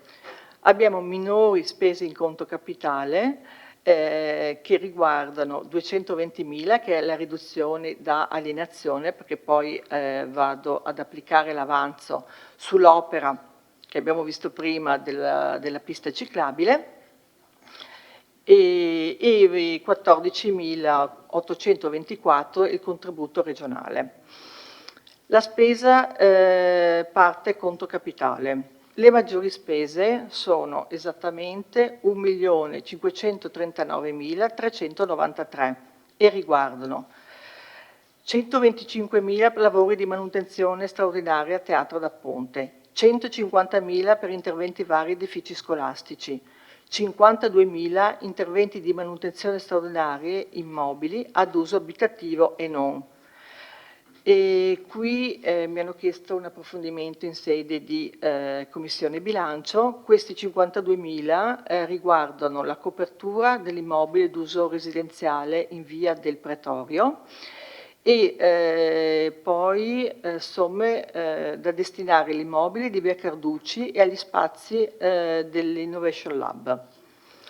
Poi abbiamo 50.000 per il rinnovo del parco macchine e camion comunali, 62.000 per interventi vari del servizio manutenzione strade verde e cimiteri, 10.000 per la restituzione di oneri di urbanizzazione, 15.562,88 per contributi a privati da alluvioni, che abbiamo visto prima dell'entrata, sostanzialmente una partita di giro, euro 355.000 per il completamento dell'intervento presso il Palazzo Piazzoni, 300.000 per interventi di asfaltatura strade che abbiamo visto prima, 195.000 per interventi di sistemazione della strada comunale La Vecchia, 30.000 per incarichi del settore lavori pubblici e 42.625 per l'acquisto di software e hardware, questi finanziati dalle economie del PA digitale, del titolo prima di spesa che abbiamo visto prima. Abbiamo minori spese in conto capitale di esattamente 9.000 da acquisto di beni immobili, 8.000 di risparmi dell'intervento di Via Dalmazia e 4.000 per contributi investimenti in ambito sportivo. Ad aprile è stato approvato il consuntivo e determinato l'avanzo di amministrazione che riportava un totale di, sto parlando di avanzo disponibile, 3.178.639,09. È stato applicato nelle precedenti variazioni avanzo disponibile di 659.151,20 e quindi aveva una quota residua di 2.519.487. Con questa variazione vado ad applicare in parte capitale l'importo di 1.438.237,52. Quindi successivamente a questa variazione mi riporta una quota di avanzo disponibile residua di 1.081.250,37. Per quanto invece riguarda la parte corrente, ho applicato un avanzo accantonato di 44.638. Questa variazione è in pareggio finanziario, rispetta tutti i vincoli del patto di stabilità, i vincoli di utilizzo delle entrate il Collegio dei Revisori dei Conti ha espresso il suo parere favorevole all'unanimità. Io ho terminato. Prego.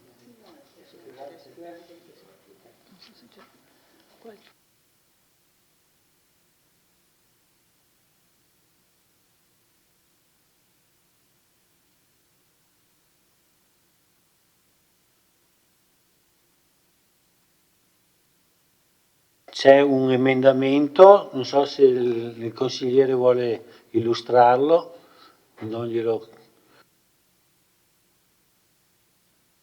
Solo un'illustrazione dell'emendamento. Stia tranquillo Assessore, no, poi sulla variazione non ho tanto da dire. Ah, ok, scusi. No, allora, ok, detto tutto, avevamo un avanzo disponibile di 3.100.000, adesso praticamente dopo queste variazioni proposte ne rimarrebbe disponibile 1 milione. Come diceva il collega Carnelos prima, ci sono delle opere, se vuoi applicare l'avanzo devi fare in modo di applicarlo per opere che si possono spendibili, realizzabili, dove si può insomma impegnare la somma entro dicembre, altrimenti poi torna in avanzo. Sto semplificando. Allora, come abbiamo pensato di presentare, visto che c'è 1 milione disponibile, presentare due nostre idee, una di visione di città, una concreta in base a quello che si è detto negli scorsi mesi. Allora, la prima variazione riguarda al capitolo 99-85 un contributo straordinario in ambito socioculturale, ho scritto 100.000 euro, per realizzare dei servizi igienico-sanitari alla struttura Palafender. Questa struttura, io da assessore ho avuto modo di interloquire con il gruppo della consulta, abbiamo condiviso tante cose, il Palafender per cui comunque aveva dato un contributo sempre in parte capitale, un contributo straordinario per la realizzazione del cappotto, un contributo, poi loro hanno messo altri soldi, manca di servizi igienico-sanitari.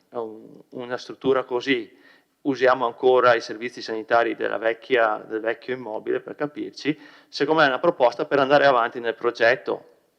Lo vedremo anche quell'area lì, nello sviluppo del turismo lento in bicicletta, cioè se uno arriva a Vittorio Veneto con la bici elettrica e vuole bersi un caffè in centro, a parte che non trovo i bar adesso, ma lasciamo stare, la bici elettrica, sarebbe bello avere una struttura in cui arrivo, metto la bici, chiudo in sicurezza, vado a farmi la passeggiata a Vittorio. Questa era individuata nell'area Fender, in quell'area là, realizzare dopo i bagni magari anche questa struttura e poi altre idee che si potrebbero realizzare. Quindi questo era l'intento di dire c'è dell'avanzo, lo possiamo subito spendibile, dando un contributo a loro, intanto vanno avanti per la realizzazione dei servizi igienici. Che fanno loro, non lo facciamo noi, è per quello che è facile da mandare avanti. Loro fanno il lavoro e noi diamo il contributo. Dopodiché l'altra variazione riguarda la manutenzione straordinaria delle fontane cittadine, in particolare questa in piazza. Perché io ho visto che nei primi 100 giorni la sindaca dire abbiamo riaperto le fontane.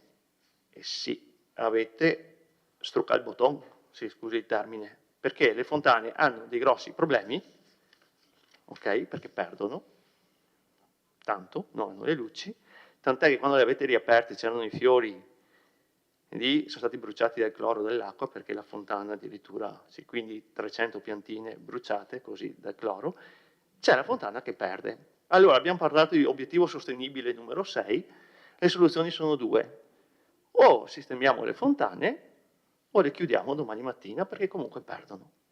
Tutto qua. Abbiamo i soldi, la scelta è questa. Dire che bravi siamo stati a aprire le fontane quando in realtà perdono, e perdono acqua, allora le aggiustiamo, no? Ecco. Questo qua.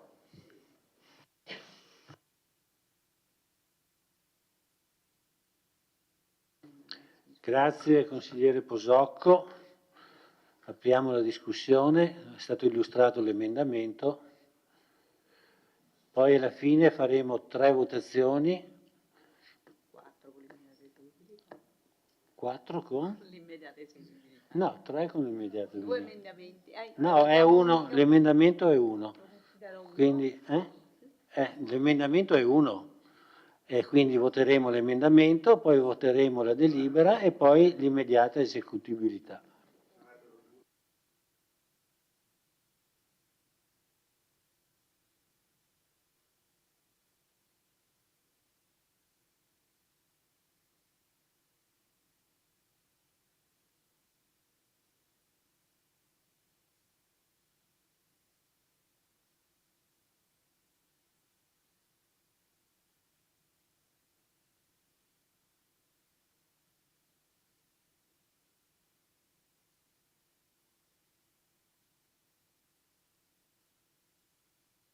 Allora, il primo intervento, Gianluca Posocco.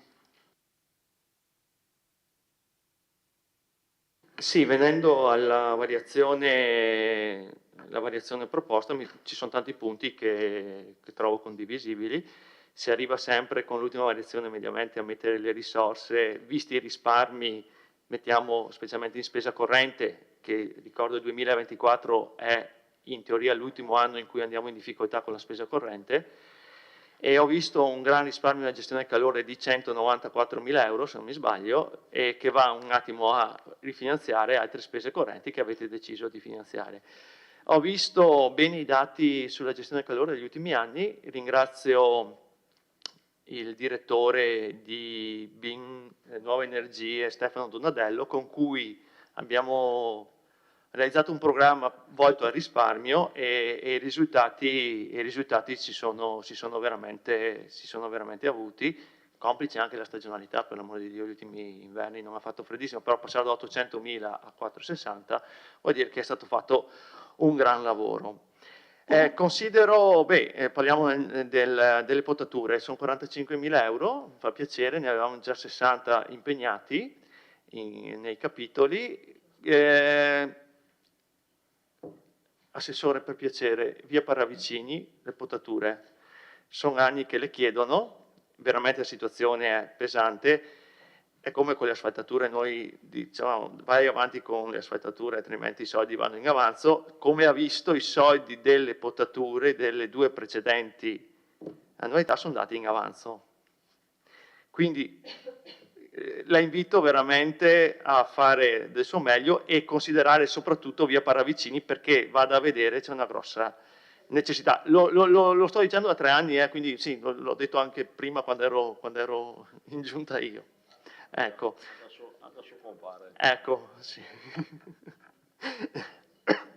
Natale, 70.000 euro divisi 50.000 per, presumo, luminarie eccetera, e 22.000 euro per contributi a associazioni, secondo me sono pochi, vedremo poi in realtà, cioè la città ha bisogno di un'iniezione di fiducia e di tornare alta con l'immagine, che per vari motivi in questi mesi, con le varie chiusure, che non dipende da nessuno di noi, sottolineo, però l'immagine è un po' così, quindi avrebbe bisogno di una bella, di essere molto viva, e il Natale è l'occasione. Secondo me 22.000 euro per contributi per le associazioni sono pochi. 50.000 invece per luminarie e il resto, io credo non facciate i proiettori quest'anno, che erano 30.000 euro l'anno scorso, quindi di luminarie più o meno erano 20.000 euro, ma semplifico. Secondo me invece là si potrebbe risparmiare qualcosa se non avete intenzione di fare l'illuminazione delle piazze con i proiettori. Comunque valutate voi, sono vostre decisioni, io non ci entro, cioè dico la mia, però decidete voi. Quindi, bene, benissimo, e sono contento.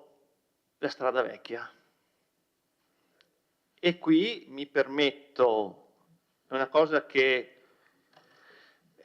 in maggioranza, qualcuno ha detto, ne aveva esclusi 2, cioè la maggioranza, quasi tutta la maggioranza abbiamo cercato, ottenuto, grazie anche all'insistenza di un cittadino che era presidente del quartiere, pubblicamente lo dico, Silvano Denardi, e grazie alla tenacia della Presidente dell'Unione Montana, Silvia Salezze, e degli uffici comunali, siamo riusciti a realizzare un progetto, un qualcosa che era lì da tanti anni e per vicissitudini che qualcuno di noi sa non veniva mai realizzato. Quindi sono contento che parta questo progetto. Come un'altra cosa che ha ottenuto, diciamo, sempre il buon Silvano, parlando con le persone giuste al momento giusto, è l'acquedotto poi nei borghi come Sant'Augusta e quella zona lì. Ecco, anche quella è stata un altro bellissimo esempio di collaborazione che, pur avendo visioni politiche diverse, però per il bene della città si ragiona, si collabora e si ottengono i risultati. E niente, gli emendamenti, avete capito l'intenzione, il motivo per cui l'abbiamo fatto è impegnare quel milione di euro, cioè parte del milione di euro, poi ti rimangono 700.000 euro, addirittura 70.000 euro si potrebbero prendere da un capitolo, che ve lo dico subito, se lo trovo, non so. Comunque ci sono 70.000 euro in bilancio per la realizzazione delle opere all'ex Aerocampo. Quindi nel progetto che avevamo, volevamo portare dentro le fognature e le utenze all'Aerocampo, avevamo fatto un capitolo specifico di 70.000 euro per dar modo alle associazioni sportive, tramite un bando che è stato fatto e anche è andato avanti, di entrare subito all'Aerocampo. Ci sono 70.000 euro. Da quello che ho capito non avete tanta intenzione di andare avanti col progetto Aerocampo. Quindi questi 70.000 euro andrebbero in avanzo. Quindi voglio dire, oltre a questo milione, se non avete intenzione di fare queste opere per far entrare le associazioni sportive all'Aerocampo, si liberano. Quindi potrebbero essere eventualmente messe al Palafender o nelle fontane cittadine. Grazie.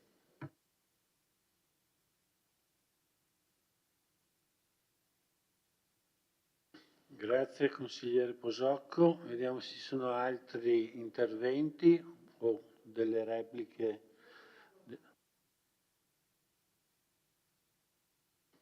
Una domanda, scusa, che non mi sono dimenticata di fare in commissione, ma la faccio all'assessore Ceccarini.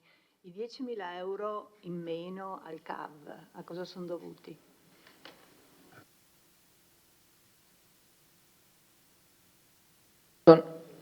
Che non sono stati utilizzati entro quest'anno. È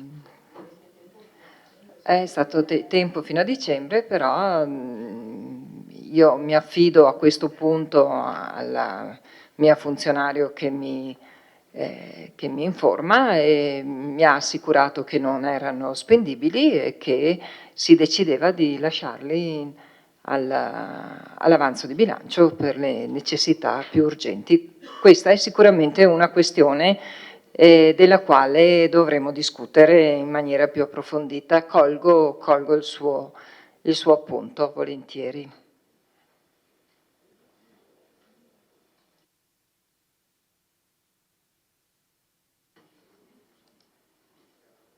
Consigliere Carneros.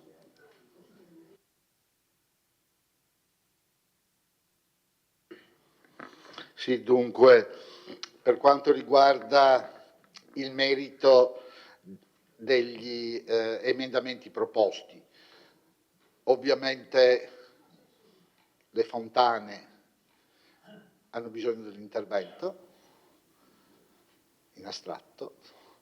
Per quanto riguarda il contributo all'associazione Fender, mi fa piacere che il consigliere Posocco lo abbia proposto come intento e, l'ho detto una volta in comunità montana, sono un cattolico e mi fido delle folgorazioni sulle vie di Damasco, perché mi ricordo 2 legislature fa, quando un'altra amministrazione, condividendo gli ideali della Fender, diede un contributo e prendemmo pesci in faccia. Ovviamente la situazione Fender merita la nostra attenzione, lo meritava allora e noi non abbiamo cambiato idea sulla bontà di quell'intervento. Chiaro che da un punto di vista finanziario il problema di utilizzare tutto l'avanzo è un problema e tecnicamente spetta all'amministrazione questo tipo di valutazione. Detto questo, sul specifico punto, sento anch'io la necessità di ringraziare Silvano Denardi, con cui invece c'è affinità politica e fra l'altro dimostra come in un partito i consiglieri sono semplici pedine, ma nella città, nel tessuto sociale, noi abbiamo, come si può dire, le nostre antenne attente. Il centrosinistra, tutti i gruppi del centrosinistra, abbiamo questo tipo di sensibilità e di rapporti e siamo fondamentalmente convinti che solamente dalla collaborazione fra istituzioni e singoli cittadini che si sentono non isole, ma parte di una collettività attiva, vengono quelle azioni di partecipazione, di collaborazione, di solidarietà democratica che determinano il successo o l'insuccesso di una amministrazione. Grazie quindi a Denardi e grazie a tutti coloro che indefessamente credono in un'altra modalità di esercizio della politica. Una politica vissuta, contemperata e non da primule rosse o da mosche cocchiere, ma da semplici cittadini che credono a un'idea, che credono alla loro comunità, che credono che dedicare tempo ed energia alla propria gente sia un modo per mettere a frutto i talenti, pochi o tanti, che ciascuno di noi ha. Grazie.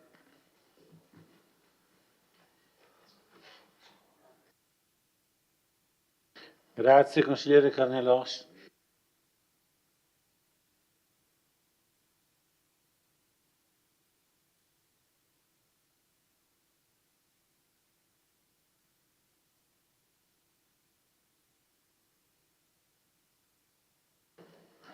Interviene Antonella Caldardo.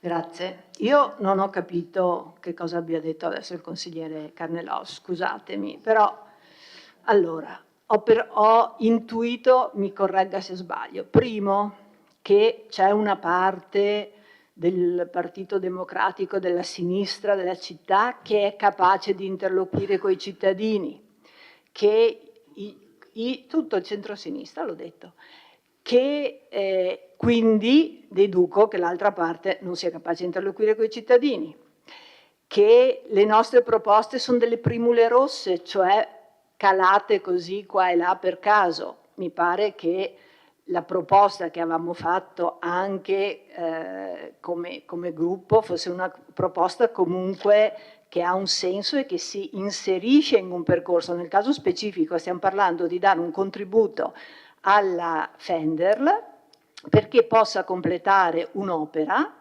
che ad oggi è un'opera che offre un servizio a tantissimi cittadini.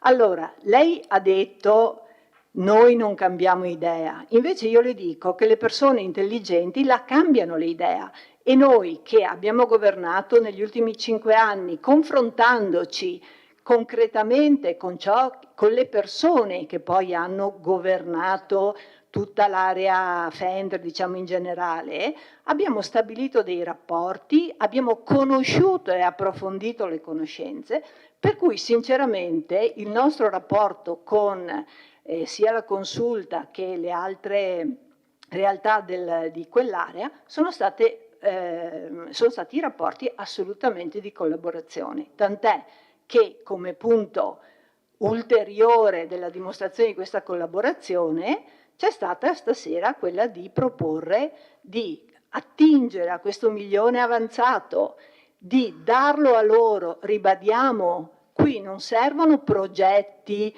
quindi non c'è un problema di tempistica, di avere il progetto e quindi di impegnare i soldi entro il 31 dicembre. Qui si tratta di prendere 100.000 euro o quello che deciderete e di consegnarlo in mano a questa associazione, alla consulta, che più volte li ha chiesti, e non è che non li abbiamo dati perché non abbiamo voluto, ma abbiamo fatto...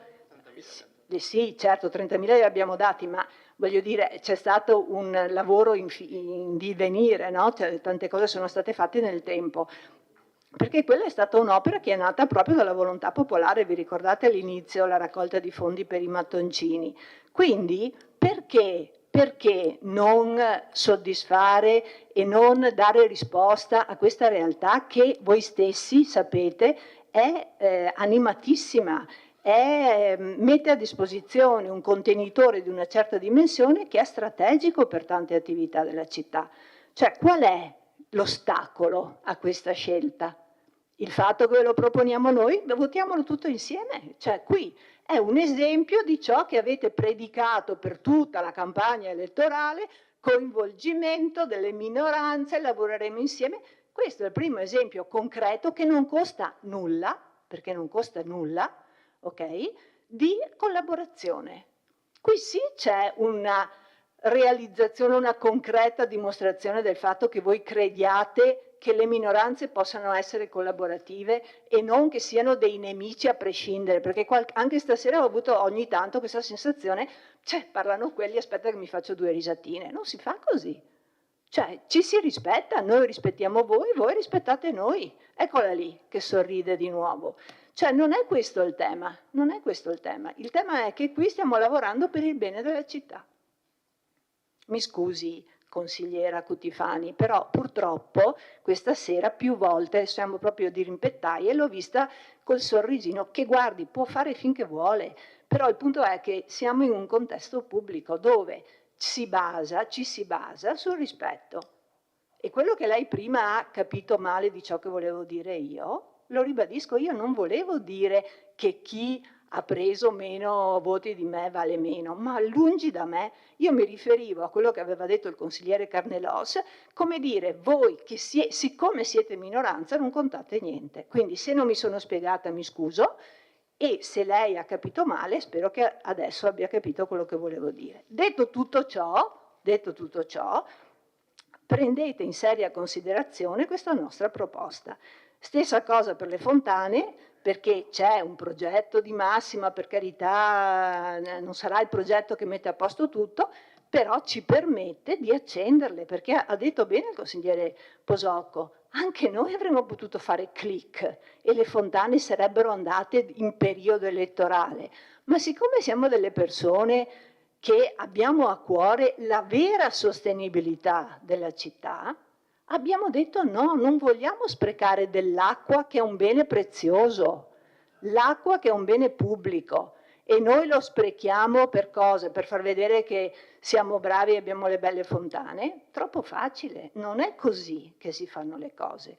Per cui se con questi, cosa abbiamo chiesto? 300.000 euro, che corrispondono più o meno ai conti che avevamo, dopo non lo so se ci siano stati aggiornamenti sulla progettazione di massima, si può intervenire, ci sono i tempi tecnici per far sì che si faccia il progetto, si impegnino e poi in primavera avremo le fontane finalmente che funzionano, che piacciono a tutte noi. Scusate, guardate la foto qua, qui c'è la fontana in primo piano. E non è un caso, perché è uno dei simboli, le 2 fontane sono i simboli di Vittorio Veneto. Allora facciamole funzionare, ma non facciamole funzionare per dire che siamo bravi e sappiamo che sotto l'acqua, il primo bene più prezioso che c'è, viene sprecato. Soprattutto, scusate se lo devo dire, da un'amministrazione che ripete sostenibilità 250 milioni di volte, giustamente, ma dimostratelo che ci credete nella sostenibilità e che non è solo una parola vuota. Grazie.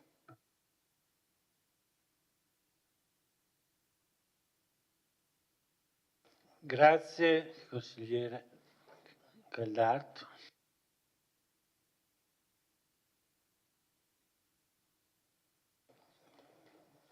Aspetto altri interventi prima di chiudere il punto dell'ordine del giorno.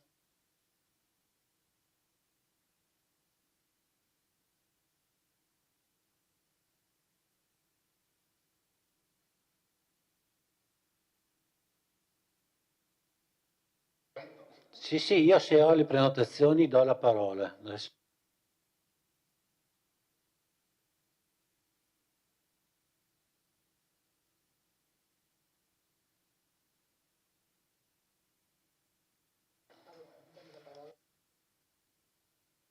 Ci sono tutti pareri favorevoli, no?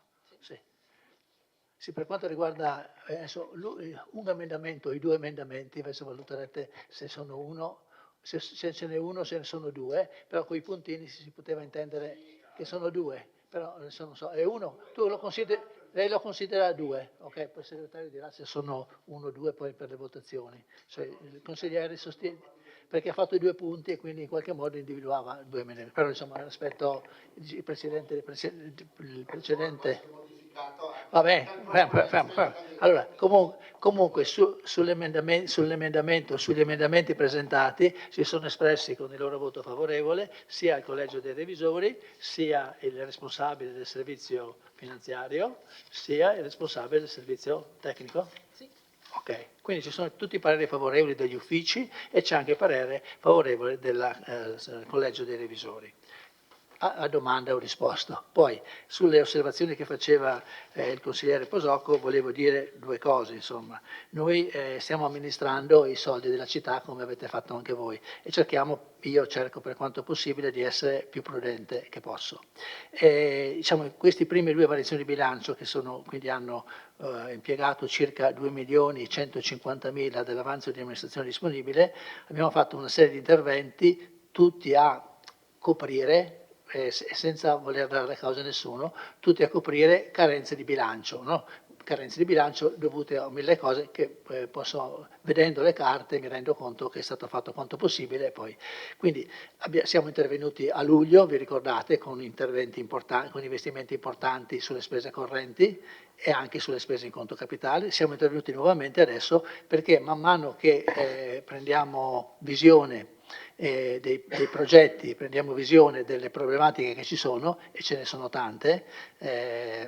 Ho ricordato anche alla consigliere Caldart sulle scale di un progetto che sembrava già pronto e deve essere ancora affidato l'incarico, quindi che non facciamo altri riferimenti, quindi i problemi sono tantissimi, per cui questi 3 milioni di euro che erano lì pronti li abbiamo utilizzati fino adesso per sopperire a queste difficoltà e a queste carenze.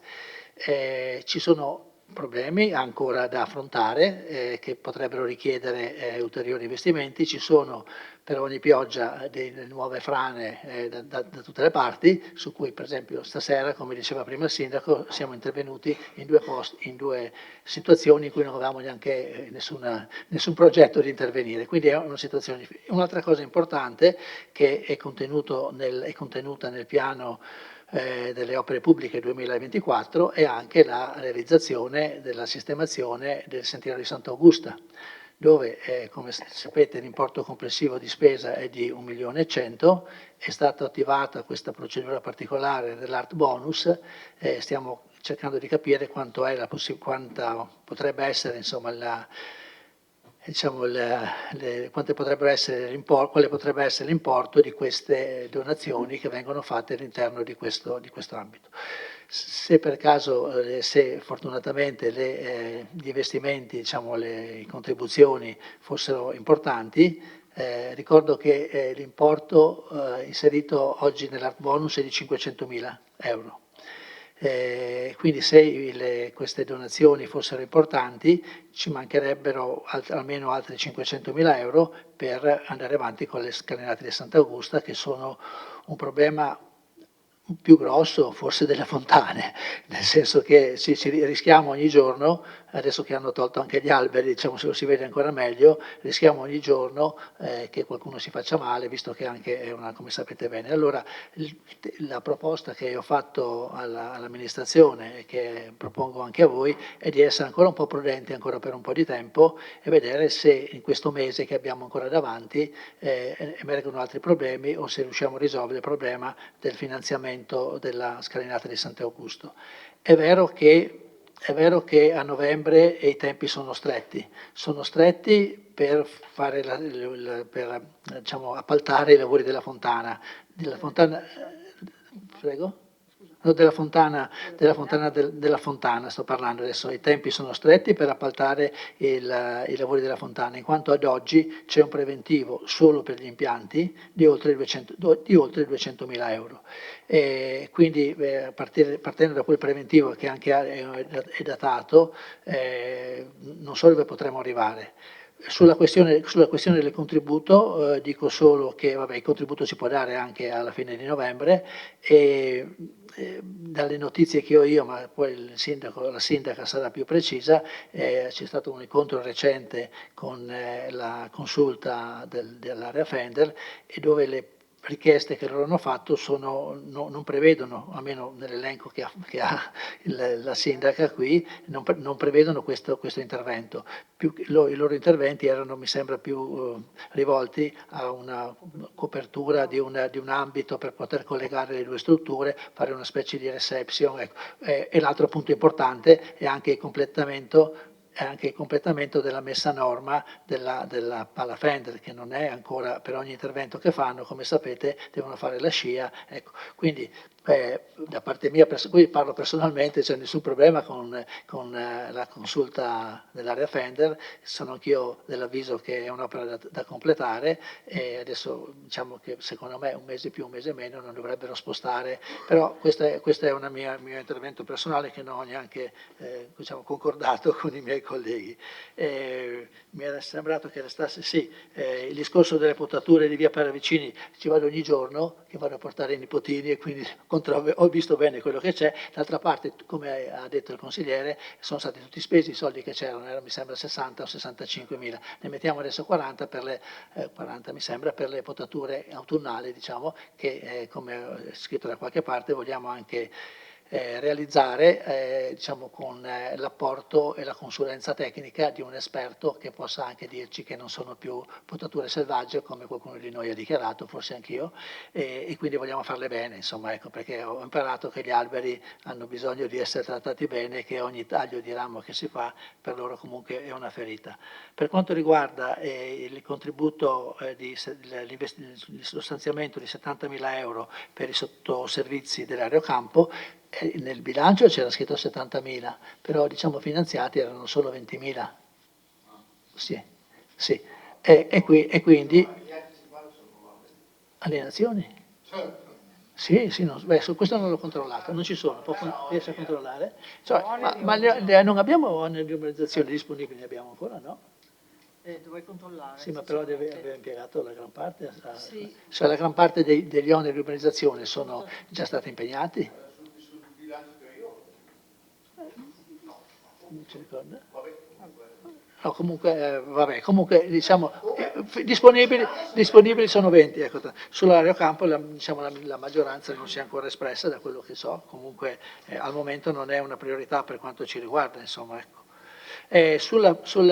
L'ultimo riferimento è alle festività natalizie, ai contributi, no, che vengono sul passato, non so come era stato fatto, abbiamo avuto, no, una serie di incontri anche con l'associazione Vittorio del Centro, e anche oggi l'ultima, sulla quale diciamo, su queste cifre diciamo, ci siamo anche ritrovati, quindi mi sembra che si è cercato di fare quanto possibile tenuto conto che al giorno d'oggi per diciamo, spese correnti non abbiamo niente in questo momento. Speriamo che qualcosa possa venire fuori a novembre e quindi abbiamo tempo ancora per fare qualche cosa, però al momento diciamo, le risorse non ci sono e quindi anche questo bisogna tenerne conto. Quindi non so che cosa vorrà decidere il Consiglio, però ho voluto sottolineare quelli che sono diciamo, gli aspetti che mi sembrava importante sottolineare.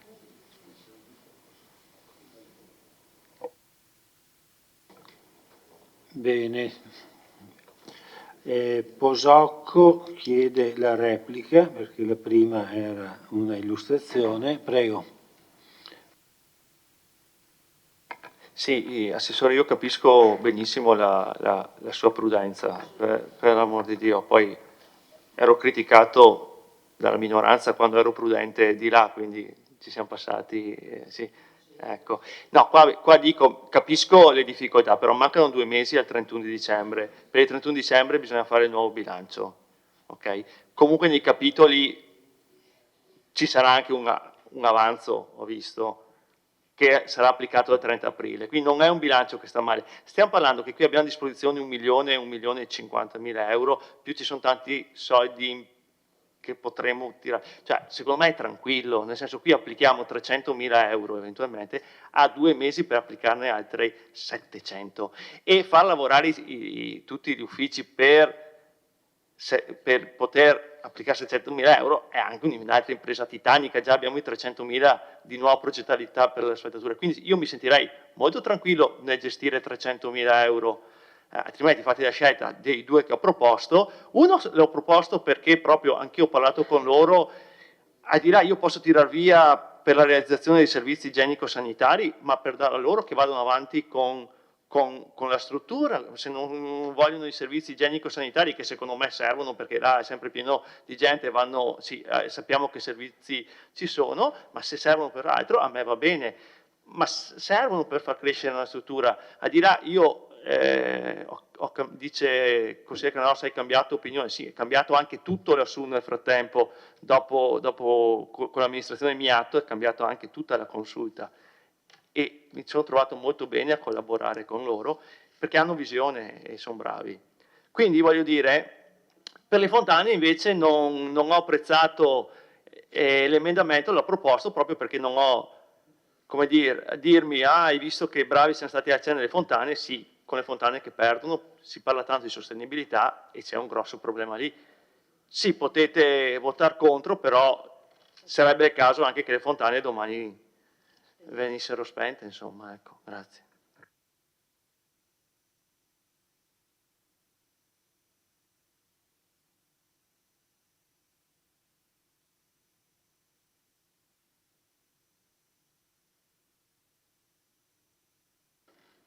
Allora interviene adesso il sindaco Baliana.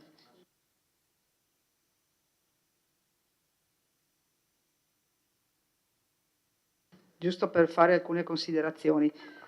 Nel merito soprattutto degli interventi che stiamo portando avanti adesso, cioè mi riferisco al progetto Strada Vecchia e anche al discorso della sistemazione della strada per Borgo Sassi e la realizzazione poi dell'acquedotto insieme a Sinistra Piave che porterà poi l'acqua a Sant'Augusta. Io vorrei solo dire che bene che sono stati perseguiti questi progetti, sono stati iniziati, il problema vorrei sottolineare che uno rischiavamo veramente di perderlo, e lo dico ufficialmente stasera, ha rischiato veramente 1 millesimo di secondo di perderlo, quello dell'acquedotto, perché da 3-4 anni, da 2 anni, da quando era stato fatto il finanziamento, assolutamente non era andato avanti nessun tipo di progettualità su quell'area, su quel progetto, su quel finanziamento. Allora, quello che voglio dire io è che penso che eventualmente la nostra amministrazione si impegna a far questo, che qualora si prenda in esame la verifica e la possibilità di eseguire delle opere, di fare delle opere, bisogna subito mettersi a lavorare per rispettare l'iter, le tempistiche e soprattutto realizzare le progettualità, perché altrimenti, questo ma lo dico perché veramente in questi 3 mesi, non solo su queste 2 cose, ma su altre cose, si è arrivati veramente col fiato corto e correndo veramente tanto. Vuoi per una carenza anche del personale dell'ufficio tecnico, ma in generale voglio dire penso che sia utile cambiare proprio registro nell'approccio dell'esecuzione dei lavori. Questo è primo. Seconda cosa, vorrei ribadire la questione veramente della poca disponibilità di spesa corrente, l'abbiamo detto e lo rivediamo anche quest'anno e anche adesso. Vorrei ricordare rispetto al discorso del Natale che alla fine sono 79.000 euro che il Comune spende, tra virgolette, per il Natale e sono una cifra abbastanza importante. Ricordiamoci che abbiamo trovato anche i contributi per quanto riguarda la questione di festeggiamenti di Sant'Augusta, che non c'erano, del Carnevale, quindi... Sì, vabbè, ok, però voglio dire, ecco, quindi voglio dire, è stato fatto un ulteriore sforzo, quindi voglio dire, ora alzare, cioè chiedo effettivamente più di 80.000 euro sono una cifra abbastanza importante per il Natale, quindi voglio dire, è una cifra insomma abbastanza corposa, no? E quindi, ripeto, oggi abbiamo avuto incontri continui con le associazioni insomma, che organizzano anche gli eventi e sembra insomma, che con lo sforzo di tutti, veramente di tutti, soprattutto delle associazioni che fanno loro le cose, perché poi alla fine sono loro a fare gli eventi, si potrà, penso, fare un Natale dignitoso e il Natale poi saranno le persone che fanno il Natale e non tanto poi il contorno. Detto questo, sul discorso torno un attimo sul discorso Assessore Caldarte, il discorso del centro antiviolenza, ho visto anch'io risparmio lì e mi sono chiesta come mai, però ricordo che 1 anno, 2 anni fa, forse in un altro bilancio, erano stati rimandati indietro alla Regione Veneto altri 15.000 euro di fondo per centro antiviolenza. E infatti, no, ma voglio dire, bisogna farci delle domande, no, giustamente, sì, no, ma voglio dire, quindi bisogna riuscire a capire perché continuamente, anche negli anni scorsi, c'erano dei risparmi e comunque erano motivati. Sì, 15.000 euro a un bando. Sì.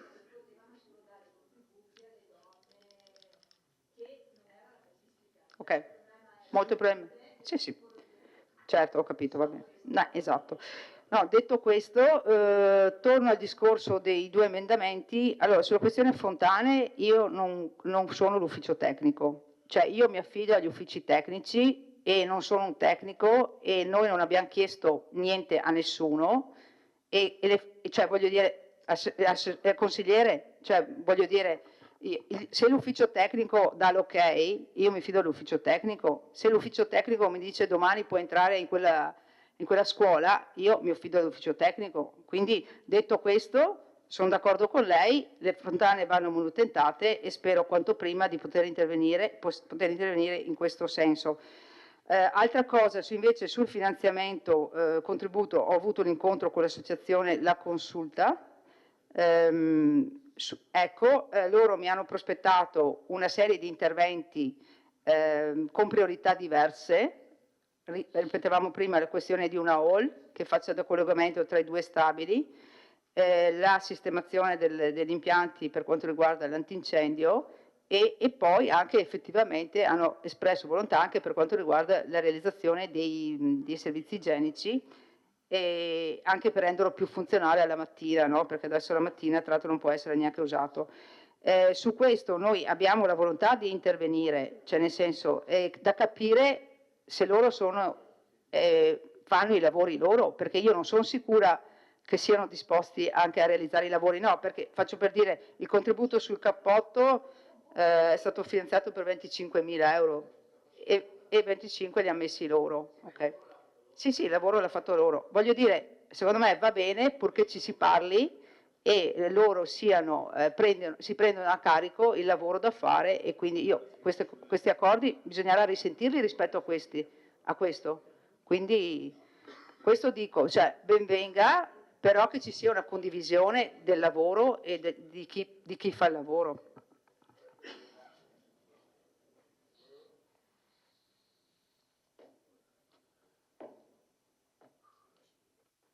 Grazie. Vediamo se ci sono altri interventi.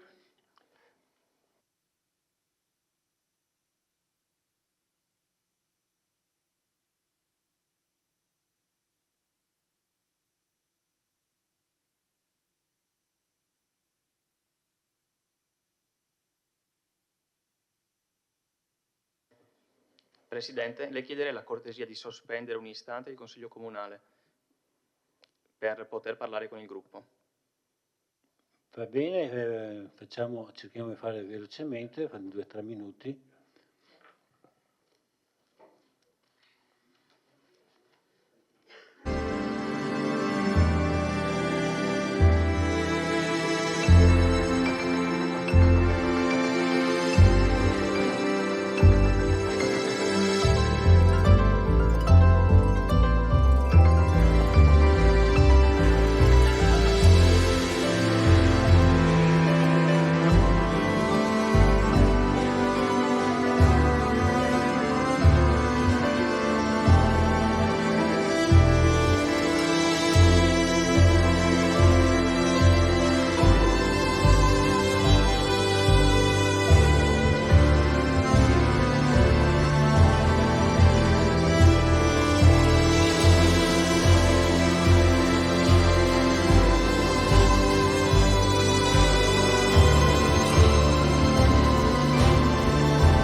Allora interviene l'assessore De Antoni.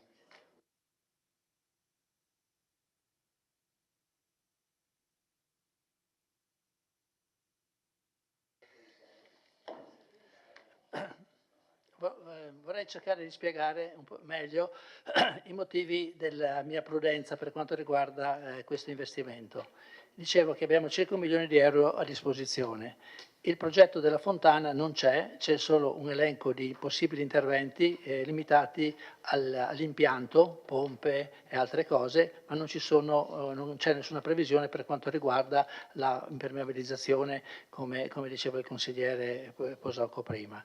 C'è l'altro problema che diciamo, ci resta sempre, che abbiamo sempre davanti, è la possibilità di riuscire ad avere un importante finanziamento da parte di un generoso privato che ci può aiutare a realizzare già da subito la sistemazione della scalinata di Sant'Augusta. Allora la proposta che vorrei fare, sentendo anche alcuni consiglieri con cui mi ero confrontato adesso, potrebbe essere questa: l'amministrazione, scusate, c'è l'altro punto ancora, che per quanto riguarda l'area Fender, diciamo, la richiesta, la proposta fatta dal consigliere prevede un tipo di intervento, mentre sembra dall'incontro che è stato fatto con il sindaco che gli interventi che loro ritengono prioritari siano altri. Allora, io credo di poter prendere, mi ha detto che posso prendere l'impegno per conto dell'amministrazione di verificare questo aspetto, cioè quello della priorità dell'intervento per l'area Fender, e capire anche l'entità esatta del fabbisogno dei soldi. Possono essere 110, potrebbero essere 90, e su questo al prossimo Consiglio Comunale, una volta fatte queste verifiche, siamo disponibili ad approvare questo contributo. Per quanto riguarda le fontane, diciamo, vediamo come va a finire questa procedura dell'art bonus, che dovrebbe, diciamo, risolversi entro poche settimane, e alla luce di quello che risulterà potremo diciamo, impegnare le risorse dell'avanzo che ancora restano per realizzare questa sistemazione della scalinata, oppure per fare altri interventi, ma nel frattempo verificando anche quello che è l'importo esatto dei lavori necessari, per esempio per la fontana di Piazza del Popolo. Questa poteva essere una sintesi, diciamo, di quello che ci siamo detti, che rispecchia anche il mio pensiero.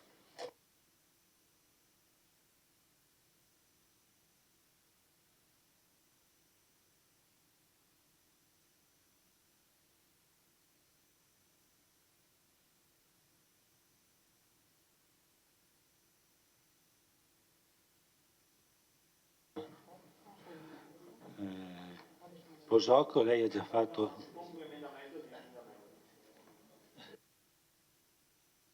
Mi sembra che avevamo detto che gli emendamenti non sono emendabili. Adesso mi sembra che questa questione era stata sollevata. Da parte di chi l'ha proposto. Esatto, può emendarlo solo chi lo ha proposto. Era questa reminiscenza. Prego.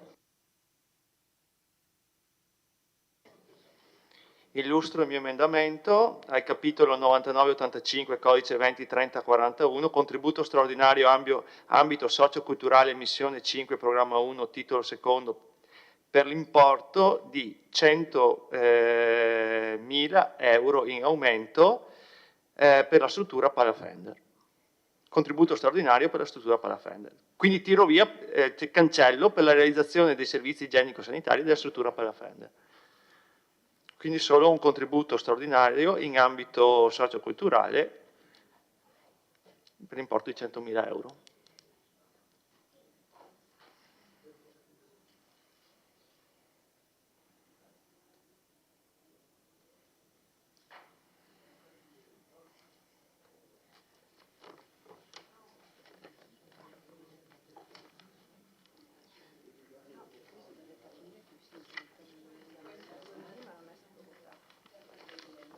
Ma non lo votiamo.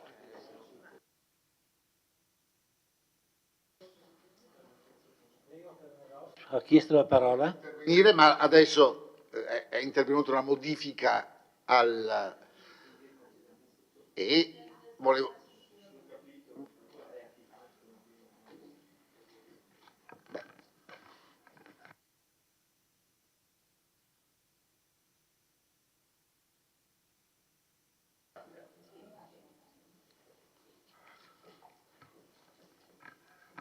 Dunque, se ho ben capito, la posizione dell'amministrazione è quella di considerare un apporto positivo il contributo di Posocco. Non lo so, da come ho capito, è l'entità che probabilmente può essere diversa. In ogni caso,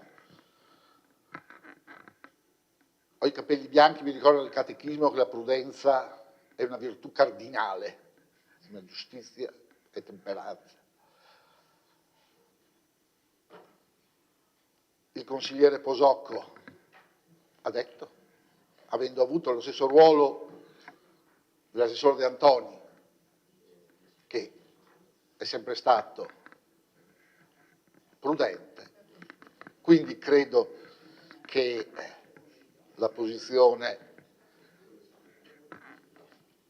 dell'assessore sia condivisibile.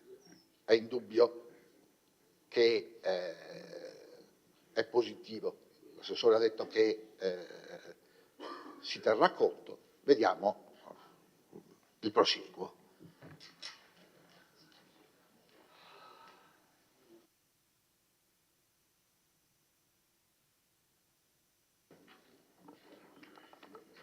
Intervengo di nuovo giusto per condividere la bontà dell'emendamento, consigliere Posocco, e dargli anche atto della sua intenzione, e quindi su qua non ci piove. Ripeto, io ho avuto un incontro la settimana scorsa e loro sono venuti a chiedere alcune cose da verificare anche con un progetto ancora non in essere.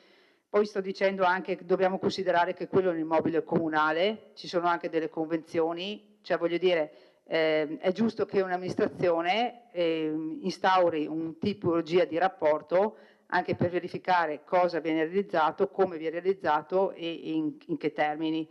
Quindi, ripeto, da parte nostra massima la volontà di andare incontro a queste esigenze, a queste necessità, che poi sono necessità di chi frequenta anche l'area, e sono migliaia e migliaia di persone durante l'anno. È vero anche che mi rifaccio a quello che ha detto l'assessore De Antoni, noi stiamo affrontando anche una scala di priorità, cioè stiamo valutando in questi ultimi mese e mezzo quali sono le priorità da far partire nell'immediato.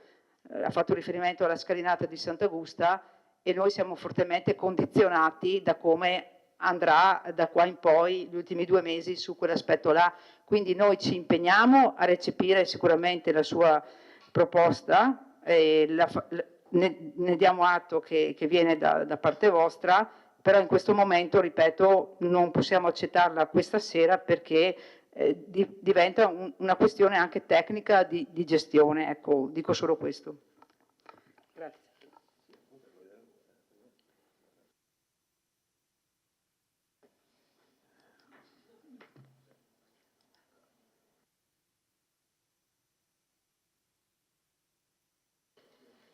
Grazie Presidente. Sì, ho ascoltato gli interventi sia dell'assessore De Antoni che adesso del sindaco e devo dire che mi trovano concorde, nel senso che è innegabile che le proposte che sono state fatte da parte del consigliere Posocco possono essere ritenute comunque meritevoli e comunque da tenere in considerazione. Apprezzo però anche la responsabilità a cui faceva riferimento, scusate, non la responsabilità, la prudenza a cui faceva riferimento l'assessore De Antoni e dunque mi sento di concordare con lui, insomma, che è anche giusto che l'amministrazione valuti le priorità che si pongono di fronte e dunque ad oggi credo che l'ottica prudenziale dell'assessore De Antoni trovi concorde anche il nostro gruppo. Grazie.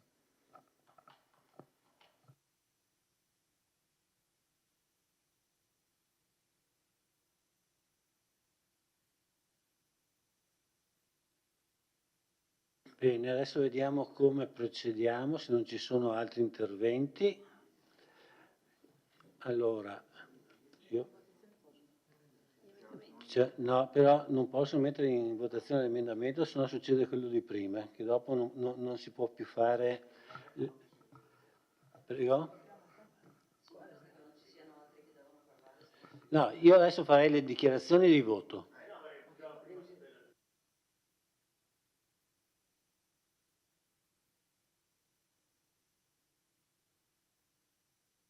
Sì,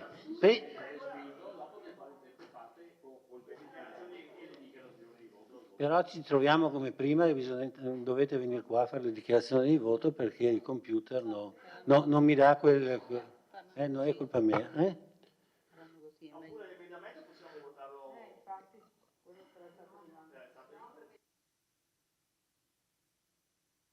No, l'emendamento non ha la dichiarazione di voto.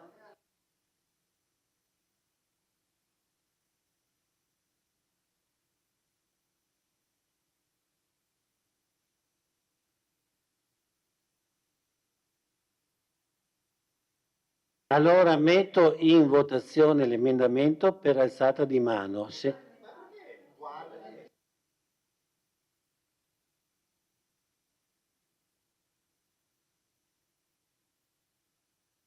Ma non hai capito che c'è il problema che dopo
Bene, allora un attimo di attenzione, chiudo la discussione.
Votiamo un emendamento, l'emendamento presentato da Posocco,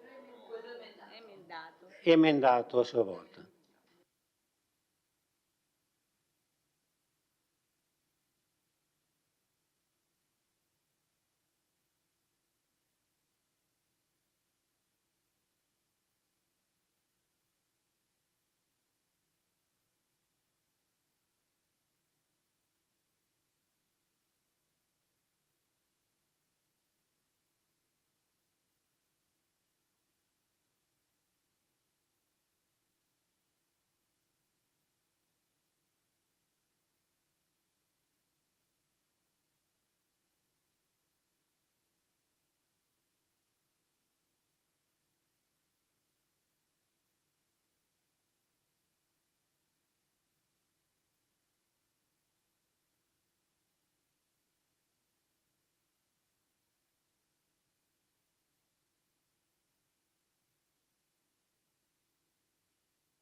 Allora, sono favorevoli 4, contrari 10, astenuti 1. Quindi l'emendamento è respinto. Adesso apriamo la votazione. Va bene, devo aprire la votazione della delibera. Se ci sono dichiarazioni di voto, proviamo a vedere. No, io non riesco a darlo, facciamo come abbiamo fatto prima. Venite a questo microfono.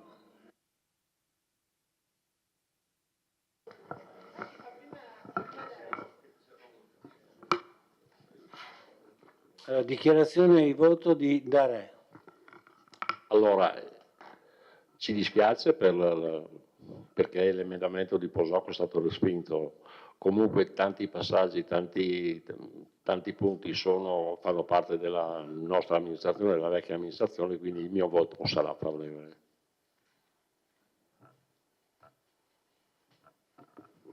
Grazie. Dichiarazione di voto del consigliere Caldar. Sì, noi della lista La persona al centro condividiamo i contenuti della variazione, come abbiamo già detto prima, anche perché molte portano al completamento di opere che erano già previste. Ci dispiace del fatto che non siate stati in grado di capire il senso del nostro emendamento, che come forse in modo molto infervorato ho cercato di spiegare, ma era veramente una proposta di lavoro insieme, di condivisione. La sindaca dice: non preoccupatevi, metteremo i 100.000 o 110 o 90 per la Fender a bilancio con la variazione del 15, la variazione del 15 novembre.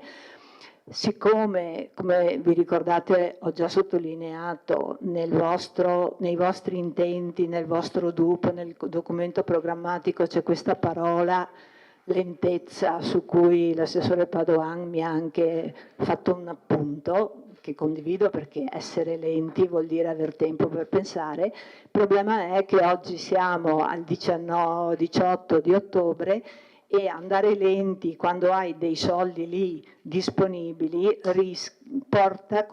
comporta il rischio che i soldi poi vadano in un ulteriore avanzo. Quindi noi ci asteniamo a questo punto. Grazie.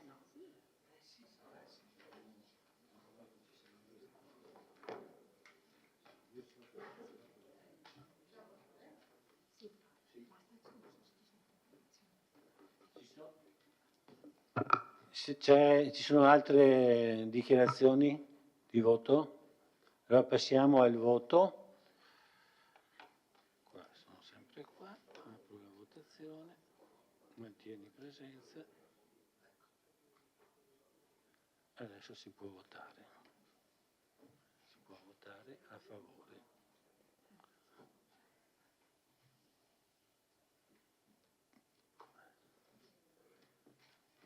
Abbiamo votato tutti? Sì. Allora, 11 più 4. Allora devo fare chiudo votazione. No, volevo vedere se avevano votato tutti. 11 e 4, 15. Sì, hanno votato Va bene, tutti. sì. Sì, hanno votato tutti.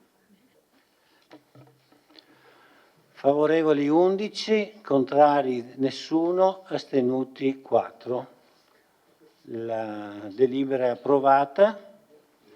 Adesso votiamo l'immediata esecutibilità. Apri votazione. Tieni presenza.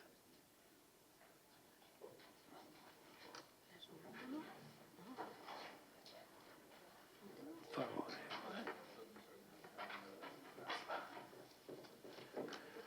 Chiudo votazione. Ho votato tutti, 11 e 4, 15. Chiudo votazione. Bene, favorevoli 11, contrari 0, astenuti 4. Approvato l'immediata esecutibilità. Grazie a tutti, buonasera e arrivederci al prossimo Consiglio.